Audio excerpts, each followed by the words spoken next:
This is StratNews Global. I'm Amitabh Brevi, and on the talking point today, India's ambassador to the Philippines, Shambhu S. Kumaran.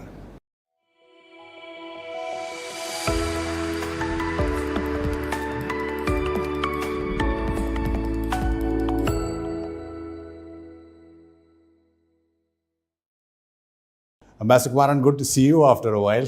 It's wonderful to be here. Our pleasure completely. The meetings between EAM and, of course, the Philippine Foreign Secretary will be taking forward the momentum that has been building up over the months, especially after the EAM's meeting in February in the Philippines.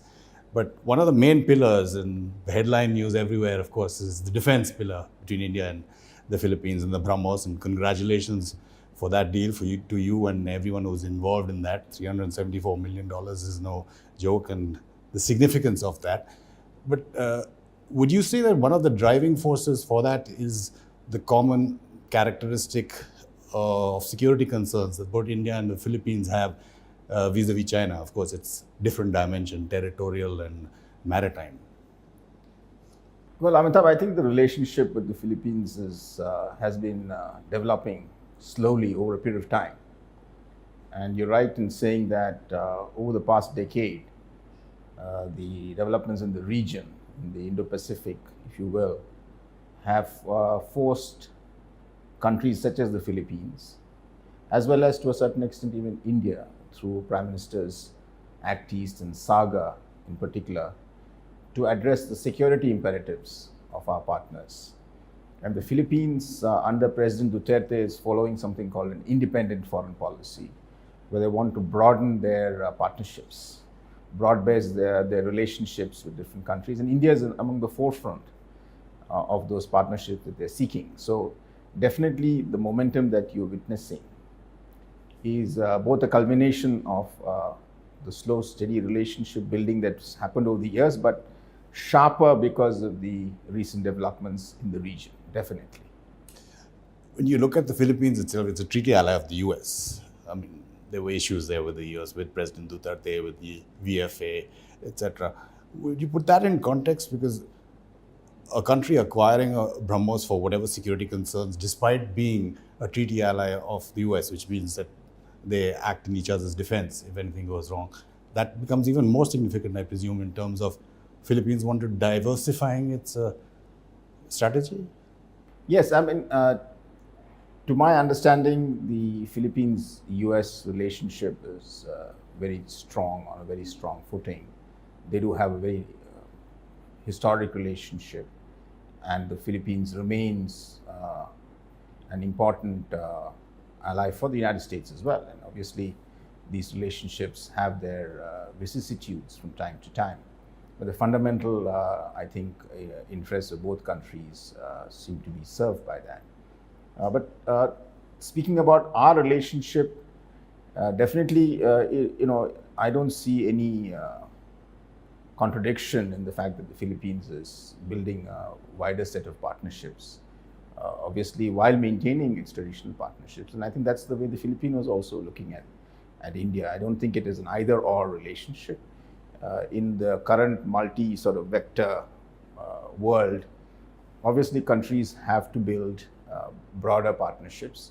We ourselves do it, and I think it's quite natural that the Filipinos also doing it. And apart from the BrahMos, I mean, you've gone on record to say that other defense platforms are being looked at, whether it's aerospace, naval, even the army.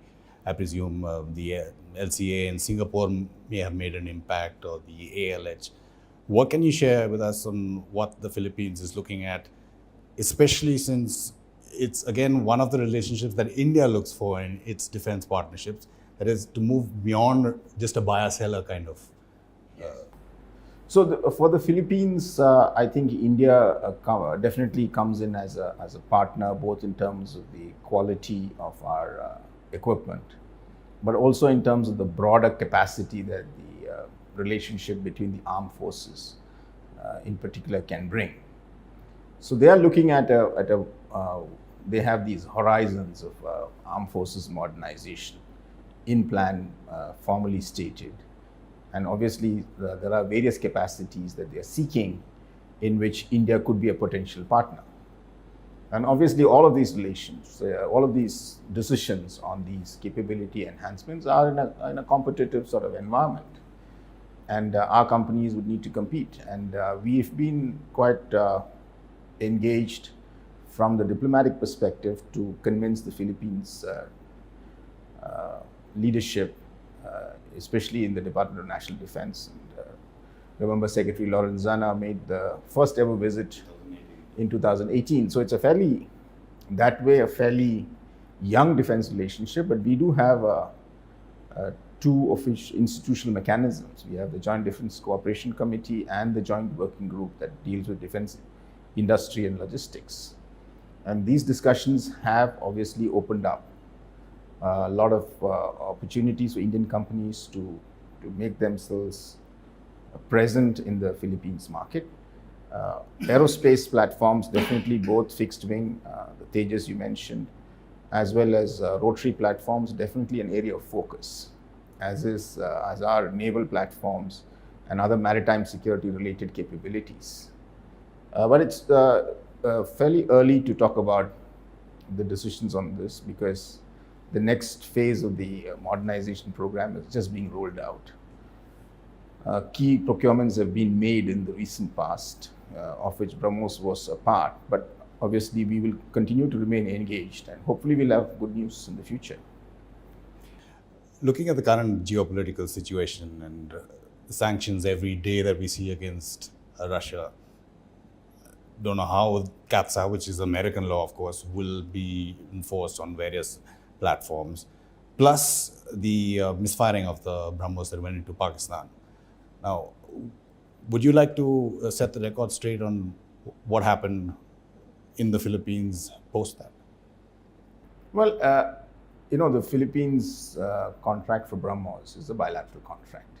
It's with an Indian entity, BrahMos Aerospace, which, as we are, it's public knowledge that it's a partnership with Russia. So, having said that, it's a bilateral relationship, a bilateral contract. I don't see any difficulties on account of the larger global developments impacting on this partnership between India and the Philippines. And I believe there's been some reportage around how there's been some sort of rethink, etc. It's completely, I'd like to reassure all your viewers that the proposal for BrahMos is firmly set on track, and we are very confident that we'll be able to deliver that on time. It's a very prestigious contract for us, a very important contract for the Philippines, and we are both determined to make it happen. In terms of the build-up of other elements that have come in, recent developments, etc., there's really no impact that I could see. As I had clarified in one other interaction I had earlier with the think tank, there was a query, and we just clarified based on the statement that had been issued by our defense ministry. So that set the matter to rest, and the contract continues to move ahead. And again, like what I'm saying, when India looks for defense partnerships, we want to move to the next stage, which is out of this buyer-seller relationship. So it's fair if when India is dealing with a third country that they would also want that. How is that evolving? Yeah, so this is always a complex question in terms of the time frame in which capabilities have to be acquired. And obviously, there are some capabilities that the Philippine side would like to have on a fairly short time frame, in which case you cannot move towards any serious manufacturing cooperation. But in terms of the rotary platforms, for example, on the air side, we've offered fairly extensive MRO and other support and extensive training support, which perhaps unmatched by other suppliers. And definitely we've also given the offer to the Philippine side that we're willing to work on more ambitious frameworks, wherein a degree of capability accretion can happen in the Philippines itself. It's going to be a process. I think we've got into this partnership now. We've had this very major successful contract. We're having a very positive conversation. And I think there will be, with time, potentially more deeper cooperation, collaboration that can be envisaged. Very definitely can be done. The other big pillar is, of course, economic, and major driver of relations between India and the Philippines. Just taking it sector by sector, if possible. Health, because of COVID, has kind of been magnified, and how India can help. And again, I presume it would be beyond just a buyer-seller kind of a relationship even there. Yeah, you see, for me personally, I think, of course, the defense relationship has got a lot of attention, particularly in India. But in terms of the partnership, I really think that, as you said, there are two pillars. There's a national security pillar, where we both try to complement each other's capabilities. But there's the other very critical pillar of developmental pathways. And what is very interesting for the Philippines is that India, in many ways, is a larger sort of framework, very similar to what the Philippines has. It's a fairly populous country, second largest country in ASEAN, 13th largest in the world. And obviously they have that developmental requirements which mirror ours. So when COVID came in, definitely India's capabilities in terms of vaccine production in particular became extremely visible, and the Philippine side have opened up a far broader degree of engagement with us. We are today the largest supplier of pharmaceutical products to the Philippines. The Philippines is India's largest pharma market in ASEAN. Last year, we crossed for the first time $300 million worth of exports. Surely there's interest in the Philippines here again in terms of bringing some of that capacity, production capacity into the Philippines. And our companies have engaged.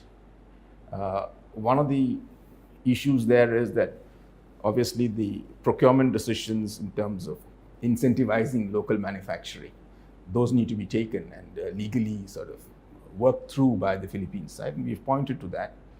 The interesting thing is also there's been some Philippines investment into India as well. So there are Philippines pharma companies who invested in India, and there are a few Indian pharma companies already invested in the Philippines. So we could see this growing, and health definitely across the space. We had last month a very successful business conference bringing the B2B framework for our companies and the Philippines companies to speak about medical devices, about healthcare and pharma. So, and the attention was very much there on both sides. And the fact is, I think as travel eases, as companies and representatives can move faster and better, talk to each other directly, I would expect that there will be significant progress. One example, the Philippines, one of the largest business groups in the Philippines, the ALA Group, is setting up a very large cancer hospital, the first cancer specialty hospital in the Philippines. And they have actually studied the Indian hospital system and taken a lot of lessons from here. And obviously the success of that model, they were very open in telling me that it is because of the Indian pharma products that the affordability factor comes in, which makes this whole model worthwhile. So partnerships work both in terms of investment, in terms of knowledge, in terms of experience sharing. One of the largest healthcare groups in the Philippines now is headed by an Indian medical expert. So definitely this whole process of knowledge transfer. One example is that we have these children who are affected with terrible liver problems. And we've brought them into the Philippines, from the Philippines into India. But there's now a conversation between our hospitals and the Philippines hospital to try and bring the Philippine doctors into India to train here so they can go back and perform those surgeries there. So definitely this is a partnership that's empowering both sides and is of interest to both sides. Talking about empowering both sides, development model, lessons learned, successful models, in terms of digital governance and say direct benefit transfers, that's something that Philippines is extremely interested in? Absolutely. Very pertinent, very live debate in the Philippines. They have introduced a new national ID system. Here again, one of the Indian companies is the main systems integrator. It's a very large contract. And it's based on an Indian developed MOSIP platform, which the World Bank has been supporting. So what we're seeing is that the digital governance experience in India, especially over the past 5 or 6 years, definitely that experience is very valuable for the Philippines because they have very similar social and equity considerations. So using new digital technologies and the fact that India was able to transfer direct benefits during COVID to hundreds of millions of people has not gone unnoticed. So we're working it on three separate tracks actually. Obviously, there are the Indian companies who will be working with Philippines government contracts, etc. That's already happening. More can happen. We have a bilateral governmental dialogue that we've started between the two finance ministries, which speaks about fintech, digital payments, digital settlements, and also about using national IDs for direct benefit transfer. And the third area is that there is the larger Indian experience with e-governance and the lessons that are being learned out of that are of great interest to the Philippines. Here, interesting elements come in. For example, our agri-tech capacities. Very, very appropriate for the Philippines because some of the concerns that they have are similar to ours. They have small land holdings, a lot of marginal farmers, and how do they get to market on time, and how do they get the right price, and how do they use the right mix of various inputs into their farming process. So definitely a broader digitally enabled governance dialogue is at the heart of this new partnership that we're building. You mentioned agriculture, fintech, IT, BPO. Already Indian footprints are there, and are they getting larger? It's a massive IT BPO footprint. All the Indian major companies are there. My estimate and the embassy is that we've got anywhere between 180,000 to 200,000 jobs in the BPO sector from Indian companies. And a lot of the US-based companies that are present also have very strong India connections.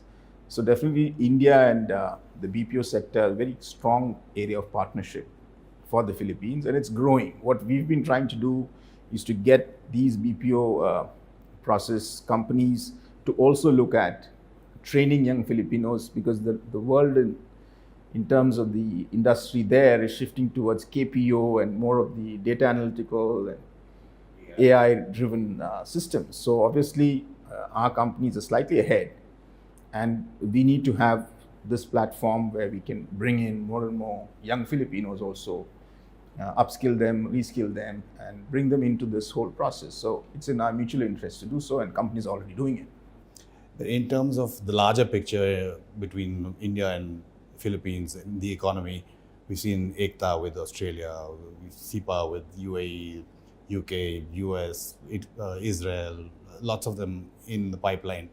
Is there any movement towards a preferential? Yes, we've actually had an in-principle agreement as early as 2020 to move ahead with the preferential trade agreement discussion.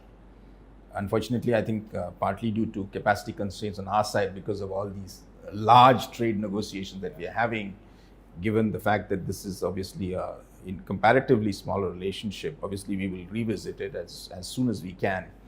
And we are very interested. I think the potential is there for both sides to benefit from allowing each other preferential trade access.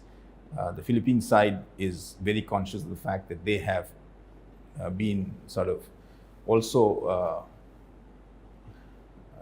at the receiving end of the loss of manufacturing. Some of the concerns that we had with regard to RCEP, these concerns, agricultural groups have been concerned because it's a very largely agriculture dependent country. So obviously that discussion is of interest, and I hope that we can revisit that discussion fairly quickly whenever our negotiators are able to do so. Like you mentioned, that's another commonality, RCEP, and the concerns that India has, whether it's third origin, China, etc. That debate, I think, has been, or at least a decision has been postponed till possibly after the elections. And how is it's a live issue there. There are various groups which have come out expressing concerns, which echo concerns that were expressed in India as well.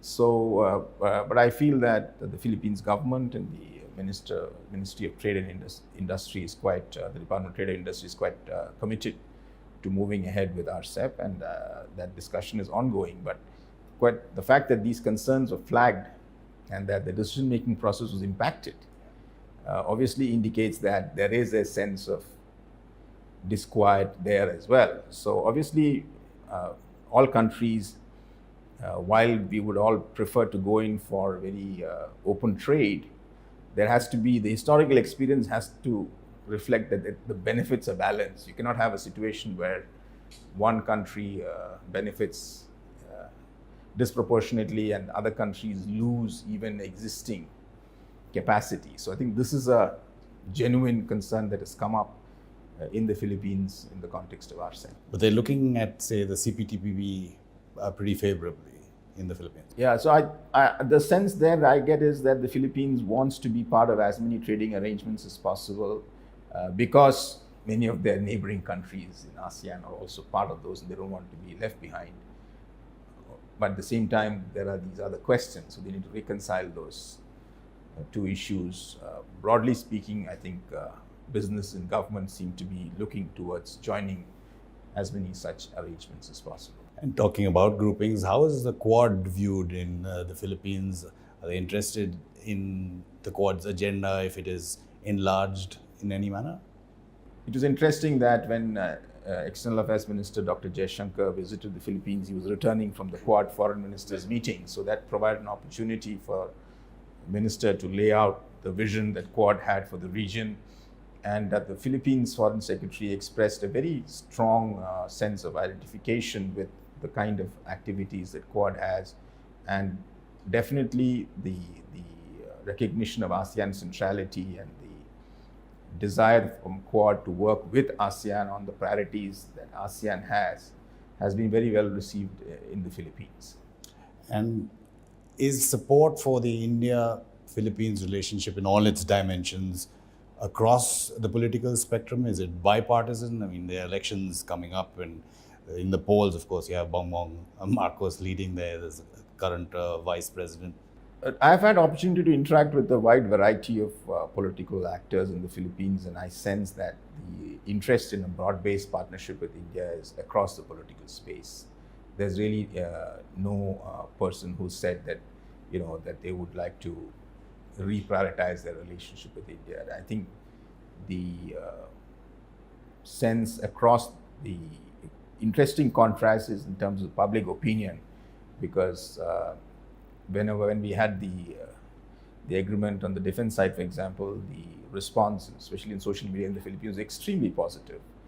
Compare that to some of the other countries with whom the Philippines has very, the public opinion is very testy and prickly about some of the activities of other countries. So definitely both from the point of view of the political formations, but the larger public perception of the value of this partnership. And as I said, a lot of Indian companies there, they create a lot of value in the Philippines economy. Yeah, Filipinos are interested in discovering India, its culture, its civilizational ethos. They themselves want to, we have also been talking about things like Ayurveda and yoga, which are very, very well received. So there is an enormous degree of interest and enthusiasm in the Philippines for this India relationship. So this perception that if Marcos Jr. comes the next president and he's seen to be more closer to China, there shouldn't be any hiccups on the India-Philippines. No, I think the India-Philippines relationship stands on its own track, and I don't think we would allow any of our other partnerships to affect our relations with other countries. So I sense that in the Philippines, the same would apply. They would want to definitely build this relationship, as I said, for all the extensive value propositions that are there, some of them proven, some of them being proven. Definitely a powerful narrative around the value of cooperation has been established. And looking ahead, it can be built into one of the drivers of the India-ASEAN engagement. It's a surprise it hadn't happened earlier. Perhaps we didn't pay enough attention, because here is a country which is very much like India, large populace, extremely talented people, very young demography, a democratic country. English speaking. English speaking. So definitely you look at the Philippines and India. In fact, Secretary Dominguez was Secretary of Finance and very closely associated with India in his previous capacity as Agriculture Minister. When the first time I met him, he said, "Ambassador, there are no two countries in the world so similar like India and the Philippines." And this is something that I've heard from many other Filipinos. Obviously, we need to have a degree of diplomatic attention, maintain that. And one of the very positive things is that from the Prime Minister at our end, the External Affairs Minister was there. Now, as you said, Secretary Locsin is on a return visit. there is a greater political focus on this relationship, which augurs very well for the future. Ambassador Kumar, an absolute pleasure talking to you. Who would have known 20, 25 years back that we'd be doing this?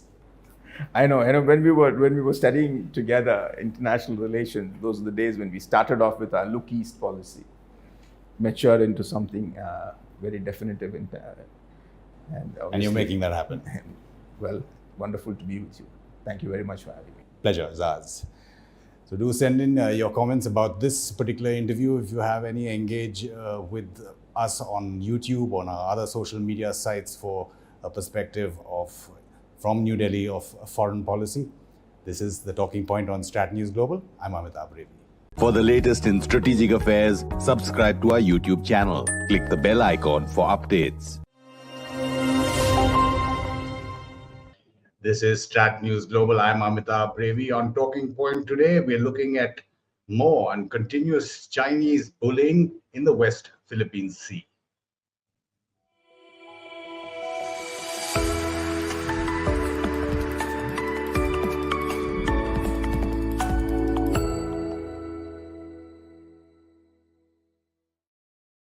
A warm welcome to all our viewers and a welcome from Manila to one of our regular panelists, Don McLean-Gill. He's a lecturer at the Department of International Studies at the De La Salle University and is also co-editor of a book that was out a couple of months back called The Elephants Rise in the East. Don, thanks for giving us time again. Thank you so much, Amitabh. Always a pleasure and always an honor. Players always ask, Don, if you could, simply explain to those viewers who don't know the history or the background, in the run-up to the latest Chinese Coast Guard provocation over what's called the Second Thomas, or I think in the Philippines it's called Ayungin Shoal, a dispute that goes back decades to even Mischief Island and the Philippines cutting the World War II ship Sierra Madre in 1999, right?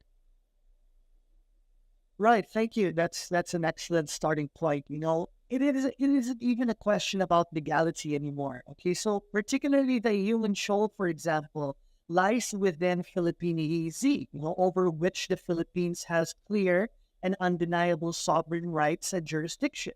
The resupply missions to the BRP Sierra Madre, for example, are well in line with international law and UNCLOS. In fact, the 2016 arbitral ruling affirms UNCLOS.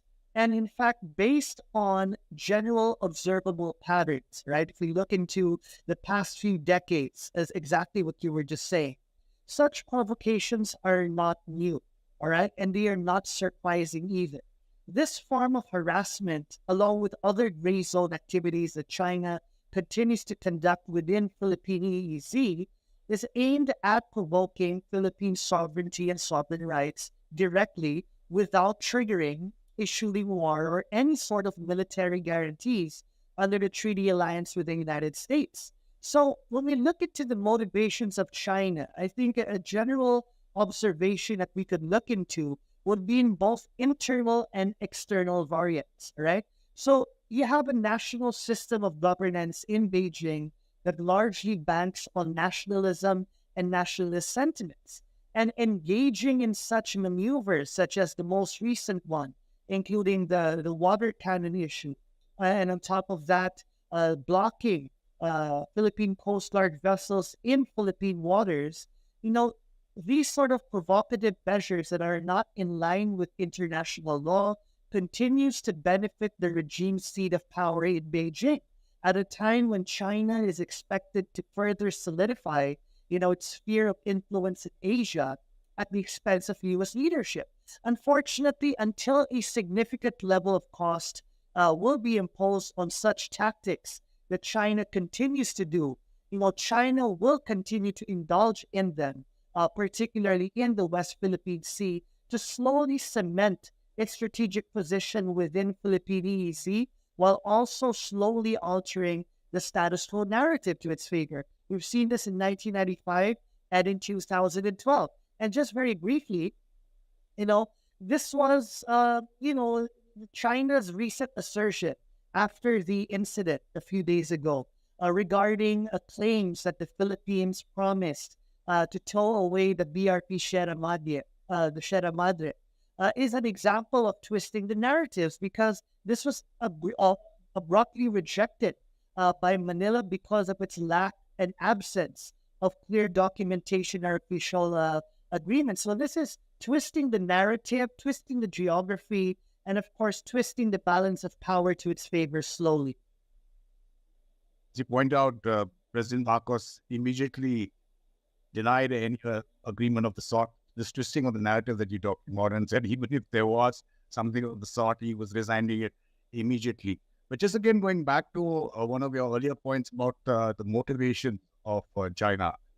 China constantly testing, across the globe. It's not just here, but gauging how far it can go and gauging the reactions from, say, the Philippines and the US and how Manila's response has been seen. Is there a feeling that overall the Chinese, if they blink, it's only in the face of strength and resolve?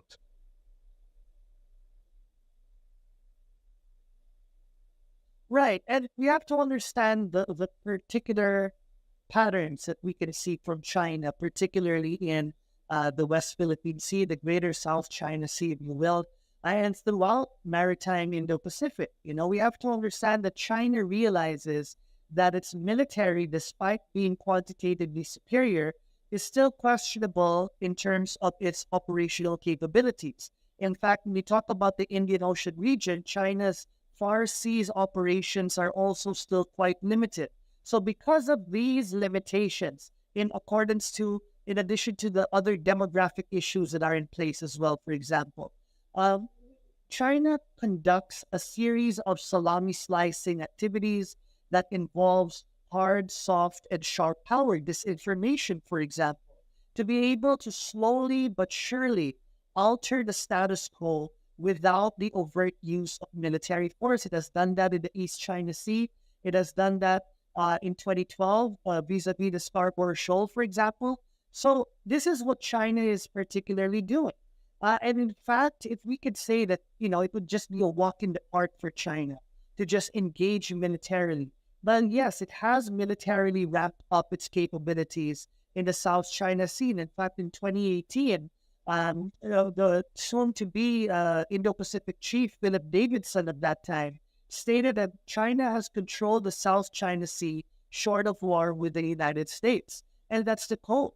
China is aware that war would be costly. So this is how it is trying to up its ante by engaging in a number of strategies that do not really involve the overt use of military force, which may trigger the commitments under treaty alliances. This is the same with what's happening between the U.S. and Japan and the U.S. and Australia against China's assertiveness in the maritime domain.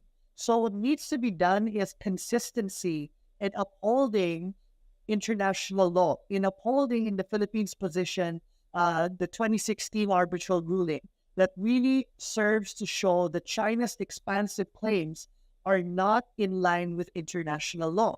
So China is just looking for a series of gaps in policy to be able to exploit. And, fortunately, under the Marcos Jr. administration, the Philippines has shown a strong will, a strong position to proactively engage based on these security developments. Sure. One analyst, I think, pointing out exactly what you're saying in terms of China crossing the line. It won't stop until if it can force the Philippines out of IUCN. If it succeeds, it'll move on to the next target and the next until the analyst said that the Philippines is completely expelled from its own EEZ, and then it'll move against other countries, which is actually doing simultaneously. Is there a broad-based understanding of that and a collective approach to dealing with China, or as you're saying, is China being able to exploit the weaknesses? Right. And this is a challenge, all right? So China is able to do what it is doing, not only in the Western Pacific, but also in the Indian Ocean. I call it geopositional balancing, using vast financial capabilities to achieve strategic ends without strategic risks in terms of the military confrontation. And China continues to do this time and time and again. However, what we're looking into is more awareness, particularly in terms of Indo-Pacific countries, like-minded Indo-Pacific countries that realize that China's desire to go beyond and alter the rules-based order, for example, through its global security initiative, is something that comes at the expense of regional countries such as the Philippines and other Southeast Asian countries. However, if you zoom in into Southeast Asia, when we look into the collective action of ASEAN, for example, even that contains a lot of limitations for collective action. Now, this is one of China's strategies in order to further its strategic interests in the South China Sea. A divided ASEAN, for example, is something of China's benefit. However, Manila, since 2022, under the Marcos Jr. administration, was quick to recognize the large discrepancy between what China says at the political level and what it does on the ground. So the Philippines was quick to tap and leverage on its traditional ally, the United States, not only deepening its security engagement, but broadening it as well. You see the expansion of EDCA, for example, the involvement of a sinking factor in the Balikatan exercises in 2022. And of course, we also look into other initiatives that involve narrowing the functional gap of the hub and spoke system in the Western Pacific between Japan, Australia, and the United States. The Philippines is also a treaty ally.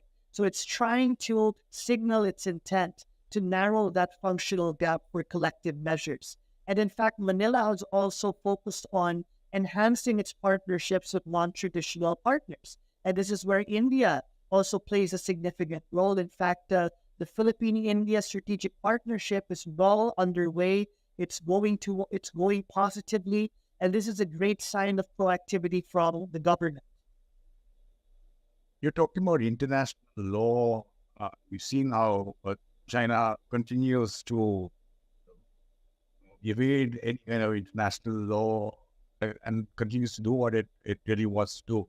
Just wanted to get your perspective on where is the code of conduct talks that are been going on for so long. Does it really help? And you also talked about the US treaty. Now, that is only triggered, like you said, the Chinese don't cross that line, right? When there's either damage or death after shots are fired. Right. Very briefly on the treaty alliance with the U.S., it is true. The gray zone tactics that fall short of war or short of military escalation is something that continues to challenge the significance of this treaty, particularly against Chinese assertiveness, while there are talks ongoing on how to include certain gray zone tactics within the guarantees. It is still not clear how this will be done. Now, regarding the code of conduct, there's another issue here. China is now significantly altering not only the balance of power, but also the geography of the South China Sea to its favor.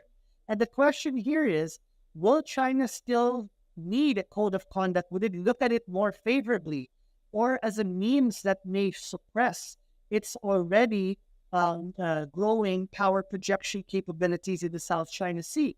And since the 21st century, China has stopped providing concessions. As it continues to grow, as it continues to strengthen, it becomes more unwilling to compromise. The DCOC, for example, in the early 2000s, still reflected a little more restraint on China's side, particularly towards Southeast Asian countries. So it agreed, okay, let's make this sort of informal framework that may lead to an official code of conduct. But as you all know, the code of conduct is still nowhere to be seen. And the question is, if there would be a code of conduct in an unlikely scenario, would it still have the necessary tools and instruments to manage China's growing assertion? That's another question, because China is against certain proposals of the code of conduct, for example, in mentioning the 2016 arbitral ruling and that really rules out its historic claims that are not in line with international law. And with the way things are going right now, it may be difficult to convince China to restrain its capabilities or its movements through a code of conduct that would be binding. So that's another issue. So there are two scenarios here. So either the code of conduct does not really materialize, or if it does materialize, it may not be as effective as we all hoped that it would be. So this is another issue that we are facing with the code of conduct. Right. I mean, we've seen bilateral agreements and treaties with India, which have been, over the decades signed with the Chinese, which are virtually being torn up anyway. But it's just interesting that this latest round of hostilities comes soon after the Chinese envoy in the Philippines offers, informally, I believe, to have joint military drills or exercises. Now, what's all that about? Is that diverting?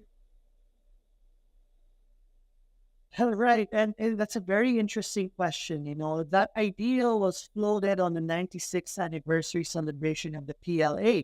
The Chinese ambassador floated the idea, right? And the AFP, the Armed Forces of the Philippines, said that it would not close its doors to such a proposal. It would be under study, under scrutiny. But we have to understand, all right? Defense diplomacy has significantly increased in its utility in both operational front. Bilateral military drills allow countries to increase their mutual awareness and familiarization about each other's military technologies. This creates a functional opportunity to train with each other's crew to address common issues. On the symbolic front, however, this is also more important that it signifies the bilateral military exercises as important sources of strategic signaling, often against a third country that is perceived as a threat. Now, given the sensitivity of these exercises, they also demonstrate how militaries from both sides possess common goals in the region. However, we have to understand that conducting military exercises does not really provide incentives or benefits right away, right? They're not automatic, and they would depend on the existing conditions of bilateral relations, particularly in terms of having a strong foundation of trust, transparency, and communication. However, at the most basic level, Beijing continues to veer away from being a trustworthy neighbor. Grave inconsistencies, such as when President Marcos Jr. met President Xi Jinping in January 2023, there were pledges to alleviate the discord at sea. But days after, or rather weeks after, provocations by the Chinese Coast Guard in the West Philippine Sea occurred. Days after the Chinese foreign minister's visit to Manila, the same provocations occurred days after again. And interestingly, a goodwill visit from China to Manila came just 2 months after a veiled threat against OFWs, or overseas Filipino workers in Taiwan, by China. So there is a lack of transparency and accountability. All right. So in fact, China even refused to pick up the hotline after the most recent altercation, and it was. You mentioned on President Marcos's trip to Beijing in January 2023 and meeting with Xi Jinping and other leaders. Well, how is his policy perceived in China? He clearly seems to be, as you mentioned earlier in this discussion as well, pushing for more cooperation, ties with the US. But is there also a perception that the Philippines is being drawn into the US-China confrontation? And linked to that is, how is he seen vis-a-vis his predecessor, President Duterte's policies? Right. And in fact, that is the common narrative within Beijing. If you look into the Global Times, for example, that the Philippines, for example, is being seen as a puppet of the West. This is seen as a common narrative within China. And in fact, we have to understand that China is aware and well wary of a situation where the Philippines will continue to work with the United States at the expense of China's narrowly driven regional ambitions. And in fact, you mentioned about former President Duterte. He, in fact, met President Xi Jinping in Beijing also just a few weeks ago. And President Xi Jinping talked about promoting friendly relations with the Philippines as a necessity. But again, days after, you have this water cannon incident that occurred. So it is not about being a source of insecurity for China. The Philippines has already made its point clear that it wants to be and maintain cordial relations with China, right? Because it is our largest neighbor. We cannot just cut off our largest immediate neighbor, but it would not allow itself to be subjected to China's narrowly driven designs. And this is where proactivity in terms of strengthening its defense network, enhancing its maritime security initiatives, and fast-tracking its military modernization program, all of this play a role in securing Philippine sovereignty and sovereign rights. And this is a defensive position against an increasingly assertive China, but China tries to flip it into something offensive. But that's not the case. And no one really can be, that gullible to believe that this is an offensive posture. This is clearly defensive in terms of securing Philippine sovereignty and sovereign rights based on international law. But again, this is something that is not considered pleasing to China. You mentioned, Don, briefly India and how India is important to the region, and especially to Philippines. And when you're talking about defense management, security, enlarging your defense perspective, after all, the first sale of the BrahMos supersonic missiles as a deterrent for the Philippines has been from India. It's want to expand on what you think India's role can and should be. Well, definitely India is stepping up its position, its role as a practical and, of course, a significant security and development partner beyond the Indian Ocean region and into the Western Pacific. And in fact, if we look into the recent State of the Southeast Asia survey, a very prominent survey of Southeast Asian countries towards the security realm, we can see that India's position as an alternative partner amid the enhanced U.S.-China power competition is significant. We know Southeast Asian countries have been welcoming of India's role as a legitimate and responsible security partner. There's no doubt in that. And in fact, the Philippines itself recognizes this significance. Philippine Foreign Secretary Enrique Manalo was in India just a few weeks ago in order to engage with Dr. Jaishankar in terms of enhancing the scope of the strategic partnership, the evolving strategic partnership between Manila and New Delhi. And this is something quite significant at a time when President Marcos Jr. announced to his new ambassadors, newly appointed ambassadors, that we need to enhance cooperation in security and trade with non-traditional partners. And this is where India fits quite neatly. In fact, the public perception towards India and the Philippines also continues to improve and improve. And the Indian government, through its embassy in Manila, also continues to proactively engage with the government in several areas, multidimensional areas, not only in traditional defense, but also areas such as a potential assistance in cybersecurity and all other forms of engagement and cooperation in strategic realms. And this is a very positive signal. And in fact, I personally believe that when the Philippines-India partnership really gained significant momentum, that was in 2016, what we are seeing now is a further increase in that momentum. So I believe that this is not going to go away. And I believe that the conditions are set both externally and internally for solidifying the partnership between the Philippines and India, particularly in the security realm. Don McLean-Gill, again, absolutely appreciate you giving us time, and thank you for sharing your perspective again on StratNews Global. Thank you so much, Amitabh. We are strongly supportive of ASEAN's centrality, cohesion, and unity.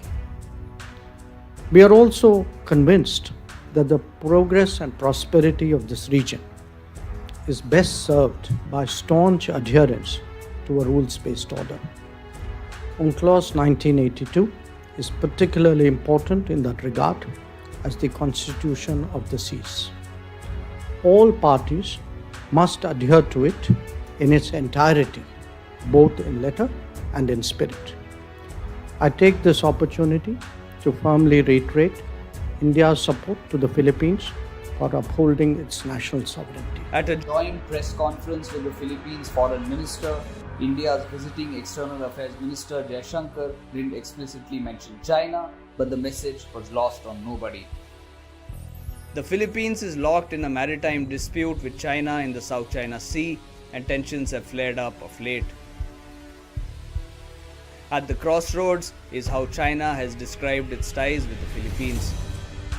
Over the weekend, the Philippines said one of its supply vessels was blocked and damaged by the Chinese Coast Guard, who sprayed water cannons, injuring some Filipino soldiers.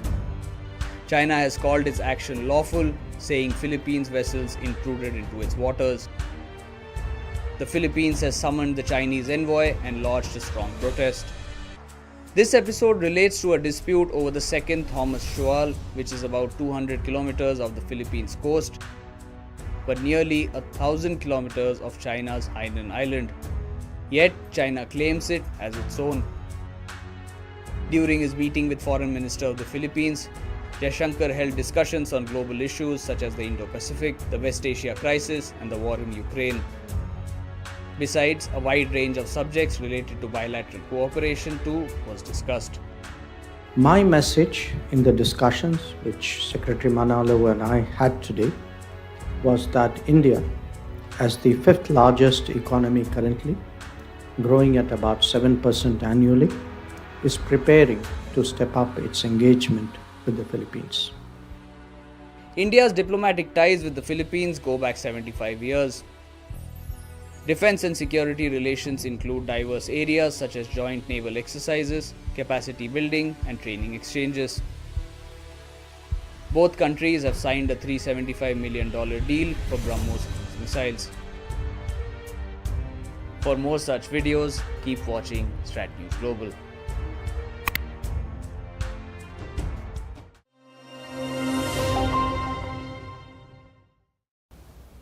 This is StratNews Global. I'm Amitabh Ravi, and on the gist, we're looking at the BrahMos export to the Philippines and the strategic implications.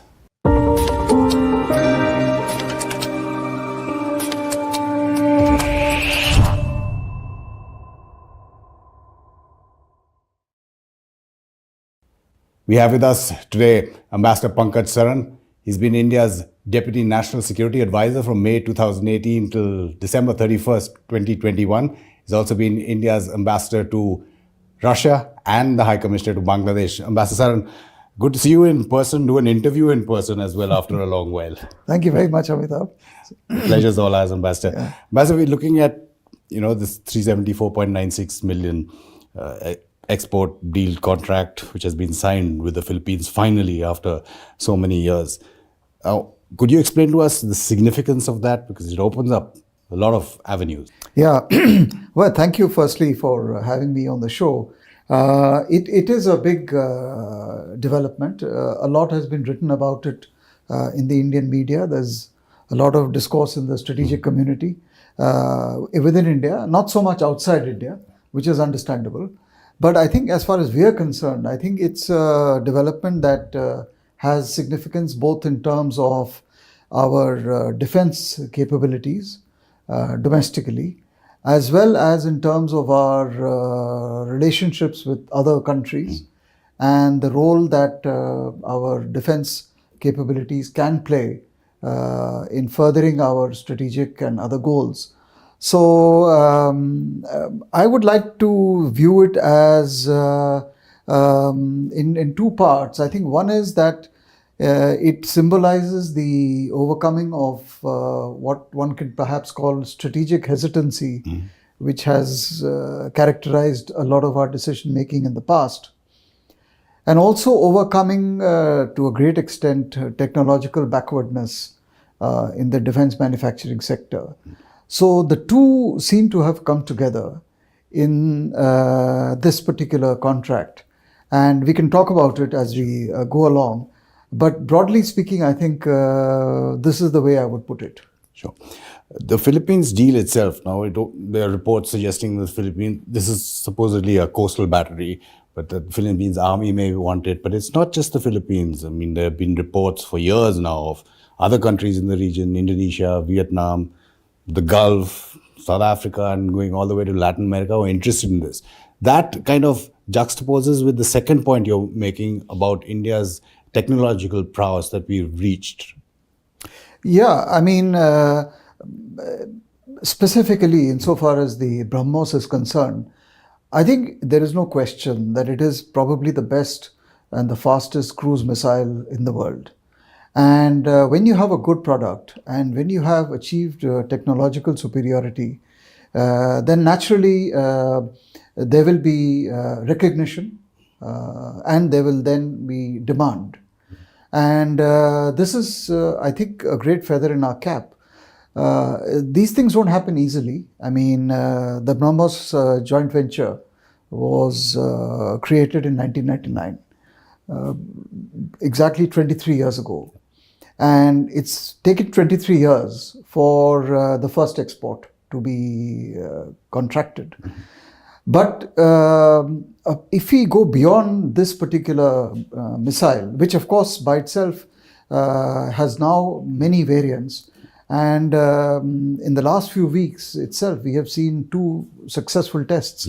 One was the naval variant and the other one was launched at Chandipur with the higher technology specifications. But this missile itself has so many variants now, both in terms of range as well as in terms of the domain from which it can be used. But in addition to this, I think it is a fact that the Indian missile program has definitely matured ever since the launch of the famous Integrated Guided Missile Development Program of 1982. So when you have persevered and done a lot of hard work, and a lot of it quietly, with a mix of both success and failure, and you finally arrive at a stage where you have a product that has been introduced in all the three armed forces of India, and it has demonstrated its prowess in all international shows and met highest standards. I think it's a great tribute to scientists and technologists and policy planners. I know for a fact that the BrahMos Corporation has been ready to sell for a long time.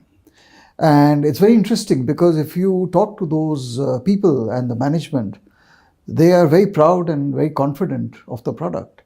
And they have no doubt in their mind that what they have to offer is the best in the world. And therefore, which is why this missile was inducted without much fuss in all the three services. And today it's in deployment, whether it's from the aircraft, whether it's from the sea, and of course from the land. So this is probably an explanation for why it has gathered so much recognition across geographies and generated so much interest. When you talk about the variants that India has tested, and you mentioned the MDP as well, looking at international treaties, or say the MTCR, the Philippines has also bought or contracted to buy the missile which is below the MTCR 300 kilometer range, I think. How does India stack up in that sense to broaden the scope of defense exports? No, I mean, clearly, India is going to get into defense exports in a very big way. This is a decision that has been taken. The Prime Minister has set a target of $5 billion by 2025. But obviously, our defense export activity is going to be perfectly in conformity with international laws and treaties. So whether it is the MTCR or any other treaty, we will ensure that whatever we do falls within the remit of these treaties. So how much scope is there with the one is the demand and what we can supply technology. So if we will have to comply with the MTCR obligations, Absolutely. I don't think we have any leeway in that. And presumably the contractual party would also do that. Exactly. I don't think anyone, we are not in the business of some other countries Yeah. who actually do a lot of, cutting corners and doing things by subterfuge and by cheating. Whatever we're going to do is going to be very much transparent and above the board. And it's not just actually the BrahMos which is available. I mean, there is a whole menu of missiles that we have developed, and for example, the Akash, the Nag, the Trishul. So these are, it's a big variation, a big menu of capabilities that actually have been deployed and are available. The first part of what you talked about, the strategic hesitancy. Now, what has led India to this stage to overcome that? Is it the current situation with various geopolitical scenarios, or what exactly is it? I think it's a political decision. I mean, and it's a statement about our own image that we have for ourselves. And I think it is probably true to say, if you look at it empirically, that there is a strong correlation between domestic manufacturing capability in the defense sector and national power. To put it in slightly different words, I think if you look at national power, a necessary condition for it is that you must have a decent and a diverse and a widespread industrial base when it comes to defense manufacturing. It may not be a sufficient condition to enhance national power, but it seems to be a necessary condition. And that is what facts tell us. When you look at the largest defense manufacturers in the world, or the largest defense exporters, there are only a handful of them. I mean, they may range between 7 to 10 countries, but all of them are industrialized powers. So, and defense exports cannot happen in a vacuum. I mean, you have to have the domestic capabilities before you begin to export. So the two also go hand in hand. So I think the decision taken in India that we must make up for lost time by ramping up our manufacturing industrial base, by ramping up our technological prowess and base, also translates into what we want to do in the defense sector. And again, historically, the defense sector has played a pivotal role in the industrial transformation of almost all major countries and economies.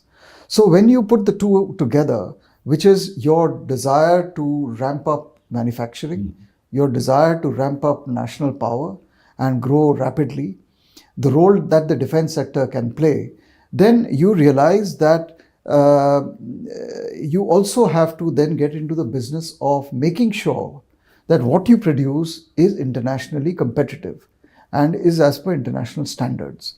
Because you do not want to equip your armed forces with substandard equipment. So, moment you start doing this, you also keep an eye on the export market and the world around you. And there is this feeling that India must, given its resources, given its attributes, also get into defense exports. After all, we started with, say, software exports a few decades ago. You can't keep exporting primary goods, raw material and agricultural commodities, or even semi-finished products and expect to then help yourself domestically. In today's day and age, your national competitiveness and global competitiveness are very closely interlinked. So when I said strategic hesitancy, what I meant also, apart from the economic part of it, was also the strategic part where if you have something which is good, which is proven, which is of exceptionally high quality, and you have buyers for it, then why should you not enter this market? And in that sense, you leverage your competencies to achieve other larger strategic goals, like any other country in the world, like any other major player in the world. And there is no real reason for us to hold ourselves back as long as you have the capability. So it's a bit of a cyclical, or rather I would say a circular argument, but one leads to the other. Has it also led, I mean, breaking out of that strategic hesitancy, is it also because of the conditions, because of how China has been behaving, both in this case as a supplier, India, and the Philippines in this case as a customer? It's a good question, because if you look at China, I think it actually is a very good case study of how a country has rapidly developed into a major defense exporter in the world. I mean, till a couple of decades ago, you associated just 2 or 3 countries as being the large exporters of defense equipment in the world. I mean, the United States, Russia, France, maybe Germany, maybe the United Kingdom, perhaps to some extent Israel. But it's more recent when we find that China has entered this in a very, very big way. And of course, they are exporting to the entire world, not least to our neighbors. I mean, the history of cooperation with Pakistan, or for example, with Myanmar, or with Bangladesh, with Sri Lanka. So these are all facts of life. And I would expect that they should have, therefore, no difficulty at all if some country close to them or in their neighborhood or anywhere else for that matter wishes to take a completely independent decision to acquire an Indian platform, a military platform. I think we should have no hesitation in responding to such requests. And they should have no difficulties because they've done this. In fact, they've done more. I mean, they have shown us how you can reverse engineer technologies, and we are not in that game. So everything that we have done is done indigenously. In that sense, this is not a worry. I mean, who knows what happens later in terms of reverse engineering? Will this or any platforms that we supply to a third country fall into somebody else's hands who can use it against India, at least the technology? Is that a worry? No, it would be a worry. I mean, this is a worry for every exporter of every sophisticated high technology military item. It applies even to cases where we import from established defense suppliers. So this is a worry. And when you switch from being an importer of defense equipment to being an exporter of defense equipment or defense technology, you have to take these things into account. I mean, after all, so many of the technology regimes, so many of the controls that have been placed nationally and multilaterally, they are all geared to ensure that technology does not fall into the wrong hands, that it does not fall into the hands of your adversaries, etc. The Russians have always, it's co-developed with the Russians, right? The BrahMos, at least, when we're talking about.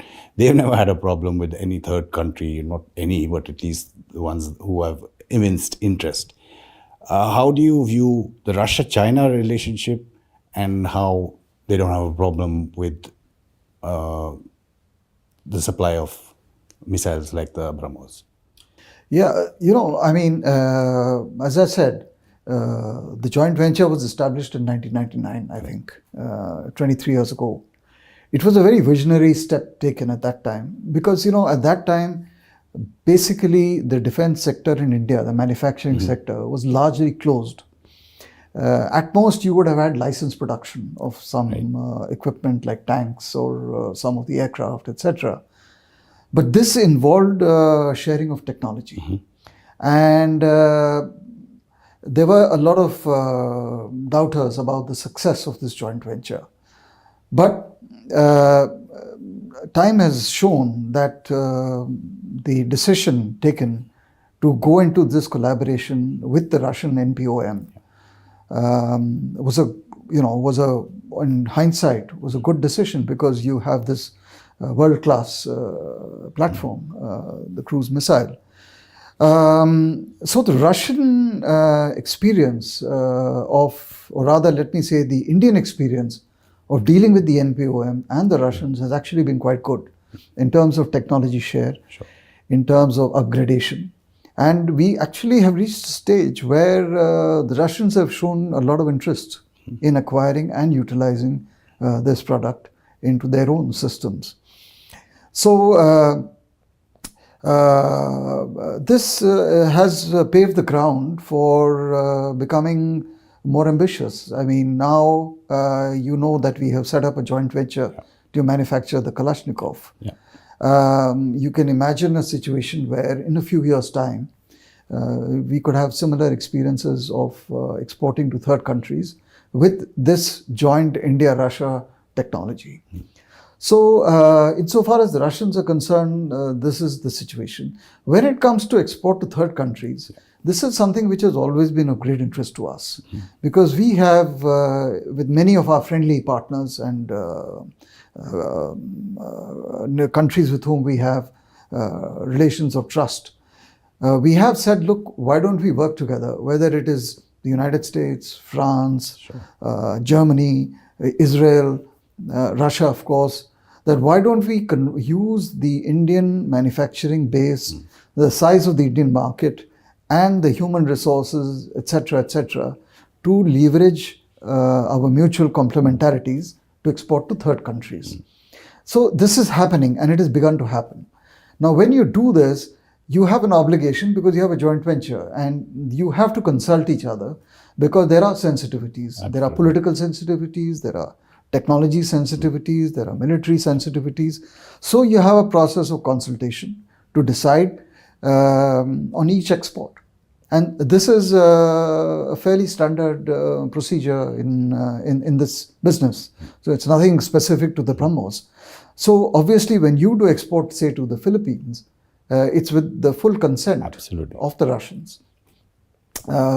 Insofar as the Russia-China relationship is concerned, I don't see a direct kind of relationship. You know, we have our own independent relationship with Russia. We have our own independent relationship with the Philippines. I don't see what role China has in this particular contract. I mean, the Philippines wanted to buy this. I mean, why they asked to buy the BrahMos, what propelled them to take the decision, I mean, that's their call. But the fact of the matter is that they wanted to buy the BrahMos, and neither us nor the Russians had any objection to that. So that's how the contract has been signed. As from what you were mentioning on other countries, now, is it a pipe dream or is it really a possibility in terms of exporting to third countries when you're talking about India, France, India, Germany, India, US? Is that also a possibility? Definitely. I mean, I think already with the United States, etc., there are projects that are underway or proposed where you would be exporting to third countries. It may not be finished products, but it could be some sub-assemblies and other things. I think if you look ahead, given the kind of developments that are taking place in our own defense sector and the series of reforms that have been introduced, say, for example, even simple things like allowing FDI into the defense sector, up to 74%, and 100% in the case of the government route. The reforms in the ordnance factory boards, the entry of the private sector, and there are a host of other reforms. There are many unfolding initiatives which are underway. For example, the development of aircraft engine, drone technology, naval vessels. We just are in the process of launching an aircraft carrier. So there are different product lines, different platforms where we are looking ahead very, very seriously. Even the aircraft, for example, the light combat aircraft. So these have enormous potential, and the nature of the business is such that you have to have integration with foreign partners, foreign collaborators. To expect a 100% indigenous product is neither practical nor perhaps is it technologically desirable, because you also, apart from economies of scale, you also need to harness the competitive technologies of partners. And if they are willing to join with you, it would be profitable for both parties. So I definitely think that as we go along, even if you look at, say, the target of export of $5 billion by 2025, and assuming that the BrahMos deal is $375 million, Sure. If you divide $5 billion by $375 million, all you need is another 13, if my maths is correct, another 13 similar deals, and you would have achieved your target of $5 billion. With one system alone. Just with one system. Yeah. So it's not so ambitious. I think it's great that the leadership is setting high standards, and there is ambition levels are much higher today. But that also is a product of your own self-confidence, and I think it is definitely palpable.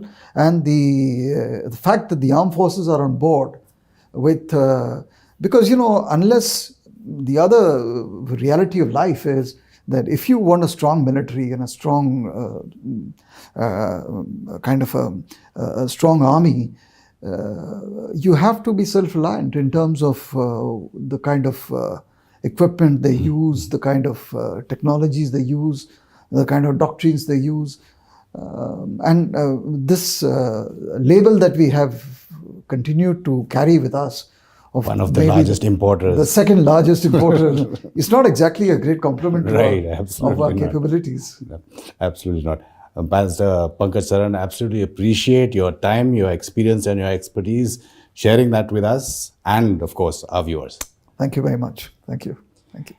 And do keep sending in your comments and feedback. Do follow our social media handles for the latest news and analysis from an Indian perspective, and do follow our YouTube channel as well. If you would like to help us financially, there's a link in the YouTube descriptor. This is The Gist on StratNews Global. I'm Amitabh Brevi. The momentum was actually solidified when the External Affairs Minister stated that, you can definitely rely on India, to stand by you.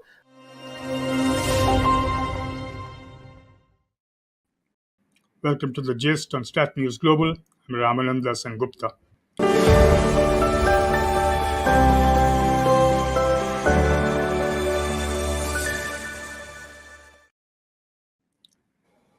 Our very, very special guest today is Professor Don McLean Gill, a Philippines-based geopolitical analyst, author, and lecturer at the Department of the International Studies, De La Salle University in Manila.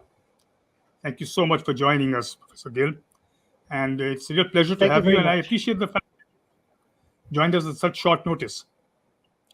No, it's always a true honor to be part of StratNews Global's program. So it's a great honor for me. I'm glad to hear that. So let's quickly start this whole thing going, because I suspect you already know why I wanted you to come and talk to us today. I wanted to begin by asking that of late we are noticing a lot of pushback from Manila vis-a-vis China. I'm particularly curious to know, where is this sort of the confidence coming from? Because I don't see too many other nations in the neighborhood pushing back the way the Philippines is. So is it only because the Americans have said something that will support you, or is it something else? Well, I think that it is not just because of our external support, but it's more of the agency that we are now uncovering, that we are seeking to leverage. And the Philippines, as an Indo-Pacific middle power under the administration of President Marcos Jr., has indicated its intent to play a more proactive role in the region as a responsible stakeholder in the region. So, as we know, at the heart of President Marcos Jr.'s foreign policy lies the security of Philippine sovereignty and sovereign rights based on international law. Now, if you understand it, since the 90s, there have been significant inconsistencies in Philippine foreign policy decisions, the loopholes in our alliance dynamics, our inability to maximize the strategic importance of our country within the geopolitical context. And that has emboldened China throughout the years, which has been quite consistent in its desire for expansion and unilateralism, particularly in the West Philippine Sea. So today, not only is our government addressing these issues pragmatically, but our ally and our partners have also recognized the importance of the need to play a more proactive role in today's region, right? So this is, of course, very important. And what President Marcos Jr. continues to emphasize on is that this should be the benchmark for what the Philippines must continue to prioritize in the long term. And I think this is very much important. You said allies and partner. I mean, are you speaking about other countries in the neighborhood, or are you talking about the US? Well, we only have one treaty ally in terms of understanding our partnership dynamics. We only have one treaty ally, but we have various partners, both traditional and non-traditional. So in terms of that, we have Japan, great cooperation going on with Japan, Australia, non-traditional partners such as India.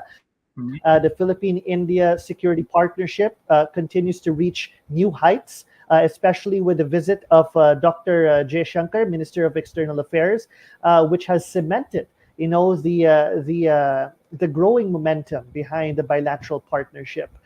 So this is, of course, a lot of things that continuously unfolds, and this is because the Philippines is more willing to play a more proactive role in leveraging its position in the world map.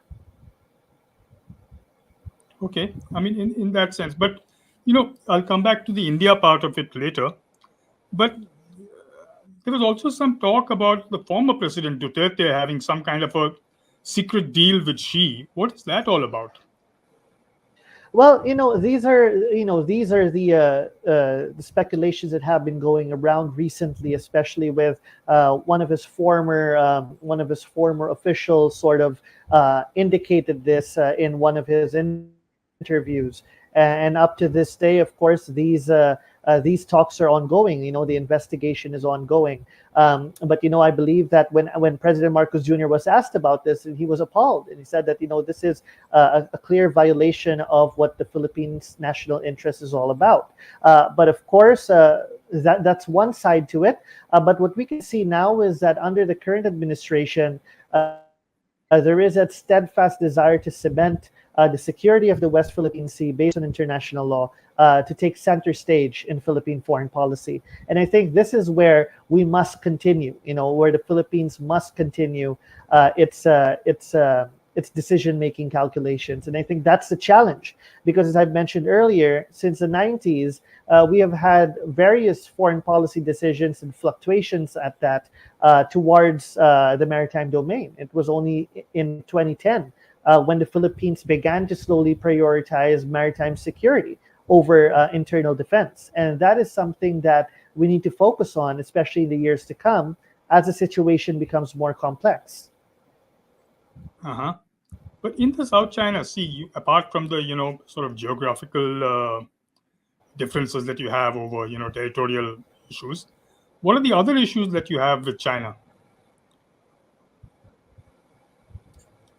Well, in terms of the greater South China Sea, we have what we call the West Philippine Sea, which encompasses our lawful exclusive economic zone. And this was largely cemented by the 2016 arbitral ruling, which has nullified China's expansive interests. But of course, it's not just the maritime territory per se.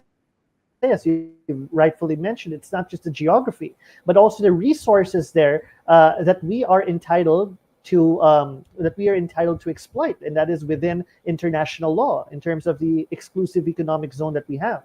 Unfortunately, China's unilateralism and its desire to project more power at the expense of Philippine sovereignty and sovereign rights prohibits the Filipino fishermen to really maximize what they can within our lawful waters. And that's another issue that deals with the socio-economic cost. But if we look at it from a grander scale, China's activities since the 90s within Philippine EEZ also creates problems when it comes to global commerce.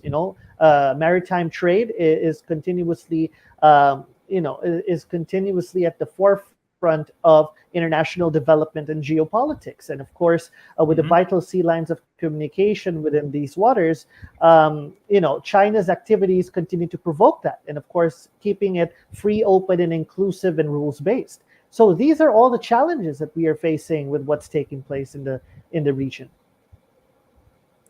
Let's talk about Taiwan. People are worried about whether or not Taiwan will get sort of invaded soon, or whether it's something that China is going to wait about for a long time. How does that impact sort of the Philippines' policy vis-a-vis China? Let's assume that if tomorrow Beijing were to invade Taiwan, what would be the Philippines' position on that? It would impact the Philippines in a big way because it's right in the middle, right? Absolutely. And, we have to understand in such a scenario, let's say in such a scenario, the situation, the security dynamics in Taiwan is largely intertwined with the security interests of the Philippines, not just because of our alliance with the United States. And if the United States gets involved, well, obviously we would have to be involved as well. But also, in terms of our overseas Filipino workers, over 200,000 OFWs reside in Taiwan. And of course, the geography of Taiwan is very close to the northern point of the Philippine archipelago. And of course, this is something that the EDCA with the United States seeks to address, and that is to prepare Philippines in terms of such scenarios. If such a scenario does break out, we would have to ensure that our defenses, our critical infrastructure are all in place to address such an issue. But of course, we have to understand that China is also wary of its military capabilities. Yes, it has the largest navy in terms of quantitative analysis, but of course, as we all know, China's military is not battle experienced. The last war that it fought was in the 1970s, and he even lost that. So, of course, China is also well aware of its military limitations. It may have far seas credibility. It may have far seas capabilities. But, of course, we have to understand that Chinese power projection in terms of its navy is highly restrained within the Western Pacific. It is even largely challenged in the Indian Ocean region. So in this regard, we can see that China is also careful as not to preempt any shooting war. Because of the logistical nightmares that it would have for Beijing. But at the same time, what we could see is that we could see an increase in provocations. We may at certain points look at the possibility of China taking over some distant islands of Taiwan that are closer to the mainland. So these are the things that we may see. I see. Let's talk about the tripartite meeting in the US. What are your first takeaways from that? Well, I think the Trilateral summit that took place in Washington, of course, represents the growing concerns towards the continuous exacerbation of security conditions in the Indo-Pacific. And that has catalyzed the response from 3 Indo-Pacific democracies to take a larger role in ensuring that the established order remains intact. Right. So we have seen that there have been particular statements in the vision statement on keeping the South China Sea free, open, and rules-based, the adherence to UNCLOS, the 2016 arbitral ruling, and an increase in trilateral maritime activities, which is crucial.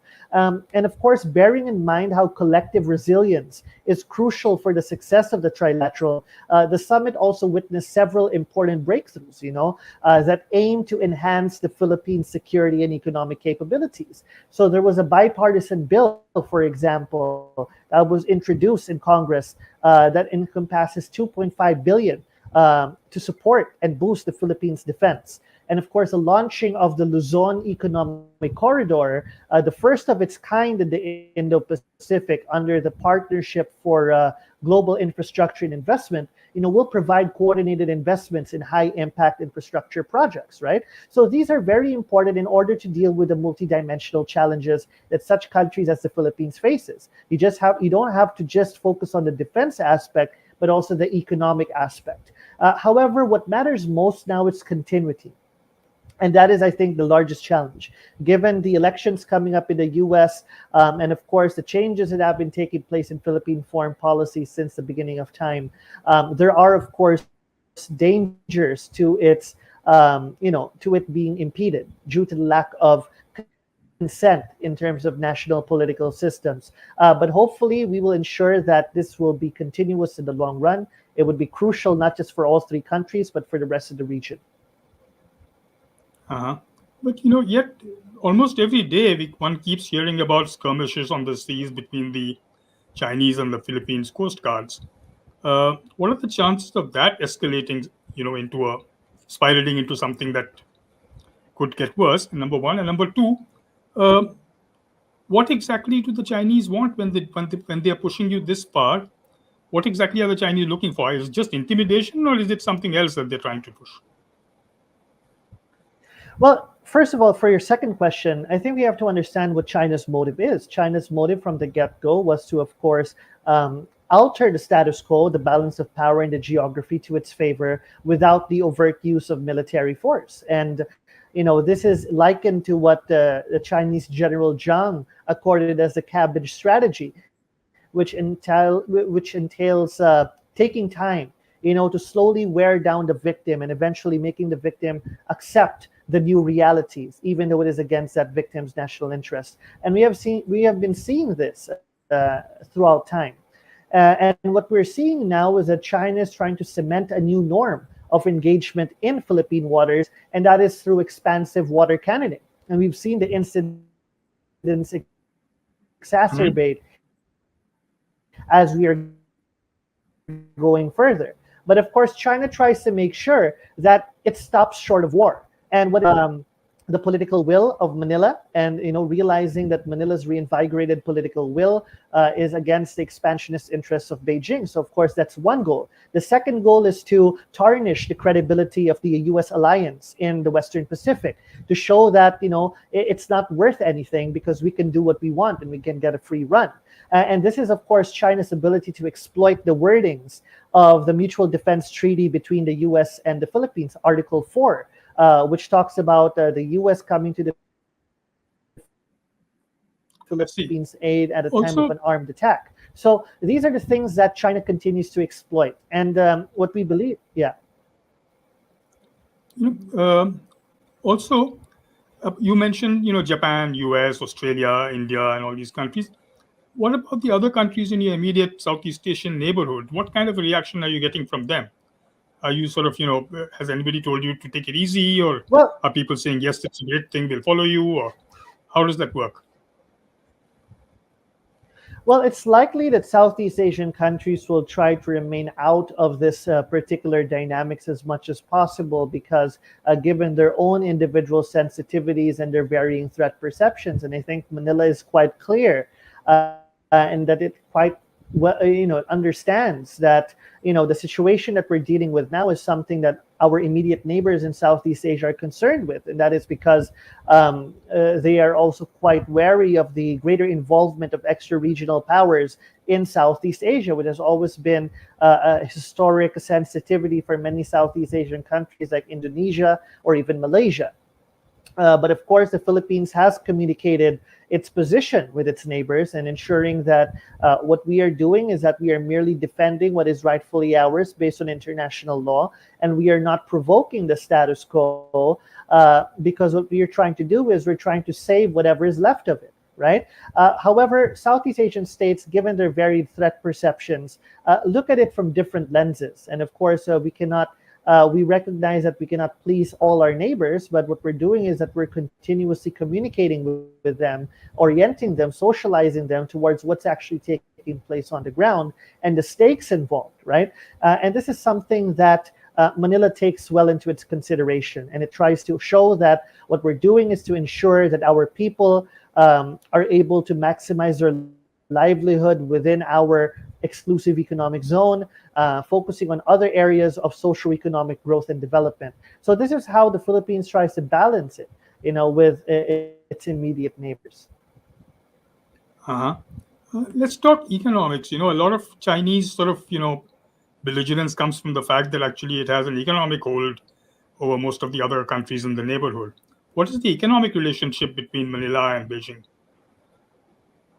Well, clearly, China gains more from our economic partnership than we are gaining from it. We export more from China than China.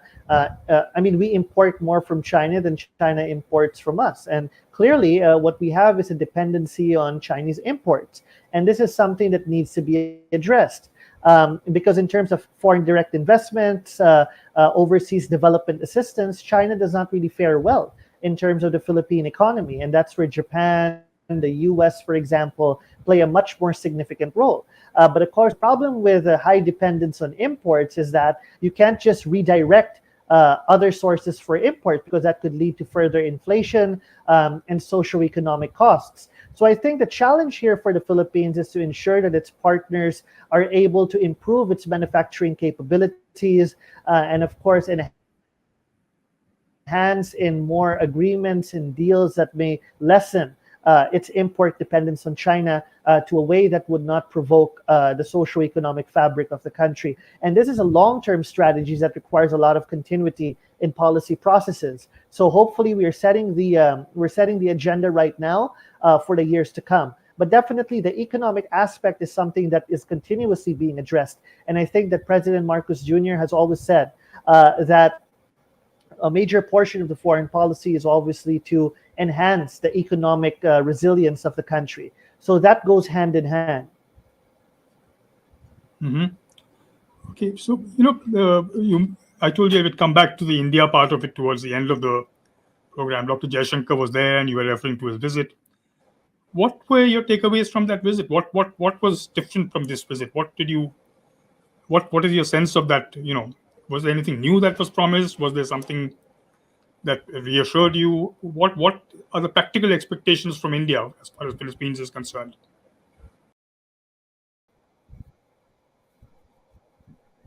Well, clearly, first of all, the change in public opinion in the Philippines, when India was often considered traditionally to be a marginal player in Philippine dynamics or political decision making.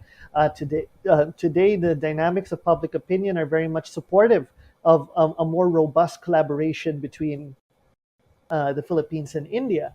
And of course, we can see here the visit also coincided with Coast Guard to Coast Guard exercises between the Philippine and Indian Coast Guards, right? And Dr. Jaishankar has also met a lot of his colleagues in the Philippines, along with his counterpart, Foreign Affairs Secretary Enrique Manalo, the Defense Secretary of the Philippines, and also the National Security Advisor. So clearly, there was a major focus on security cooperation. And when Dr. Jaishankar met with President Marcos Jr., the momentum was actually solidified when the External Affairs Minister stated that you can definitely rely on India, to stand by you despite the challenge. And that in itself shows us that there is a lot of focus and a lot of attention surrounding the emerging Philippines-India security partnership. And of course, we've seen a lot of this coming up with the expected delivery of the BrahMos missiles. And India has, of course, expressed its willingness to take part in improving the defense and security capabilities of the Philippines, while also improving its capabilities for self-reliance. And this is, of course, in line with sharing of best practices with Atmanirbhar Bharat, right? So this is, of course, very interesting, in a very interesting time where the relationship between both democracies of the Indo-Pacific are continuously on the rise. And I think that's very that's very significant. But were there any sort of assurances that India would come to the Philippines' rescue if there was actually a chance of some kind of military skirmish with China? Well, there was a clear emphasis on the need to uphold the 2016 arbitral ruling, and recently, when Secretary Manalo was in India, Dr. Jaishankar reiterated the same position, which was a significant shift in India's policy towards Southeast Asia and the Philippines as well, and the South China Sea in general. But of course, we have to understand that India is also aware of, to what extent its engagements would be in Southeast Asia, because given the highly the security dynamics between the Western Pacific, South China Sea, and the Indian Ocean region, India also makes sure that it doesn't seem that it is involving too much in the domestic affairs of its neighbors in Southeast Asia. But however, we are seeing that reciprocal momentum and that reciprocal, momentum between both sides to really enhance security cooperation. So, it's clear that, India is willing to take part in the security journey of the Philippines, and that in itself is something that needs to be reflected, because it is highly significant for the bilateral partnership at this point in time. That's an interesting point that you made. But all these countries that we spoke of, Japan, Australia, the US, India, in geographical terms, they seem to be pretty far from the Philippines in that sense. By the time you actually sort of theoretically speaking, if you were to plan to send a force somewhere, it would take quite a while for something from Australia to reach the Philippines or from Japan to reach the Philippines.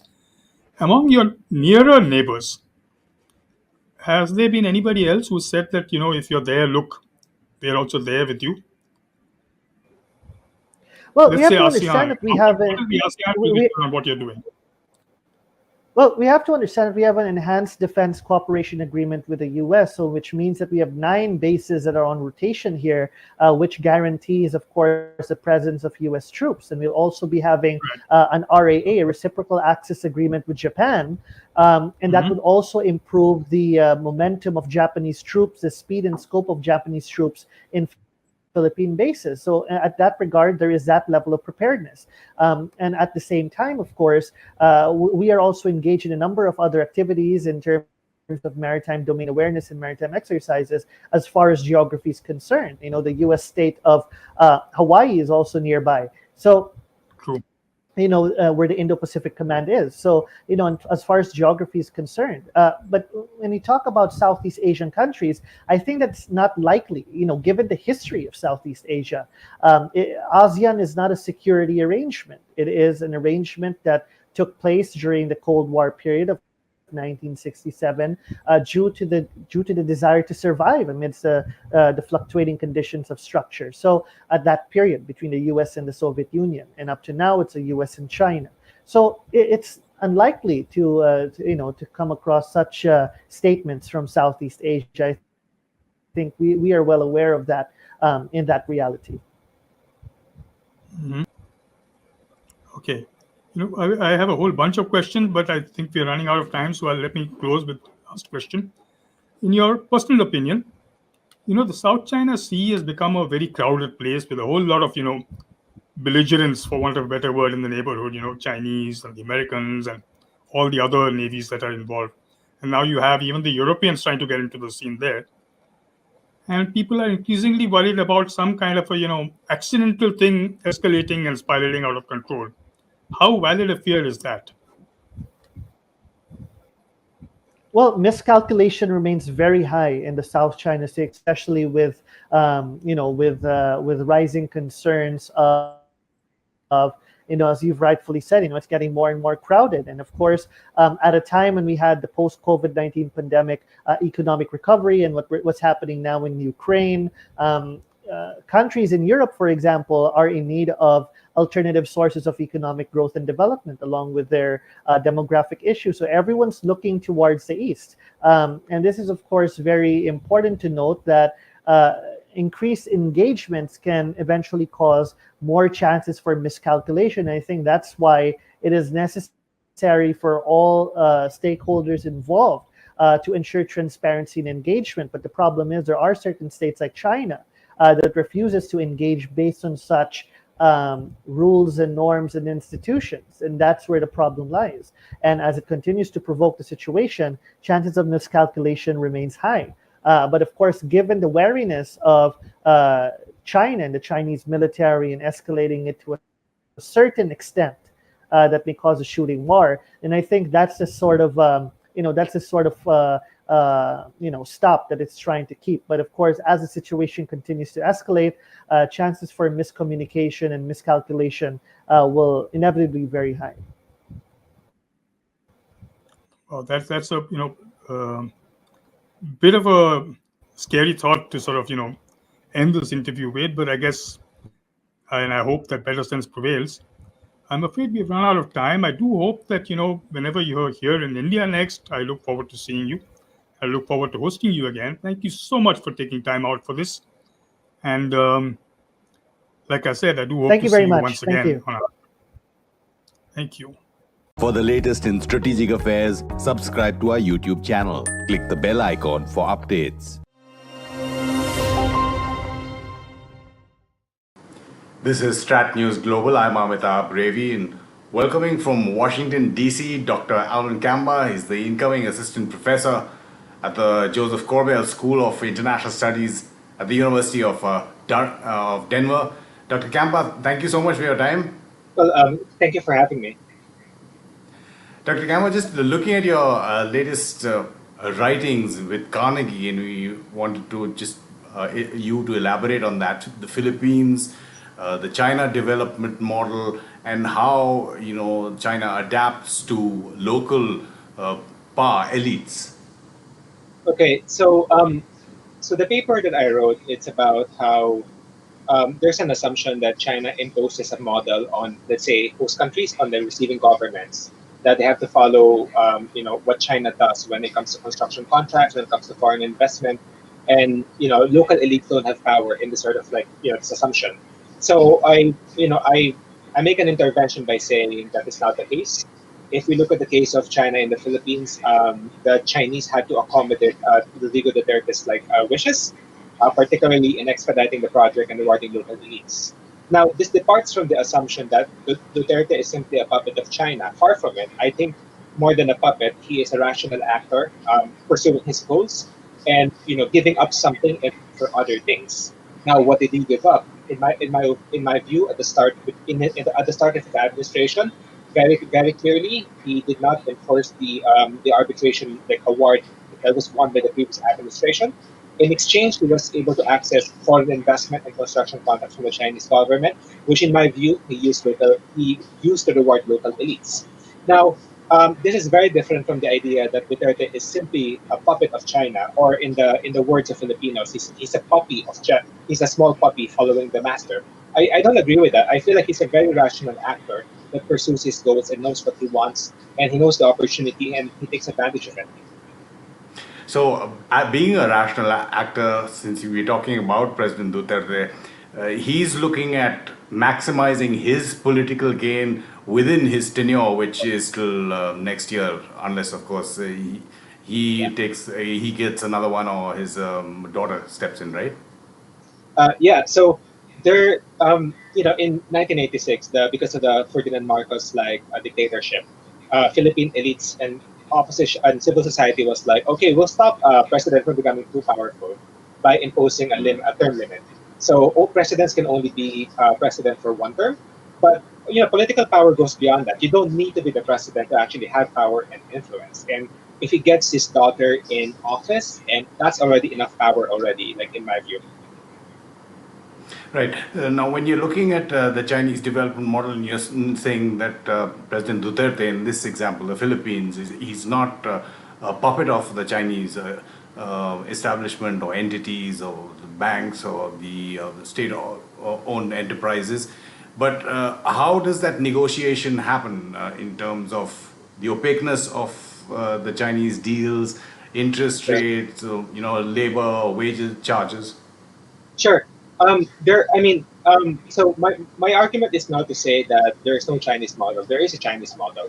The question for me is what are the requirements for which parameters are non-negotiable for the Chinese and which parameters are negotiable. Now, an important part of the Chinese model, and this is an argument I make in my dissertation and many other papers, is they make a relationship with the political elite in power. And they limit relationships with either opposition elites, especially the ones really against the government, and civil society actors. Now, as a result of that, they concentrate their relationship on the political elite in power. So in the case of the Philippines, it's Duterte. In the case of Malaysia in 2009 to 2018, it was Najib. Now it's Jokowi Widodo in Indonesia. Now, the model is a lot more freer in terms of constraints. It doesn't have a lot of constraints, unlike, in my view, Western Western loans and multinational development banks. Nonetheless, there are constraints. So, for instance, interest rates are higher usually for the Chinese banks. They want to put some constraints on information flows, such as the non-disclosure agreements, meaning that contracts cannot be divulged to the public or anybody for 6 months to 1 year. And the most important thing, the contracts and the deals have to be only negotiated with the Chinese government, and they cannot be restructured or renegotiated by another third party. This is what we know as the Paris clause, which is like very common in multinational development banks, mainly because they created this like clause to prevent power imbalances between a borrowing country and a lender. So the Chinese government doesn't want any of that, and the Chinese banks, the way they work would be like, well, you deal with these things, non-disclosure agreements, interest rates a bit negotiable. The Philippine government was able to push that down to some degree. When it comes to the exclusion of the Paris Clause, that's non-negotiable. The Chinese loans cannot be part of that because they really want to deal with stuff on their own.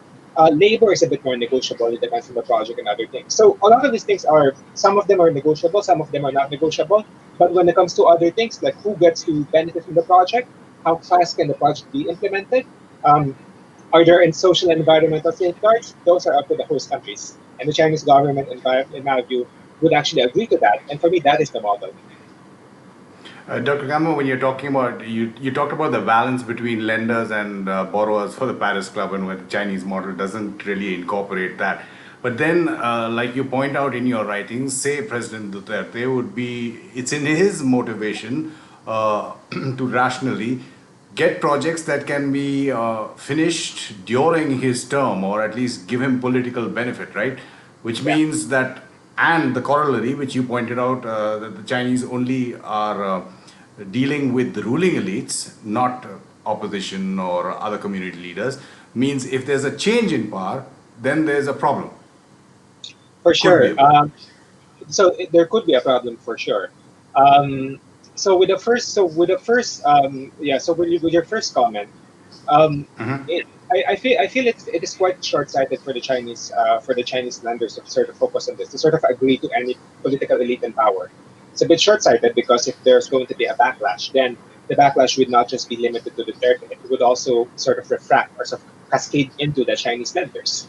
But this is not to say that they don't make any relationships with any elite apart from the Duterte. They definitely have relationships with other elites in the Philippines, not just the Duterte, many other elites. But the important caveat of that is that the elites that they have a relationship with, they have to be at least in a coalition with the Duterte government. So, for instance, they have a relationship with Bongbong Marcos, who's the son of the former dictator, and they have a relationship with the former president, Gloria Macapagal-Arroyo. Now, at the moment, those three actors are sort of like in a coalition in the Philippine government that they work together. And of course, the Chinese government is good with everybody, with like these three actors.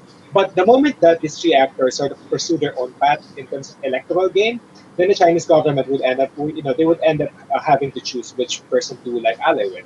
And in the end, they're gonna ally with the person who's gonna win the elections because that's the way their model works. And if the person who wins does not want to work with them or finds their previous dealings to be a problem, then that's going to create backlash on the Chinese government. You've done a lot of work on this. It's not just your latest, even going back to your dissertation or probably before that, where you argue that the Chinese are looking for locally strong leaders who are friendly to them, right? So this is an argument. This is an argument that I make in my dissertation. This is based on the premise that this is based on like two things. Number one, within China, the way they reward provincial elites, the central government and provincial government, the way they reward provincial elites will be provincial elites who can keep the provinces stable to allow the business environment to continue, so that you don't have radical demands from, let's say, protesters or social movements, or local elites who can crush these movements when they make radical demands.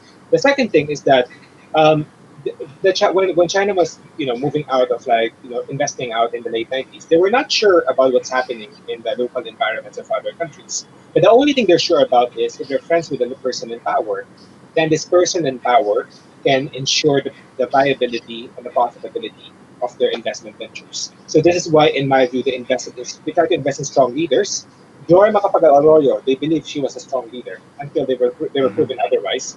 If the person is not strong, then it creates backlash on the Chinese government. However, if the person is actually strong and they got it right, it creates backlash as well because this leader can use the leverage to push back against China and pursue other goals. So Duterte for me is protecting online gambling. That's a form of backlash as well against the Chinese government. So this backlash that you're talking about, how prevalent is it in current circumstances in the Philippines? So not just in the Philippines, in my view. So for me, Sure, this sure. this backlash is number one.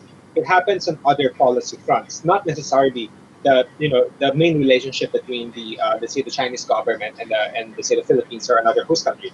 So for instance, between 2016 and 2020, Rodrigo Duterte protected online gambling despite the insistence of the Chinese government to sort of shut down those firms. In 2019, Xi Jinping called Duterte and Hun Sen to shut down online gambling. Hun Sen shut it down. Duterte did not do it. Now, until now, online gambling was increasing in the Philippines until recently because of the pandemic. When the pandemic sort of limited online gambling inflows, Duterte pushed back on the Chinese government through some other ways. So the Witson Reef issue for me is tied to that. That he can't push back on online gambling anymore because he was using that for rent-seeking opportunities. He's going to push back on other ways in other things so he can maintain his domestic political legitimacy. If he doesn't push back on that, that looks bad. Now, this happens in other countries as well. So, a good example would be Joko Widodo. Perceived to be strong in my dissertation, and for me, in the past years, he's actually a strong leader. He has consolidated his power to be a strong leader, and he's pushing back on China in the Natuna Islands. And the Chinese government cannot do anything about it because their entire venture in Indonesia relies on Jokowi and his elites. So this is for me a case of pushback. This often happens because the Chinese government invests in a leader who is strong and perceived to be strong and is actually strong. Very interesting that you're linking Witson Reef or one other reef to online gambling in the Philippines. Just my last question on how Duterte is really looking at the whole geopolitical issue. When Philippines is a U.S. treaty ally, defense partner, yet he has been seen to be tilting towards China. But the latest couple of months this year have been also about Witson Reef. So are there separate silos he deals with the Chinese, or how does it work? So yeah, it's really hard to make any assessment based on what Duterte does because it keeps changing. The rapprochement with China, friendly with China, in the recent years, it's been like, oh, we're actually gonna push back, and then just I think yesterday he was like, oh, we're gonna scrap the visiting forces agreement, but we'll do it in the next 6 months. We're not gonna do it immediately. For me, the most important thing about Duterte is not to think of him as a puppet of China or some sort of person who doesn't have agency. We have to think of Duterte as a politician, and going back to what any politician wants, it's political survival. It's about maximizing his political power domestically, and all of these decisions for me give him the flexibility to sort of adapt his position to any domestic situation that occurs. So to me, that's what's happening when it comes to the South China Sea. Geopolitics, U.S. Philippine, all of these other things. A lot of these things are flexible. For me, it's all about. For me, the Duterte's view is all about political survival and maximizing his political power. Dr. Albert Gamba, absolutely appreciate your time and your expertise. Thank you for giving us an opportunity to get you on StratNews Global. Thank you for having me, and yeah, have a good night, right?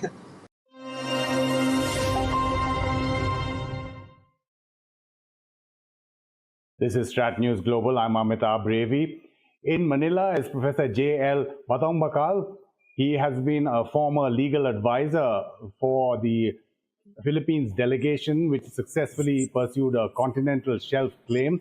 He's currently the director of the Institute for Maritime Affairs and Sea Law and the executive associate dean at the Philippine University College of Law. Professor Batong, thank you so much for your time. Thank you, and thank you for inviting me. Professor, just what's happening at the Witsun or the Javier Reef, as you call it, over the last month and even before that? Could you explain for people who are not really familiar with the situation, what's really happening with 200 plus 220 Chinese so-called fishing vessels, which are said to be maritime militia personnel on board. What are they doing in that area? Well, just over the weekend, the Philippine government revealed that a photograph or some photographs taken on March 7 showed 220 Chinese vessels massed at Witson Reef, which is within the Spratly Islands. It is part of a large feature known as Union Banks. It's roughly in the middle of the Spratly Island group. These 220 vessels were noted to be of a certain type. They were called maritime militia vessels, no? And even though they were fishing vessels, the design and their appearance appeared to be fishing vessels, they were observed to be not doing any fishing at all for all of the time that they've been there. They were just stationary at Witson Reef. And so finding 220 of these maritime militia vessels raised concerns within the Philippine government that they might be preparing for some kind of action. And so when it was revealed to the press, of course, a huge public uproar resulted. And the Philippine Air Force sent surveillance flights to the reef, and they confirmed that most of the vessels were still there.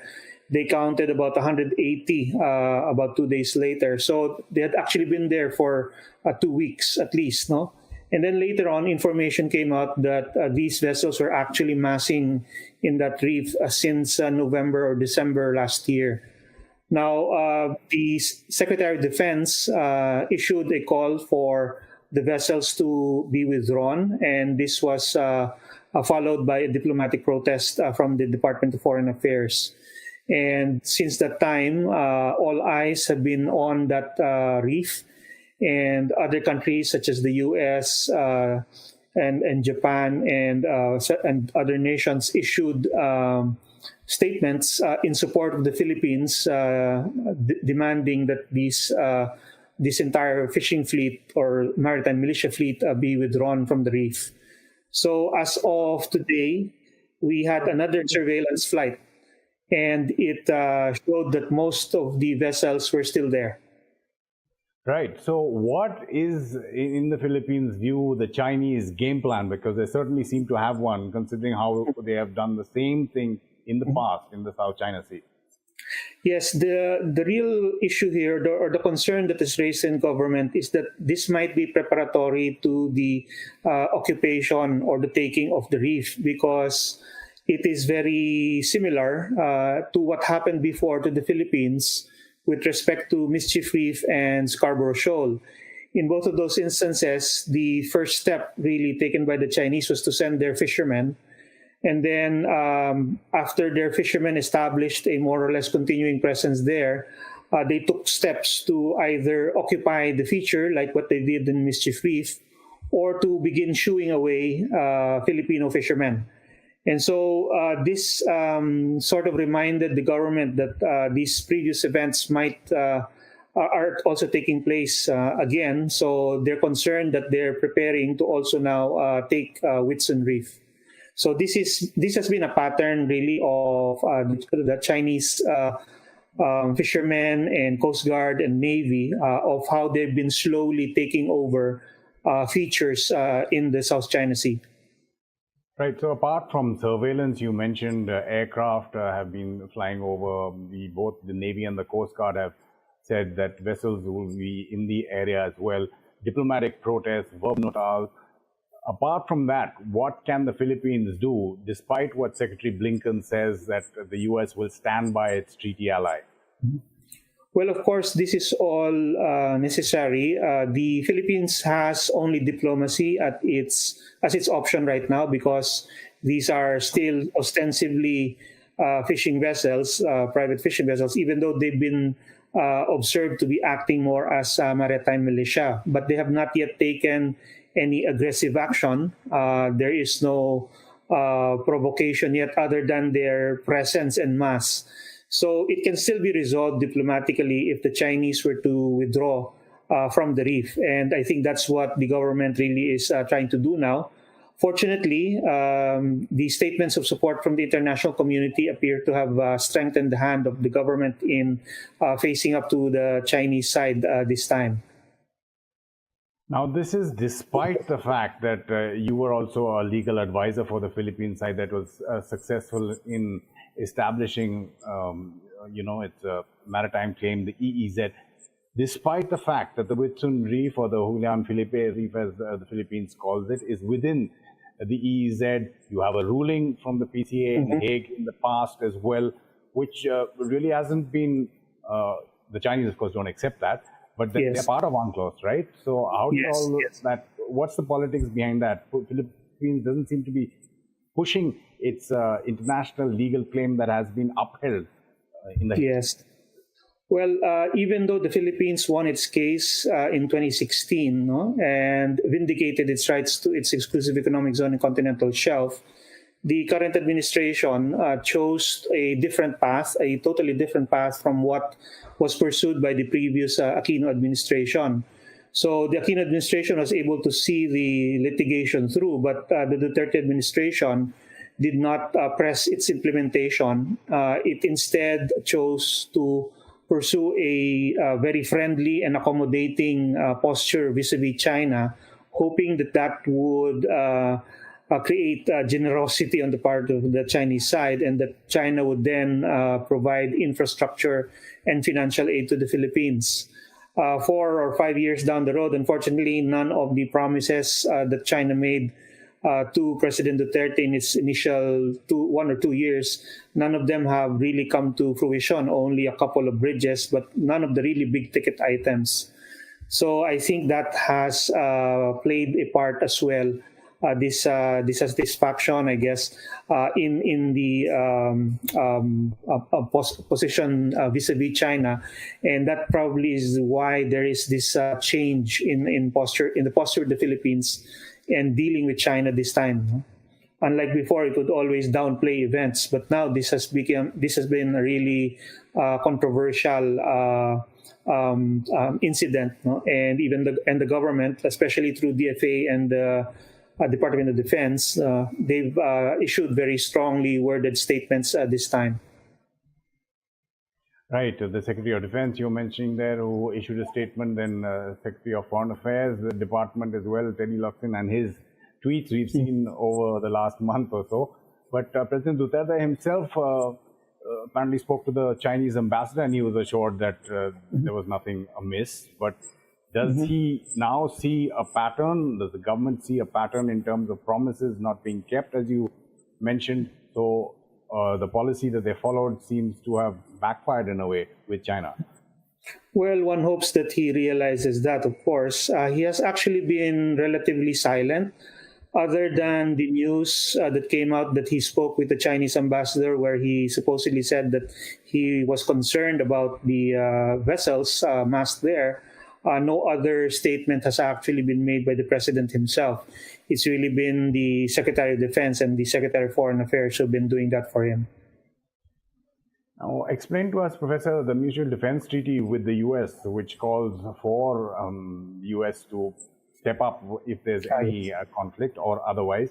Yes. Do you first of all visualize any incident taking place, even by accident or because of its incremental, upping of the ante from both sides, and how do you see the U.S.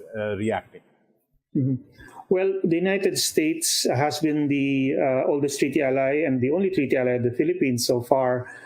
Under the Mutual Defense Treaty, the U.S. committed. Asian ally, as I think Secretary Blinken put. Yes.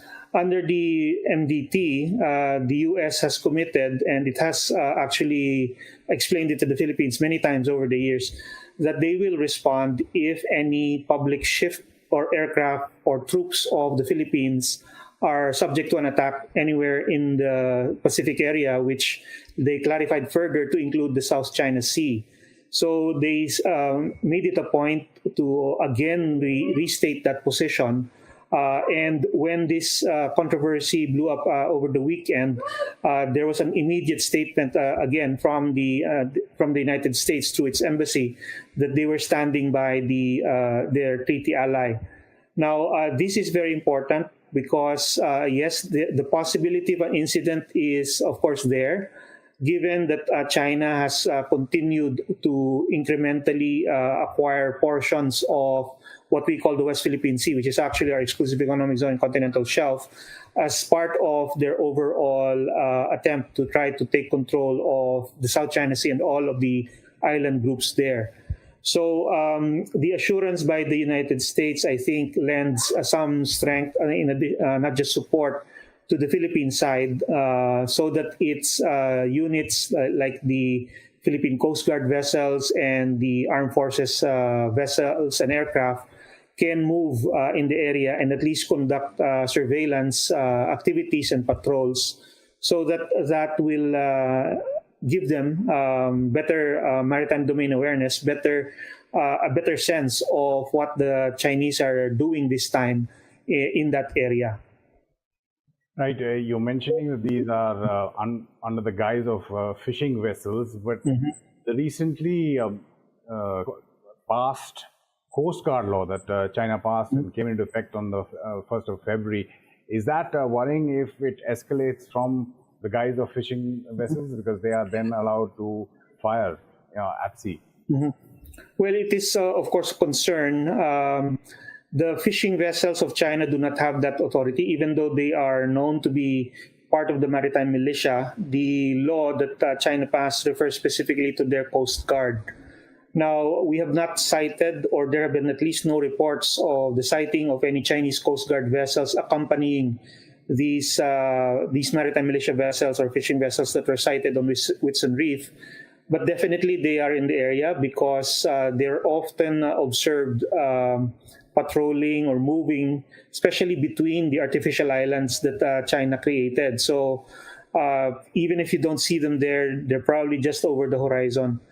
It is a concern, of course, because this new Coast Guard law of China expressly authorizes them to use force to expel foreigners, to enforce the Chinese maritime law, to remove structures that they deem to be illegal in areas that they claim to be waters under their jurisdiction.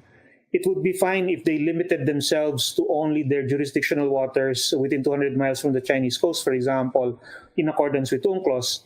But the problem is, since 2014, China Coast Guard vessels have been undertaking enforcement actions or actions against Philippine fishermen, Philippine vessels within the exclusive economic zone, sometimes within 100 nautical miles from the Philippine coast.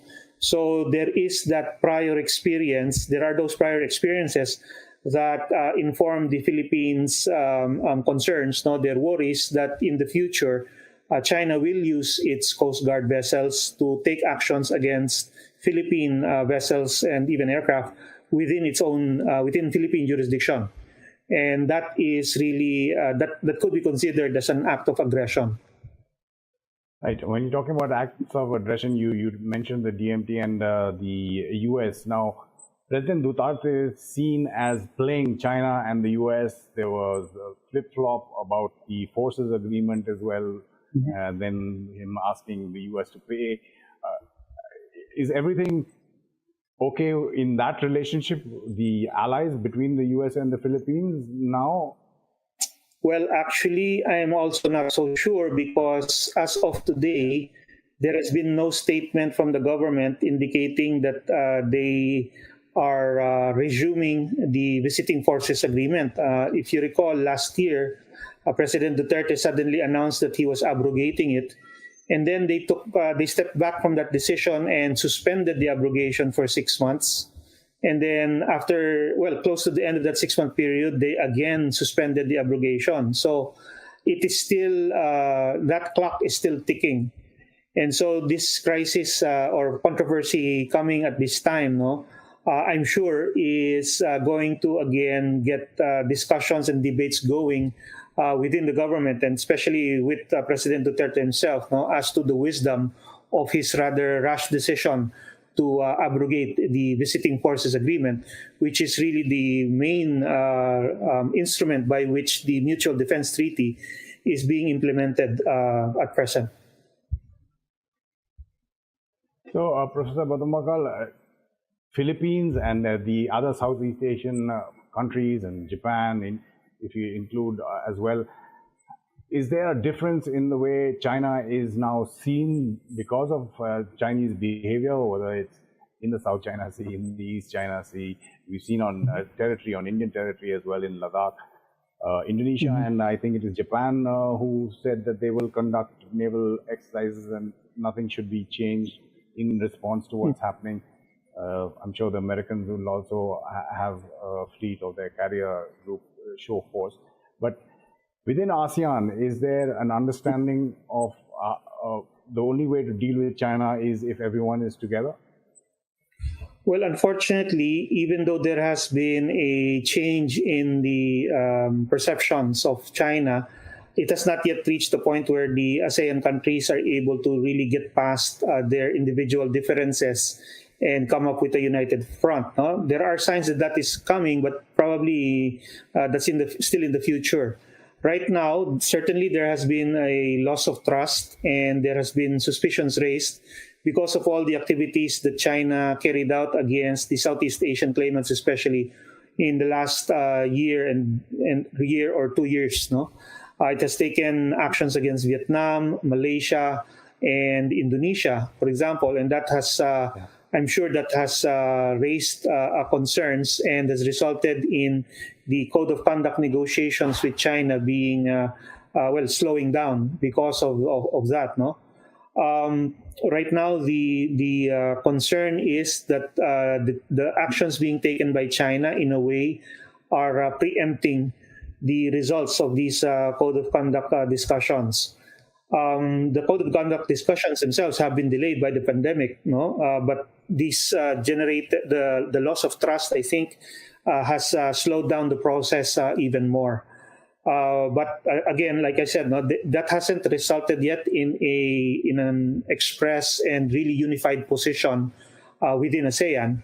Although we've seen some movements towards some kind of alignment, especially when it comes to the application of UNCLOS in the South China Sea and the entitlements of the Southeast Asian countries to their own exclusive economic zones and continental shelves, most of which China also claims. So China has been known to drive a wedge between ASEAN countries in the past, but now with the State Councillor, Foreign Minister Wang Yi, inviting a select group of Southeast Asian nations, including Philippines and Indonesia, Singapore, I believe, for a 2-day visit to China, do you see the latest problem being sorted out diplomatically, or is this just another step in what we know China's direction which they've decided to go at? I think that it is in China's interest to sort this particular incident out diplomatically and to be able to present a kind of win, to present itself as being reasonable and able to withdraw from this situation. However, that should not make us all complacent because, again, this is only a small part of a longer-term plan or strategy on the part of China.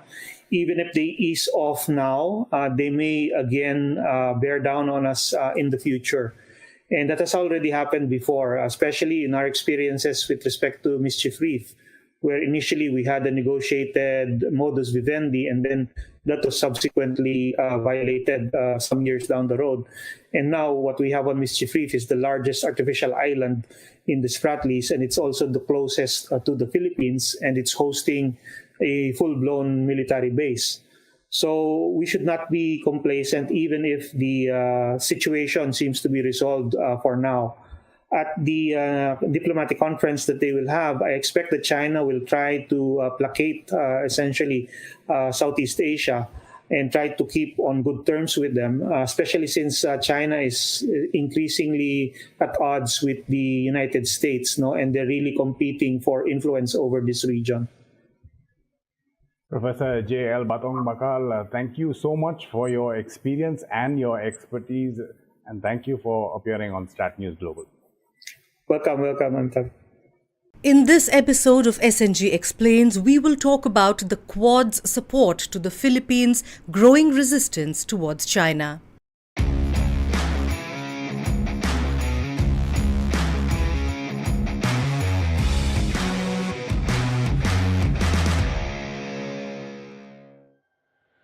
There is a new Quad taking shape in the contentious South China Sea.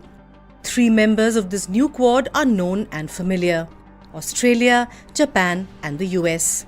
The fourth is the Philippines, which has decided to challenge China's intrusions into its territorial waters by fighting back in alliance with the 3 mentioned before. Philippines has now taken a stance where it realized that China has rejected the arbitration's judgments and also is following a different tack. And the other issue also is the recent development at the what is called the second shoal right now, where you see that the Philippines, in order to sort of stake its sovereignty on that, grounded a ship of World War II vintage, and it has an outpost there. Now, this outpost is in the EZ of Philippines number 1, and more importantly, it is also just very close to the Mischief Reef, where China has reclaimed a lot of land and has got a very strong military outpost there, including a runway.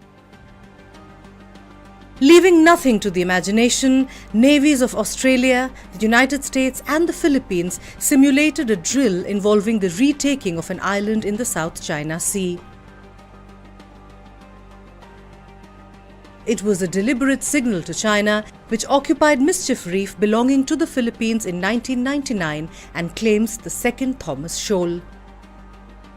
Chinese Coast Guard vessels have used water cannon in a bid to stop the Philippines from supplying the small naval unit on second Thomas Shoal.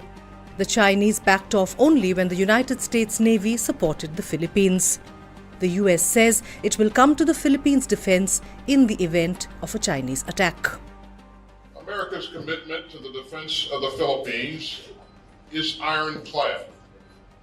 Our alliance makes both of our democracies more secure and helps uphold a free and open Indo-Pacific. So with this reaffirmation of the US and Philippines to work together and to strengthen the mutual defense treaty of 1951, it's a question of who will, again, as I said, blink first. Will the Chinese continue testing the resolve of the US, given this recent statement that was made around a week or 2 weeks ago? And how far will the US be pushed? How far will the US push back? And what sort of a stance would the Philippines continue to take? So they have been allies. There was just a bit of a hiatus in between, but now they have come back together.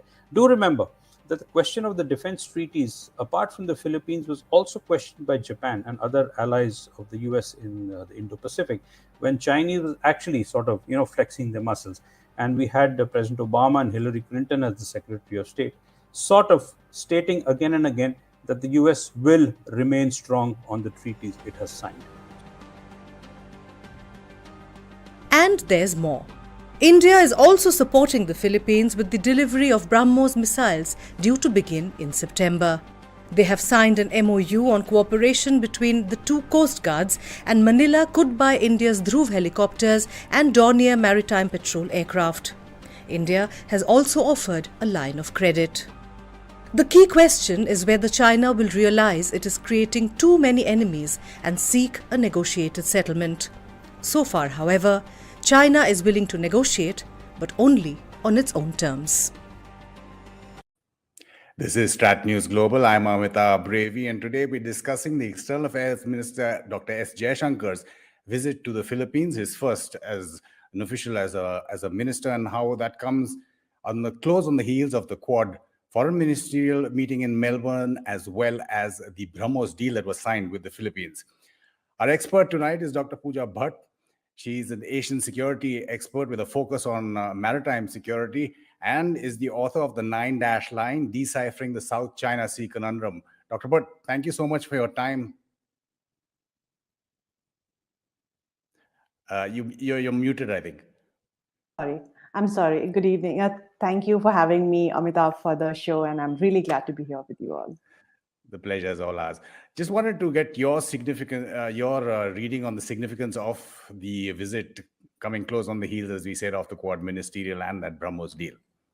Yeah. So taking from how we actually got the BrahMos deal after 2 years of negotiating, we were in talks since 2017-18, and then finally we have come up with the deal. So that is one huge diplomatic win for us, of course. At the military level, of course, we are again doing this deal. That is again a win.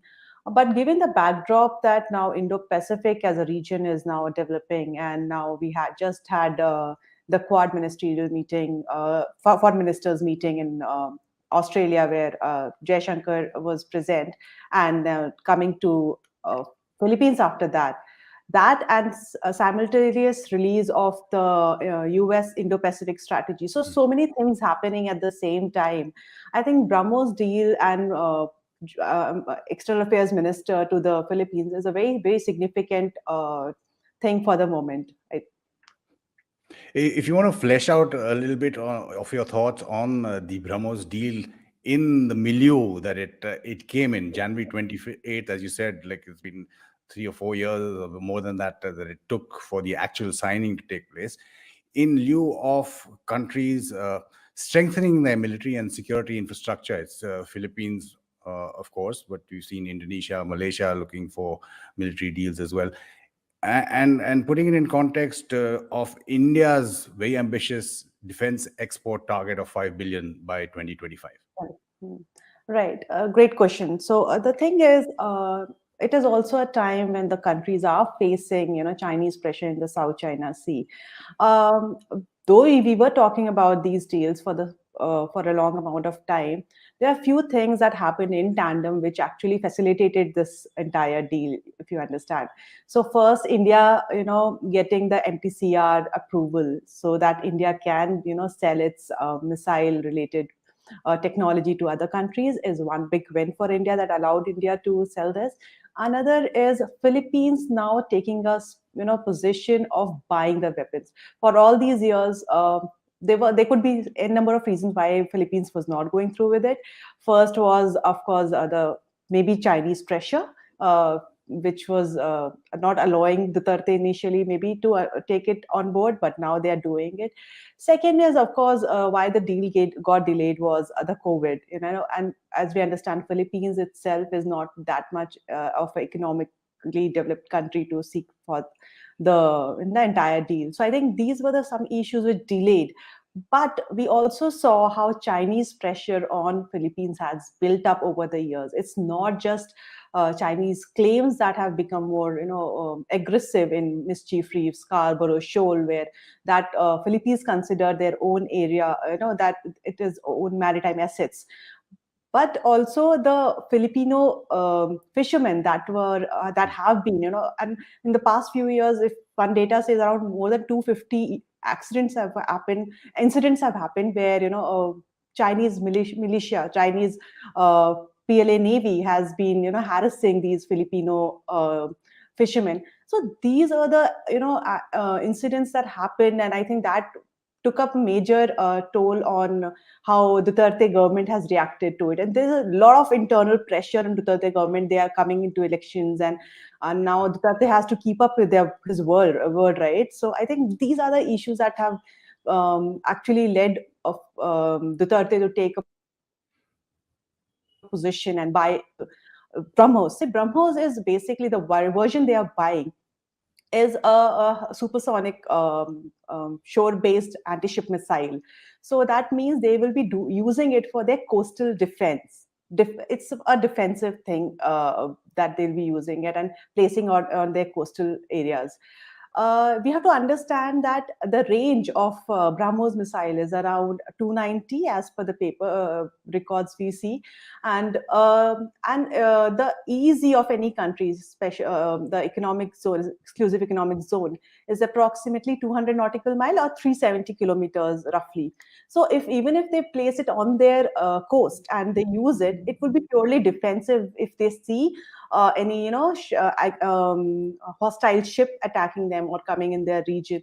So I think to deter that kind of thing, they're using these batteries of coastal defense missiles to counter that kind of aggression. So I think that is the idea they want to use. This is just a first step towards coastal defense, and there has to be a lot more that Philippines need to do for their defense. Sure. You mentioned Scarborough and Mischief Reef. Last year, we saw also in the movement around Witson Reef as well. I think it's called something else in the Philippines, Javier Reef. Do you think issues like Witson would have also allowed it? Because the strategic hesitancy was not just from India's part, it was from the Philippines or other ASEAN countries like Indonesia, Vietnam, who are apparently also in line. You think issues like that, like the Witson Reef issue with China, would have, given the green signal domestically for the Philippines as well? Absolutely. So every time incident like this happens, and China goes more aggressive towards maritime assets that other countries claim their own and they consider their own, I think they are just pushing other countries to the edge. China is doing that to other countries, and they are thinking of their own security. Philippines per se is not a country which thinks for its regional security or external security too much, because it has so many of its internal security issues as it is, and its government system is not prone to that external security thinking kind of. But the past few years, since 2016, when Philippines won the case against against China in the PCA verdict, the Permanent Court of Arbitration, regarding the South China Sea.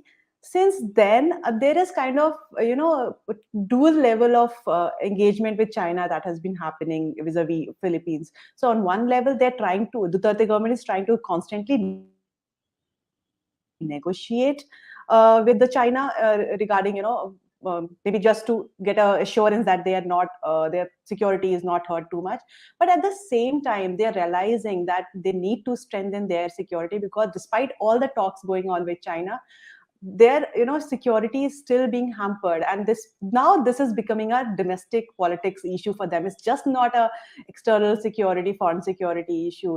It's for them, it's now becoming a domestic issue. Fishermen are being affected, and fishermen is a very strong community in Philippines. So I think every time a reef incident happens, whether Witson or Scarborough or a mischief reef, I think there's too much of domestic pressure that is coming on the government. You've answered a question that one of our viewers asked, Omkar, does the BrahMos cover all the islands contested between the Philippines and China? If they place it on the farthest part of their territory, can it tilt the balance? And Omkar thanks you for that. In fact, he says, I got my answer, thank you. And Ramchandar Gurjar says, beautifully explained by Dr. Pooja. Just putting in another question from a viewer for you, Dr. Bhatt.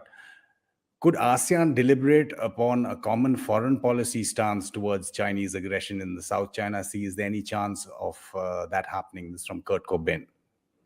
So basically, that is happening since 2002, when they wanted to have a Code of Conduct, declaration on the Code of Conduct, and that has been they have been doing since 2002. However, the problem is ASEAN is not a unified entity. They are made up of 10 countries. Each of them has a separate relation with China.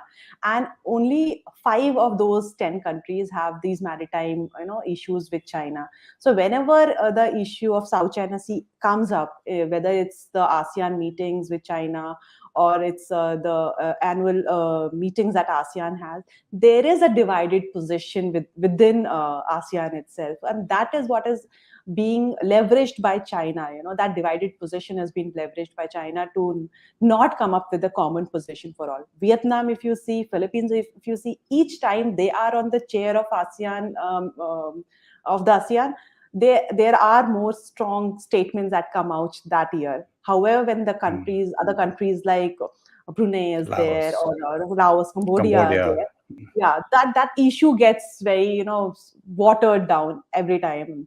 So there is no easy answer for them to come up together on the South China Sea. They remain divided on these issues. Being divided, an interesting question from Matara. Is it time for one of the ASEAN countries to develop nuclear deterrence against China? Is that even being thought about in any of the ASEAN countries, Dr. Bhatt? The ASEAN has this treaty, so they have signed this treaty that they will remain a nuclear weapon-free zone. So, and this is accepted within the ASEAN own charter. So, having that said, I don't think they will have a nuclear option open for them at all. At least at the ASEAN level, I don't see that happening. They might. Another question. Go ahead. So I was just saying that they might, bolster themselves in other ways, like BrahMos bought by, Philippines and Vietnam seeking the same, Indonesia seeking the same. I think these countries are seeking it to bolster their security, but not in a nuclear way, I guess. Right. Another question from Senbaga for you. Do you think India should focus more on defense system sales to Vietnam, Philippines, and Indonesia to have more presence in their region to keep a watch on China? I think India is making that effort. There are countries that require basic defense systems for their own protection, and India is, I think, eyeing what we hear from from the home ministers in the previous talks, and we are basically. And Rajnath Singh had also mentioned a lot of time that India is aiming for defense sales. So I think that is the entire area that India is looking at as a defense seller in the coming years, and so regional countries would seek a lot of weapons from India, I guess, in that regard. And in your view, Dr. Bhatt, how is China reacting to all these developments in terms of BrahMos, of course, the Quad? We've seen how it was described by Wang Yi, I think, as foam that will dissipate. All these developments, the Indo-Pacific strategy that the US paper that has come out, how do you see China reacting to all this? See, China never made a very overt statement with BrahMos sale for I don't know whatever reasons.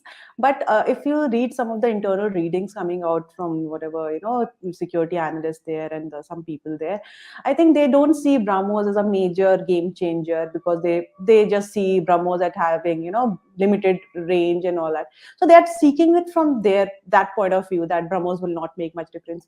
However, the other side of it, that is what they're not considering is that BrahMos is one of the defensive system that one of the countries is developing, and if Philippines is leading that race, maybe other countries of the region, they would want to buy defensive, and the sales of defensive systems like these would increase in the time. So I think China would be closely watching these kind of developments at the moment, and they might come up with the statement. However, when it comes to Quad and Indo-Pacific strategy, China has this constant statement which comes out from all the sources, all the foreign security sources that they write, is that US is trying to build up a Cold War mentality, and they're trying to Cold War mentality, and then they're trying to divide the world, and they're making the region more vulnerable, more insecure. So they are trying to see Quad as a threat to the region, and that how the US is trying to interfere in Asian way of thinking of security and its norms and its values. So I think all the statements when China make against Quad and Indo-Pacific come from that point of view. You were talking about India's defense exports. You mentioned Rajnath Singh. Indian Mastiff has another question. What about selling, say, the Akash and missile locating radars? I think there's something about coastal radars that is going on in the region. Yeah, I think even Philippines was also interested in coastal. India offered, and I think that the talks are going on. That would be my level of knowledge here.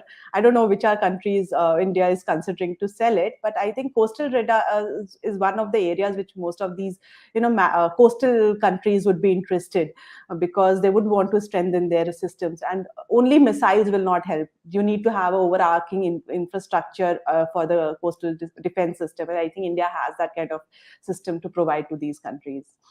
So another security related question from Lakshmiksha, who says, are there any naval logistics and maritime intelligence partnership deals between India and the Philippines? And not that I'm aware of. I don't think so. I mean, we've had Coast Guard and naval exercises, I think. We do joint exercises. We have port visits and joint training and all that, but I don't think we have any kind of arrangement. And Varun Pratap says new alliances like the Quad, you were talking about the Quad and AUKUS gaining traction in the Indo-Pacific. How are these developments viewed by the countries in ASEAN and broader East Asia? In terms of Quad, there is still hesitance from the ASEAN countries because they still see it as a major countries alliance, partnership basically.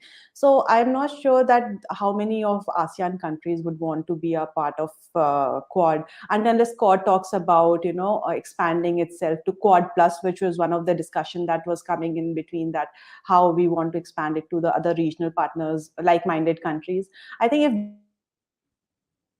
we start that kind of conversation, ASEAN countries would be interested. However, right now, Quad was majorly seen as something anti-China, and I don't think ASEAN would want to be part of anything which becomes very on the face anti-China at the moment. On the other hand, I think there is a larger approval for AUKUS, because they see AUKUS as security umbrella in the region, because if it comes through next, which is not coming through in next 20 years, submarine sale and all that, but if it comes through, it might be a complementary security arrangement in the region against China, where so I think there is more positive response for AUKUS from ASEAN countries, but not that much for Quad, at least at this moment. You're talking about BrahMos for the Philippines and possibly maybe for Indonesia and Vietnam. If that goes through, Omkar says, what's your view on Indonesia's decision to purchase Rafales and F-15s, ditching the Russian deal for the Sukhoi 35s? I mean, the signal here is, of course, that all these individual ASEAN countries are strengthening their security infrastructure. Absolutely. And the Russians had some, I think, exercises with ASEAN as well. So that's another interesting dynamic. Very interesting to say that. Yes. So there are two things happening. So one is that each of these ASEAN countries are diversifying themselves militarily. So they are not just relying upon their traditional, security partners. Now they are looking for new areas where, they can have more partnership with other countries who are ready to supply. And France and other countries are being very active in those kind of relationship with ASEAN countries.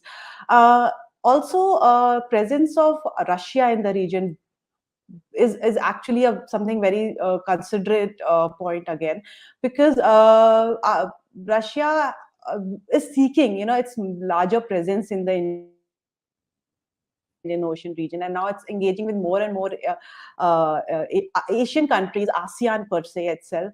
And given the China factor, now how we see that how Russia and China are coming together, I think China cannot say beyond a point on this kind of relationship. This is again a very interesting dynamics which is happening in Indian Ocean, where Russia is interested, and with countries which are not very supportive of China, and then China just seeing all the developments and still not saying anything much about it. So these are very interesting developments at the moment, which is happening in the Indo-Pacific, I see. Molly Tiwari says, good evening, ma'am. Is it the right time for India to increase their naval presence in the South China Sea and show its interest in the region? One, do we have the capability and do we have the necessity to do that?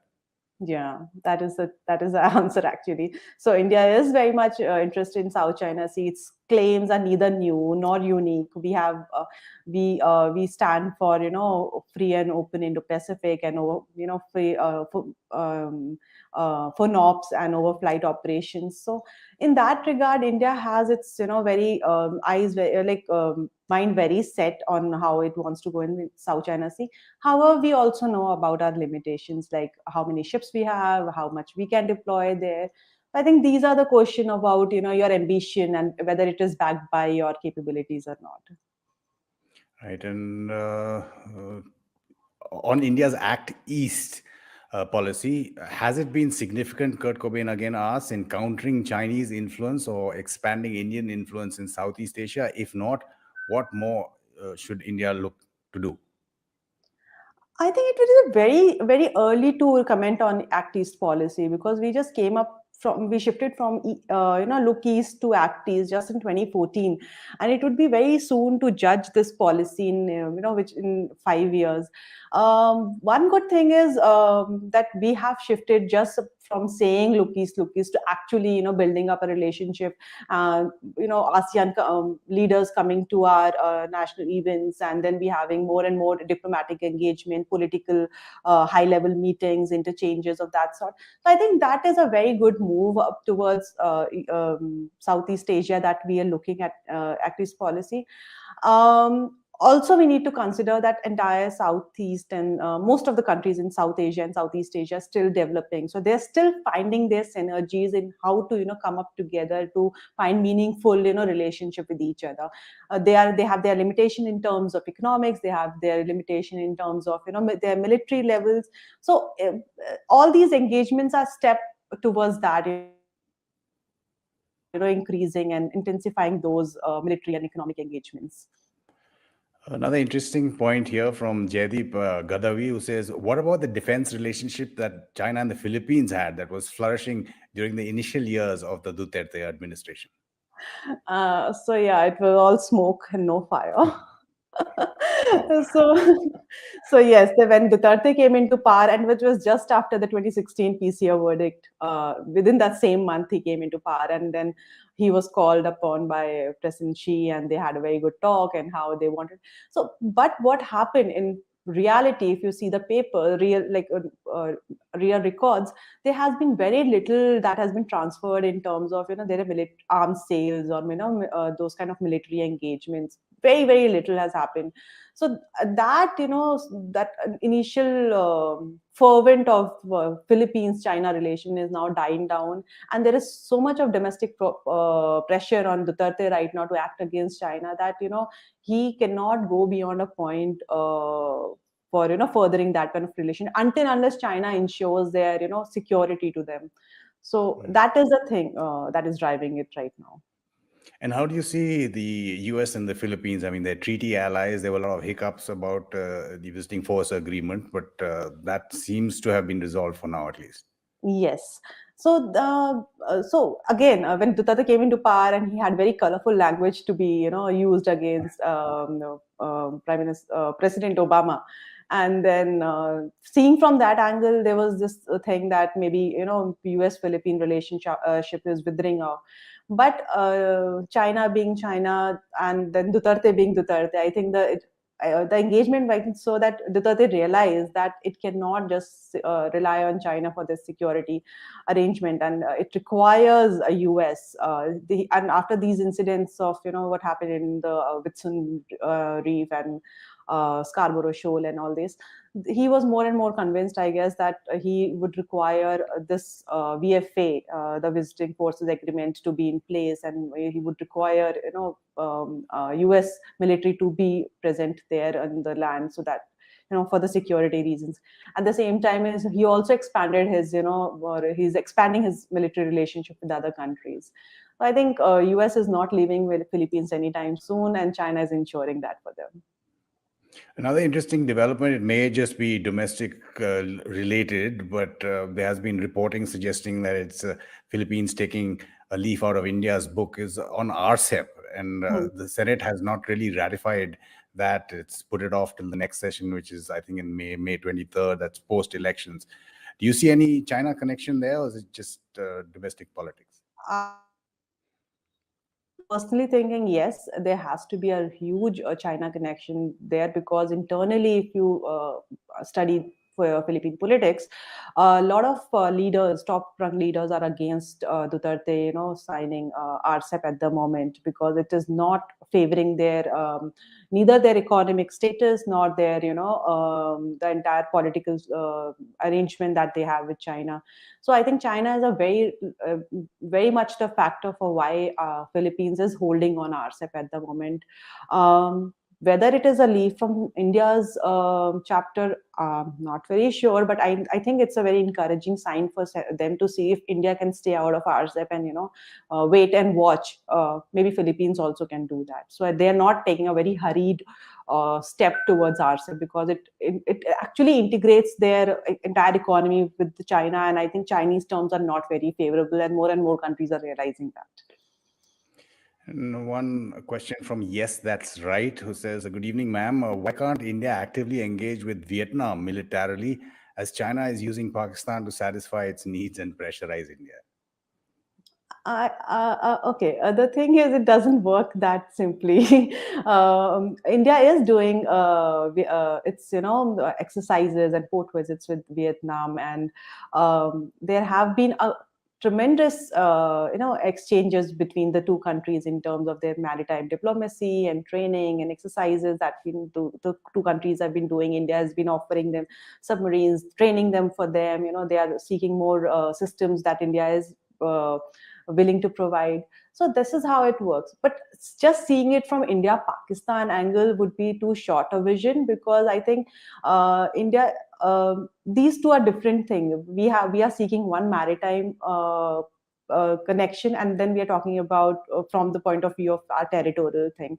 I think India is trying to do is build up more and more, like-minded, its relationship with the like-minded countries, and more support you have from the international community, I think better it is for you in the security kind of. So seeing it only from India-Pakistan view would be a very short term vision view, I think it would be. Another one from Prithviraj, who says, what's on the line for the ministerial visit, Jaishankar's visit, and what do you think should be the outcome of the meetings? You've seen a couple of tweets where ministers talking about India and Philippines entering a new phase of relationship that's dependent on, development and security angle of that. Do you see India and Philippines becoming strategic partners at some point in time? And does that really make a difference? I think so. That should be on the cards for India to be a strategic partner. But before that,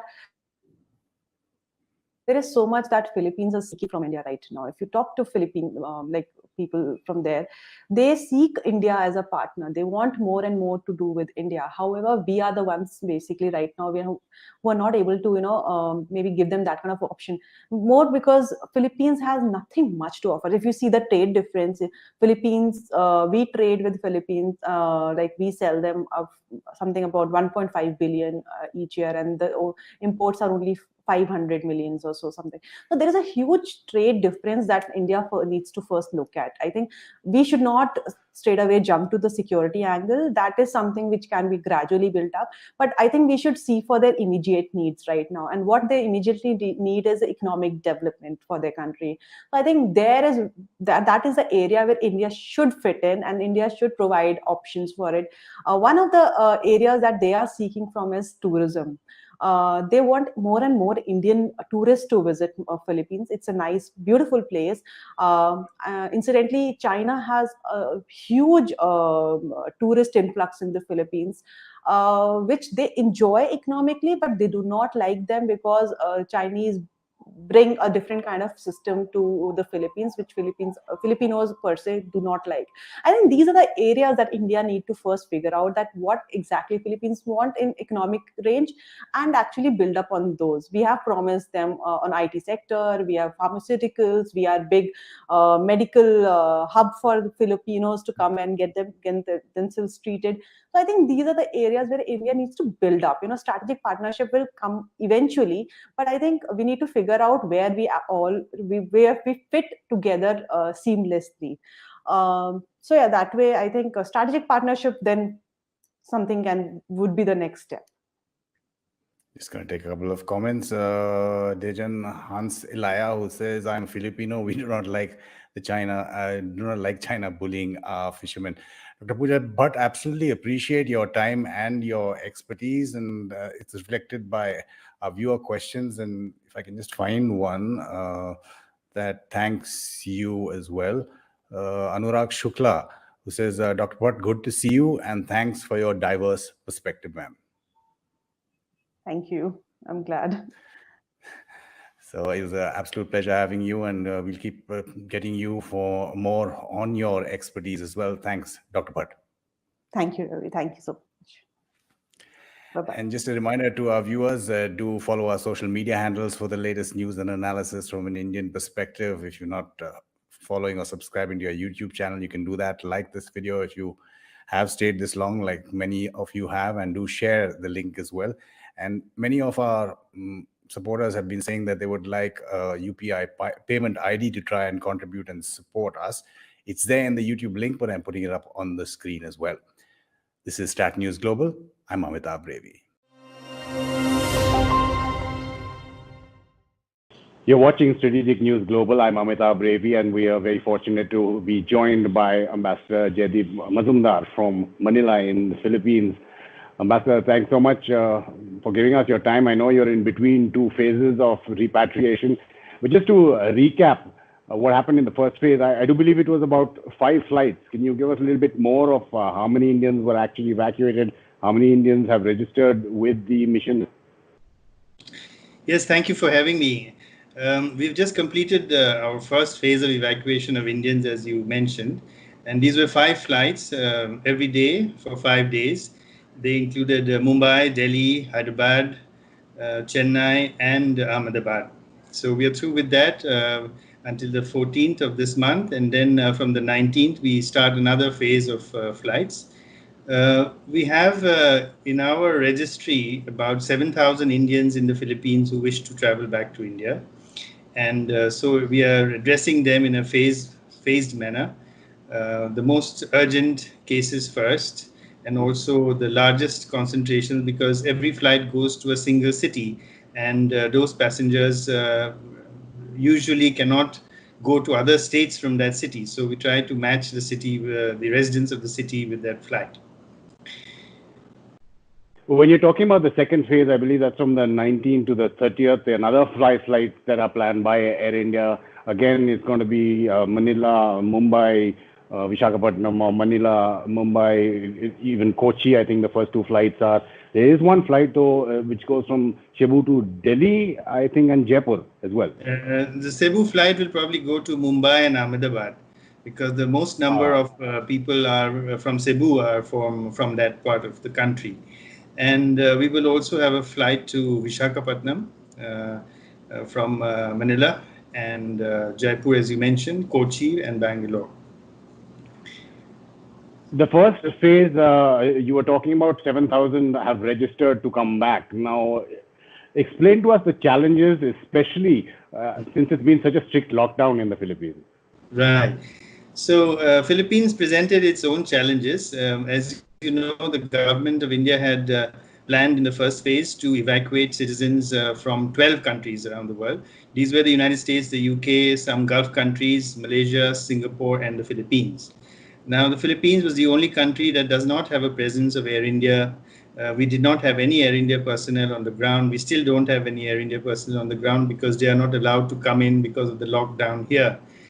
So we had to manage the embassy, which is already short-staffed because our local staff cannot come to office because of the lockdown here. There's no public transport. So we have to manage everything on laptops and cell phones through WhatsApp and video conferencing. So we were fortunately able to get these passengers out because there was no public transport. We had to especially get special permit from tourism buses and pick them up from different locations in the city, bus them to the airport, and then provide them with the meal and then check them in. So they all went pretty smoothly by the feedback that we have received from the passengers back home. And I must say, it was really, even though I'm in government, I must say that it was a very good all-of-government approach back in India as well. And the Ministry of External Affairs, the Ministry of Civil Aviation, the Ministry of Health, and all the state governments worked as like a well-oiled machine and now working like a well-oiled machine. We have coordinators in the Ministry of External Affairs for each state. So once the passengers land, how to take care of them, how to shift them to their quarantine locations, it has so far worked quite smoothly. Like you're saying, Air India doesn't have staff there and is not allowed because of the lockdown. What they're doing, not just in the Philippines, but around the world, is exemplary. Mm-hmm. Yes, thank you. Here the lockdown has been quite strict. Nobody is allowed out into the streets. I cannot even step out from my house into my street. I can only take my ambassador's car and go to the airport or to go to the embassy now and then. But most other staff cannot do that either. So we have to all work from remote locations. And even to buy essential products like groceries and medicines, every household is just given one pass, and that person can go and pick up the stuff.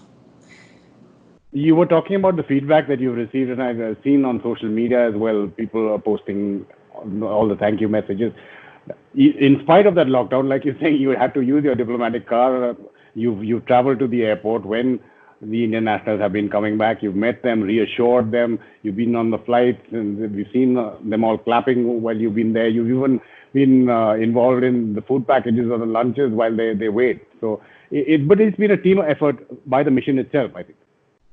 Absolutely, and I must say, all my officers have really risen manfully to the task, and womanfully, because I have a fair number of women officers as well who have done extremely well.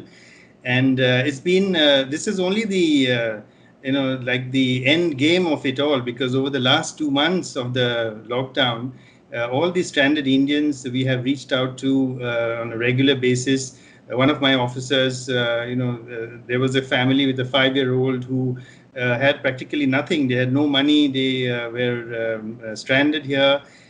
We have put them up in a Gurdwara. The Gurdwaras have been extremely kind to take in stranded Indians. But the child was quite inconsolable for the first few days. He had nothing to do. He was in a strange land.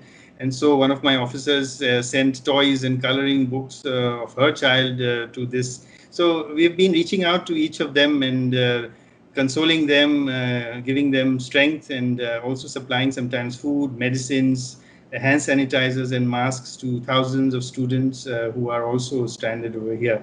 So this evacuation is actually we look at it as the end game of this 2.5 month exercise that we have been doing. And like I said, it's very satisfying to do it. I can assume, just imagine what the whole mission has been through. Again, when I'm talking about the videos that we've seen of you mission staff, there's somebody called Mishraji who keeps getting, who repeatedly thanked for that. Tell us a little bit more about him, that he's been named. Right. He's a consular officer, so the main contact point for everybody who is stranded. And he's been doing an outstanding job. When you talked about the strict lockdown, just explain a little bit more, because we do know that India is one of the strictest, but is Philippines the most strict now? 11 weeks it's going to be a lockdown that President has announced, possibly longer than even one. Over 800 deaths have been reported, and testing, again, like in India, is a bit low. But just explain to people in India and anybody around the world who's watching what the situation really is in the Philippines. Mm-hmm. So as you mentioned, the number of deaths itself is not very high, just crossed 800. In a population of, you must remember, Philippines is the 12th most populous country in the world with a population of 110 million. So 800 deaths, about 11,000 affected patients. The daily growth of cases is in the region of 250. It has been in the region of 250 for the last 1 month or so. So you might say that the curve has flattened in the Philippines, but this they have been able to do with quite draconian measures. They started the lockdown, what they call the enhanced community quarantine from the 15th of March. So it's already been 8 weeks now, and it has further been extended 2 more weeks until the end of May. This is in the Metro Manila area, which comprises of 17 cities of Manila in the National Capital Region, as well as Cebu and Davao and a few other places around Manila.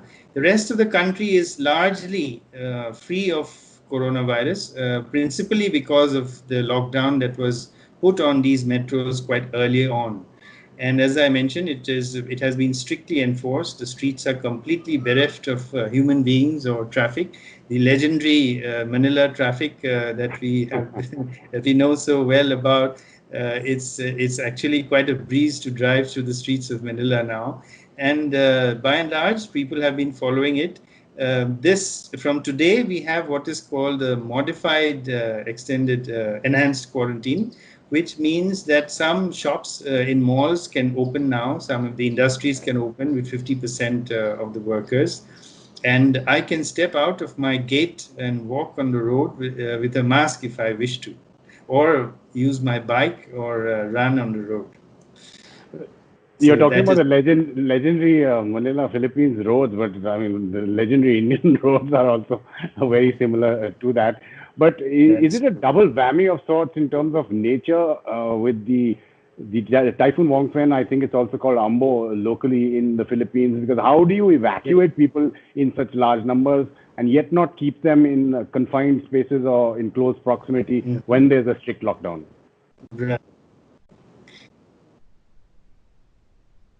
So the good thing was that the typhoon did not really hit Metro Manila or any of the areas which are under strict community quarantine. Most of the places where it hit in Samar and other islands are in the green zone, where there have not been any cases or very few cases. And of course, hundreds of thousands of people were evacuated and they had to be put in shelters in close proximity with each other. But fortunately, those are areas where there are very few cases, if at all, of coronavirus. Ambassador Mazumar, just talking about India and Philippines before the pandemic and hopefully very soon when you can pick up the pieces again. India's look east, which changed to act east. There's a lot of cooperation, some would say not enough with the Philippines, but there was military cooperation as well, and we had joint exercises, I think in May 2019, if I'm not wrong, between India, Philippines, the US and Japan in the South China Sea, which geopolitically is a very strong message that's being sent out. So the last 3 years have been very good insofar as our bilateral relations are concerned. You would recall that Prime Minister Shri Narendra Modi had come here in November 2017, and where we signed a number of agreements.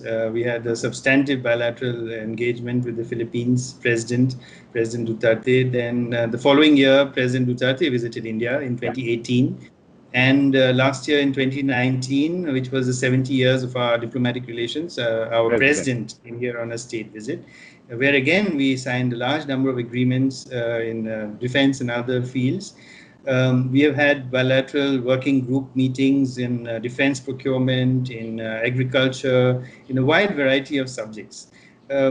Philippines has been well, it is an English-speaking country, a robust and raucous democracy like India, with a very large population, a young population, very aspiring young population. So we have much in common between the two countries. And I think the stage is set for a far more intense relationship than we have had. Every single major Indian IT company is present here. All our big pharma companies are here. The Tatas, the Mahindras, the TVS are all here. So the stage is set for far greater relations. Corporate India is looking at Philippines quite closely because it's a huge market, 110 million population. And in our defense area too, we have a lot of engagement. In the first ever visit of the defense minister of the Philippines to India, we've had several agreements that were signed over the last 2 years, and we are exploring defense purchases by the Philippines from India. So all looks set for a far more intense relationship, and we were looking forward this year as well to some high-level visits, including at a very high level, and also our external affairs minister's visit here for our joint commission meeting, which is also overdue. So we will hope to plan all that in the second half of the year. That is, if it goes through, and nowadays you have joint commission meetings, even joint commission meetings which are being held virtually. I think it was Denmark that the external affairs minister had one with. But in terms of defense cooperation, say the exercises, naval exercises, is there anything in the offing planned again like in 2019? We don't have a naval exercise planned in 2019. There was in 2020. We have there was supposed to be a Western Pacific Naval Symposium to be held here, where our ships were supposed to be here as well, along with the naval chief. But that has now been postponed because of the fears of COVID-19. So, but I'm sure we will have such more events in the future. We use Philippines as a major staging ground for our aircraft and our naval ships and assets whenever we do military exercises in the Far East, whether with Russia or with the United States and Japan and Australia. So that relationship will continue. And you mentioned defense cooperation. I think the defense minister of Philippines, was it in December 2019, mentioned the will or the want to say purchase the BrahMos missiles. Has anything progressed on that front? Well, there are discussions going on a range of platforms and weapon systems between India and the Philippines. And once travel becomes possible, our joint committee that we have between the two countries on defense, logistics, and industry will meet, and they will discuss about different programs that we have on defense purchases. Mr. Mazumdar, this is a virtual connect between you and me. Hopefully, we will actually meet soon in person as well. But there are other connects. I do know you're from Guwahati. The founder and editor-in-chief of StratNews Global and Bharat Shakti, Nitin Gokhale, is also from there. Plus, I just wanted to tell you that your replacement, Shambhu Kumaran, was a batchmate of mine in JNU and a close friend. You are moving on. You have been announced as the next envoy to Austria. So different climes, ultimately, when you can finally make that shift. Yes, that's right. I, of course, have enjoyed my 3 years in the Philippines. Philippines is a very, very interesting country, a very warm and hospitable people, and a tremendous amount of potential between the two countries. So I'm happy that I spent 3 good years here. But I do look forward to Vienna and to doing some more multilateral work as well there with the Atomic Energy Agency as well as the other UN offices there. I have served in the UN in New York, and I did enjoy my multilateral experience, so I look forward to that, as well as to my bilateral connect with Austria, because it is a country with a lot of technology. Many companies are present in India in niche areas, whether it is in say wastewater treatment or energy efficiency, and a lot of high-tech areas. So I look forward to synergizing that relationship. Ambassador Mazumdar, hats off to you and the mission. Thank you so much for your time, and all of you do stay safe. Thank you. Thank you very much. I was happy to be on your talk, and you stay safe too.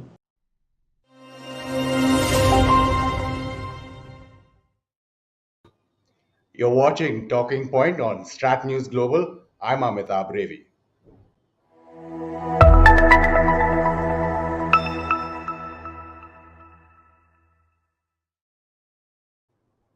Extremely glad to introduce from the Philippines, Justice Antonio T. Caprio.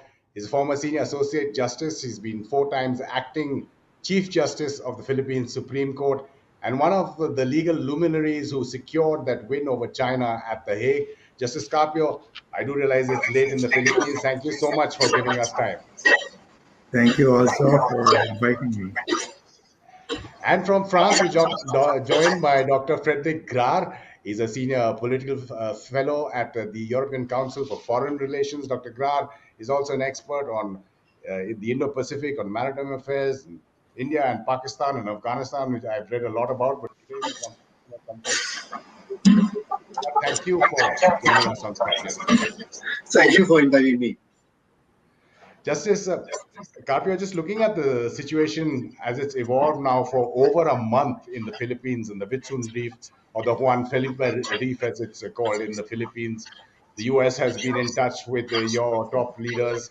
How do you see it developing in terms of China? Isn't this a playbook that they have used very often in the past? Yes, the recent developments are actually a replay. In 1995, China seized Mischief Reef.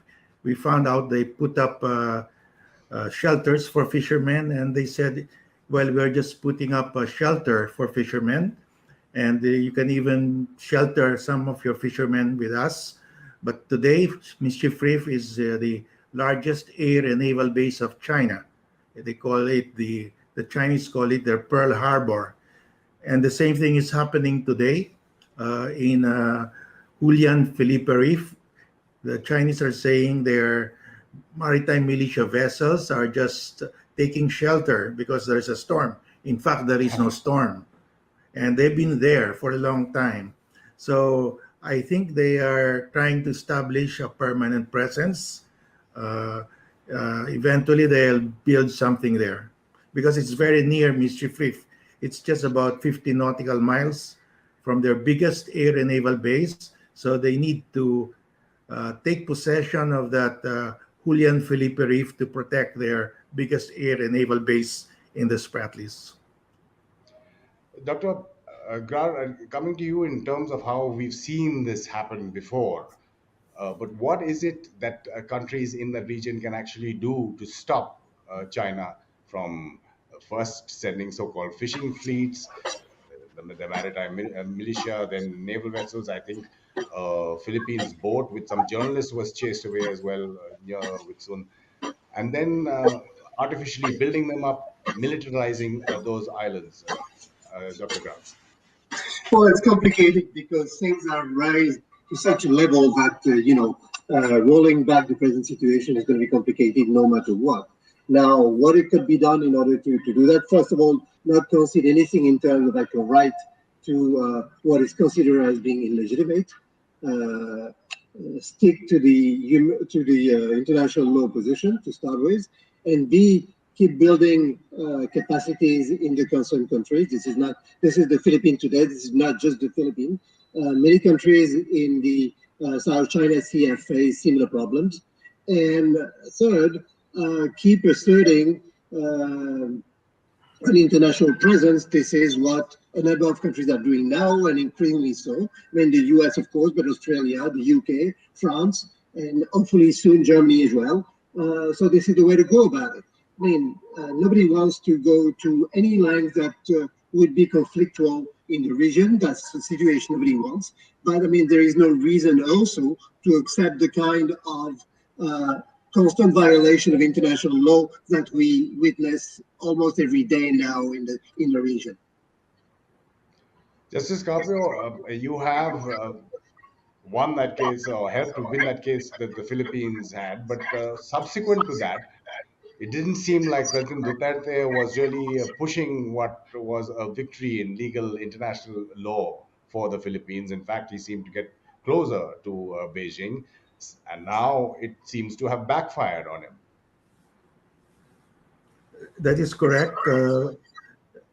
President Duterte thought that he could borrow money from China to invite investments from China, but these were all promises by China. Nothing materialized. He was promised 22 billion US dollars in loans and investments. Less than 5% have materialized, and it's the end of his term already. So actually, he was taken for a ride by China. So, right now, at the end of his term, China is flexing its muscles and taking another reef from us. You seem pretty certain that that's what the Chinese are doing. Dr. Grar, in terms of how the Philippines dealt with China and now how it's having to try and push back, you have statements from the US as well. But that's one card in China's playbook that they have used repeatedly, whether it's in ASEAN to drive a wedge between the countries or persuade or buy out countries, if you want to put it like that. That's how China has been operating. But does nobody learn their lessons? I mean, why does it happen, in your opinion, Dr. Grant?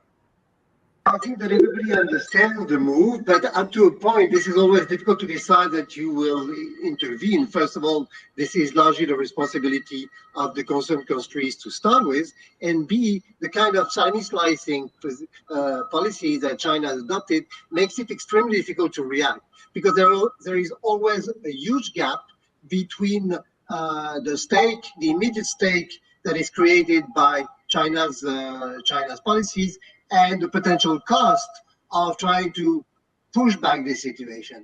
And this is the way China has been operating, never going too far at a time, never trying to do things in a spectacular fashion, but step after step, building up its own position and making almost irreversible, because every time the ratio between cost and the stake is in favor of China.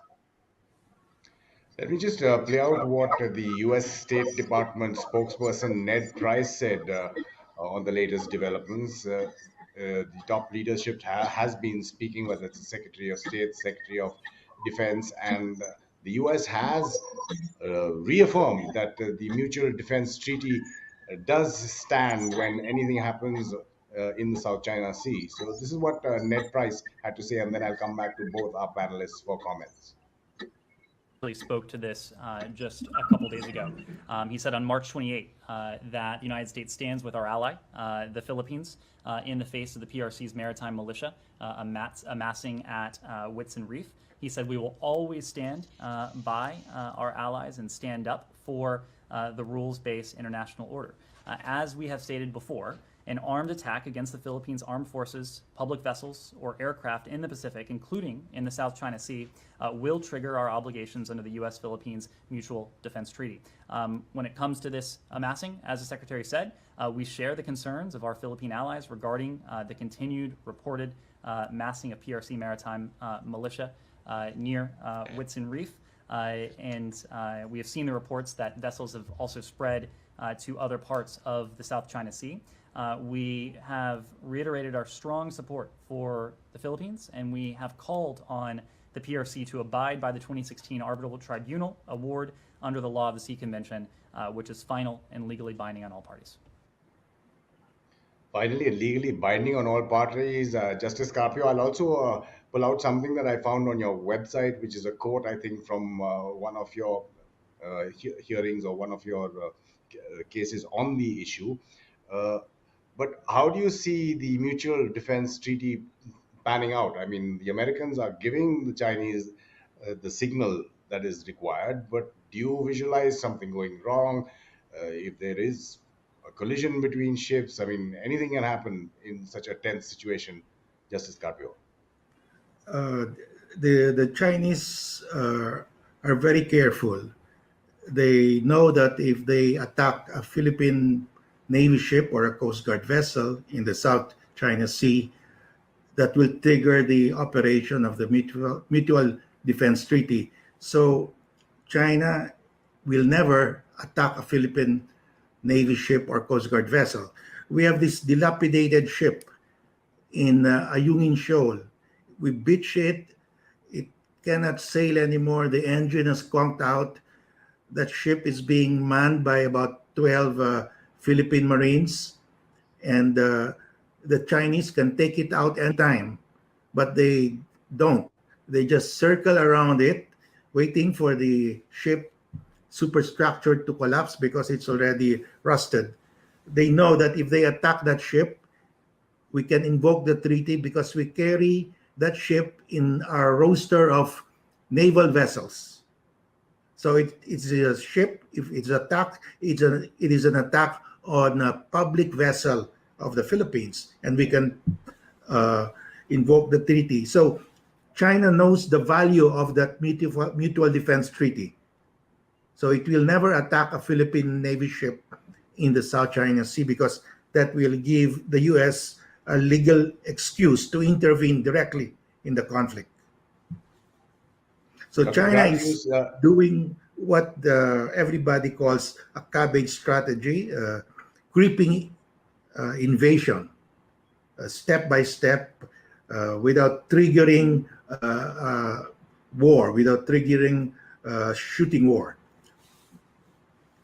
Right, Dr. Grant, do you agree with that? Though, I mean, when situations are so tense, and you're talking about a fleet of what, 220 so-called fishing boats. I mean, anything can happen in terms of collisions or otherwise. How dangerous is the situation? Because it's not just the Philippines. There are things happening all over the South China Sea, in the East China Sea, near the Senkakus, in Taiwan. How dangerous is the situation of going out of control, Dr. Grant? I think the situation is quite dangerous. The possibility that things may go out of control is real. Now, I do agree with Justice Mario that the Chinese are pretty careful and trying to avoid that. Now, the risk is that, as you said, a collision or whatever, and the interpretation of what might constitute an armed attack may come in the way, And therefore, in a situation where even the Coast Guard of China have been allowed now to shoot when required, then you can easily imagine a situation where things would escalate pretty fast. Now, escalation is also a matter of political will. There is always the possibility to stop things whenever one feels that the situation is going too far. But this is precisely why also it is dangerous. Because the risk of escalation is more manageable, then the escalation may prove also more probable in case something starts. But I do agree with the analysis of my co-speaker. Everybody is being careful now, and everybody, and the Chinese in particular, have understood the message from the US. Understood the message from the US. We'll get to more of that messaging from both our panelists, but I just want to bring up an issue that has, of late, today, in fact, raised a little bit of question marks in India. That's the US 7th Fleet. It's put out a statement, Justice Carpio, we talked about it before we went on air, saying that there were FONOPs that were conducted in India's EEZ without notifying India as India requires, because the US feels that India's claims are excessive. I'll just put out the statement that the US 7th Fleet has issued, and then the foreign ministry in India has also responded to that.